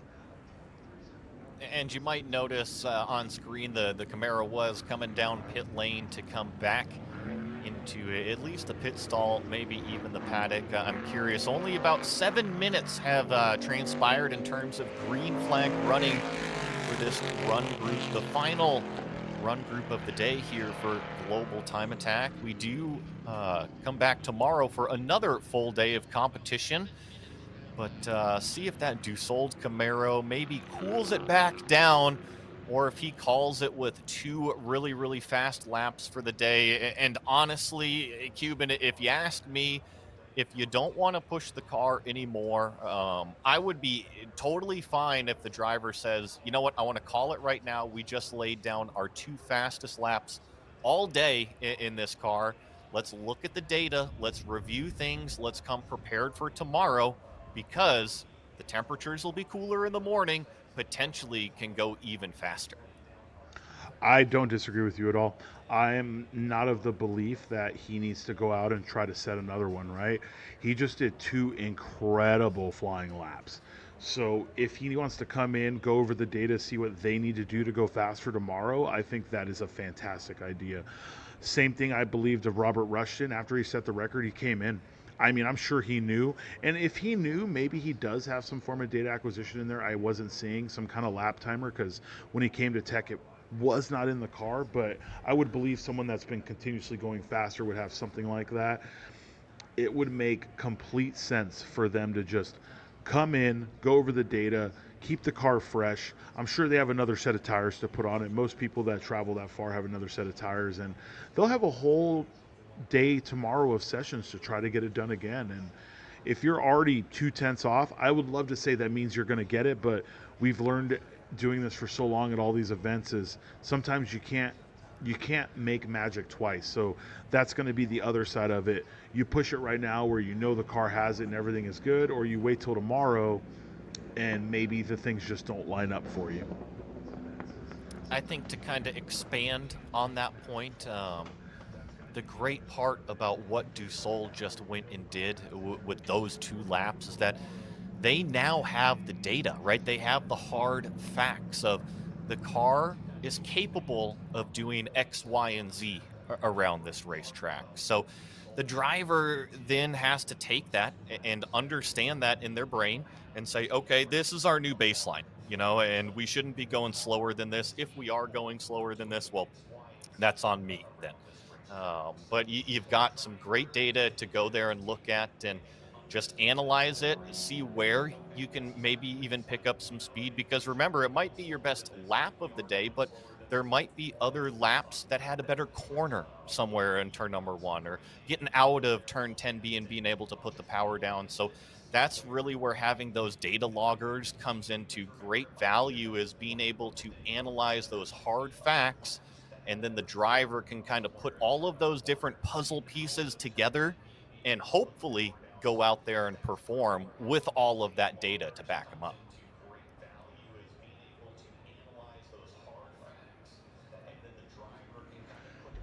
It's incredible out here, and I will say it looks like both Jackie and Ferris, they've called it. I believe that Ferris himself probably wants to figure something out or make sure the car is perfectly right before he tries to set a flyer. I do see one more car in the hot pits, it looks like, towards the very backside of it, but I'm not quite sure if we're going to see another lap out of them. Whether we do or don't, every single competitor that went out in this final session here at Global Time Attack Road Atlanta with Drift Atlanta here at Michelin Raceway Road Atlanta in Braselton, Georgia, every single one of them was pushing hard, and we saw, I'd say, 80% of drivers set faster laps in this final session, which is very exciting, not just for them, but for everybody here. The Drift Paddock open at noon. The fans are everywhere. Speaking of which, make sure if you're in our paddock to talk to the GTA drivers. If you're near the GTA booth, we have a beautiful, lovely, friendly, amazing woman there named Shannon who will take care of you. She'll let you know anything you need to know. She will also help you get hats and shirts if that's what you're looking for. The sun is out. You need to protect your eyes. Make sure you stop by, talk to Shannon, let her know Cuban sent you. She'll take care of you. But for everyone else that's here, just these drivers got to get the adrenaline of setting their fastest laps around all these people. And not only that, seeing so many people set a fast lap with an entire day of competition ahead, that is just, it brings a level of excitement I can't even personally explain. So we haven't talked about this driver too much this session because we've really been focused on how fast Dussault has gone and just the trend of everybody getting faster. Well, that number 96 car, Johnny Sachowski out there, he also laid down a 128.9. So continuing with the trend, a tenth faster than he went this morning. It's just a theme, isn't it? You know, once one of your buddies goes and does it, you're not the cool kid on the block unless you go out and do it too. It feels bad, right? You know, things happen, but it feels bad when you're looking at the timing and scoring and everyone went faster and you went slower. That's when you look in the mirror and go, well, we got to figure it out for tomorrow. But the truth is, the same amount of stress is on everyone who went faster. You know, sure, Robert Rushton reset the record. If he doesn't go faster at all, he could call it a victory, but he won't, because if he spends all day tomorrow going slower than he went today, he'll feel like, you know, it could have been a better event. That's the downside of what we do, and you know it, we're perfectionists. I could break a record by 2 seconds, but if I have a whole nother day to do even better and I don't even get close to it again, I feel like, did I really do it or was it luck? So every single one of these drivers has a level of stress on their shoulders, but I feel like the most stressed drivers right now have to be Jackie Ding and Alan Ritten. Those two right there, because that's first and second place in street, and that's by hundredths of a second, right? So Jackie Ding and Alan Patton, sorry I said Ritten. Those two are going to be some of the closest. Mike Dussault, I don't think he stresses over records. I'm going to be very honest with you. It's not something that he's going to stress over, but knowing you're 2/10 away from it, I'm sure it's on his mind, and if it's not, I'll make sure it is when I leave this tower, that he's right there. You have people like Ray Guerrero. He's going to stress because he wants to put on a good show. He's gone fast, but Ray knows what he's capable of and what that car is capable of, and he's been with us for a long time. Jonathan Wheeler, this is his first event in street class. He doesn't just want to show up and barely go faster than his enthusiast time, and he definitely doesn't want to show up and have an enthusiast driver go faster than him. So he needs to step his game up, and we can keep going down the list, you know. Kyle Gurney showed up. He's doing great. His fastest before was a 38. He's in the 37s. All of these drivers. I'll talk about Devin Hoffman. Devin, she showed up to get, you know, some seat time, etc. But what I haven't seen is I haven't seen her crack that barrier where the comfort's there. And, you know, you don't want to show up and then just leave by saying I got seat time. You at least want to say I got seat time, I got comfortable, and I found this. She wants to break that barrier. And of course, I'm only speaking of drivers who I know personally and I've spoken of. I don't really know what a lot of these guys are thinking, short of seeing them on track and seeing how incredibly they've been running. But knowing Ferris and knowing who he is, running a 122 is awesome. It's an incredible lap time, but he's ran a 17 here in the other car. He wants to be in the teens. He wants to leave here with that. Not only did I make the car work last minute and drive 15 hours in the middle of the night and show up at 2 in the morning, I came and I crushed the competition and I went home. That's what the goal is when you're trying to be the fastest of the fastest, and you got to show up with the biggest, baddest ride and get some of these results scrolling across the screen here if you are viewing online, from the enthusiast class over to the street class as well. Get a look at some of the fastest lap times that have been laid down throughout the day. get all of them up on the screen here for you. We do have an official checkered flag for session 3, group number 1. So in terms of the on-track action that we've seen from Global Time Attack today, that is going to do it for the cars. But the results for session 3, group 1 was Mike Dussault putting down that wicked fast 123.9 in the Camaro. Jackie Ding backing up the earlier lap time in that street class Toyota with a 127.7. And Johnny Sachowski going even faster in that max effort car, putting down a 128.9. Those were the 3 cars that were able to put down the lap times here this afternoon. And remember, it's not just today that we are on track. We are around all day tomorrow, and that starts bright and early. 8 a.m. Eastern is when the track goes green. We're going to be hot pretty much all the way up until lunchtime. Take a very short 30-minute break. Make sure to fill our bellies up, and then we will conclude just like we did this afternoon here with a whole nother session. And I can only wait for that one, Cuban, because from what we saw today, tomorrow afternoon, circle that last session, it seems like everybody is going to put down the speed. You know what I love about this is you closed out the show better than I could have. As you can see on this schedule, as my dear friend Joey let you know, this is what you have to look forward to tomorrow. I am just such a fan of somebody with such enthusiasm as I have. And Joey, as always, it's been a pleasure. We won't have you here tomorrow because no one's allowed to have the same energy as me. So I hope you enjoyed your time here. And okay, we'll have you back. I'm kidding. But truth be told, Joey, you've been absolutely correct. Everything you said has been on point. And for everybody out there listening, you saw the schedule. We'll be here again tomorrow, 8 a.m. bright and early Eastern Standard Time here at Michelin Raceway Road Atlanta in Brazelton, Georgia for Drift Atlanta and Global Time Attack Road Atlanta. This is the end of day 1. Catch us tomorrow, guys, 8 a.m. Eastern Standard Time to see what records fall, who actually ends up winning in street class. Is it Jackie? Is it Alan? Who's able to really figure these cars out? And honest to God, who ends up on top at this event? Because usually it'll be 1 or 2 small stories. It seems like we have things going on in every single class. So this is me, Cuban Rodriguez. I've been here with Joey and all the GTA staff, the Rev Media, all the hard staff here at Michelin Raceway Road Atlanta, and my co-commentator on the ground, Mr. David Miller, with that smooth, silky voice. We want to thank you guys for listening to us, and we will catch you tomorrow.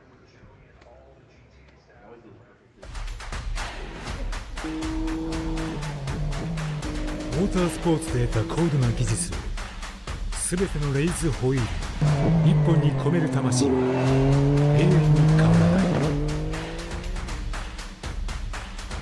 ビヨンド・ザ・レボリューション。ザ・コンセプト・イズ・レーシング。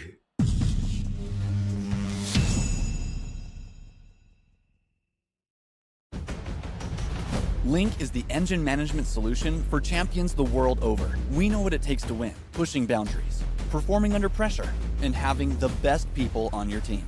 Our tech support are performance specialists, available 24 hours and ready to talk one-on-one about your winning formula. Link ECU. The performance, reliability, and power to get to the podium.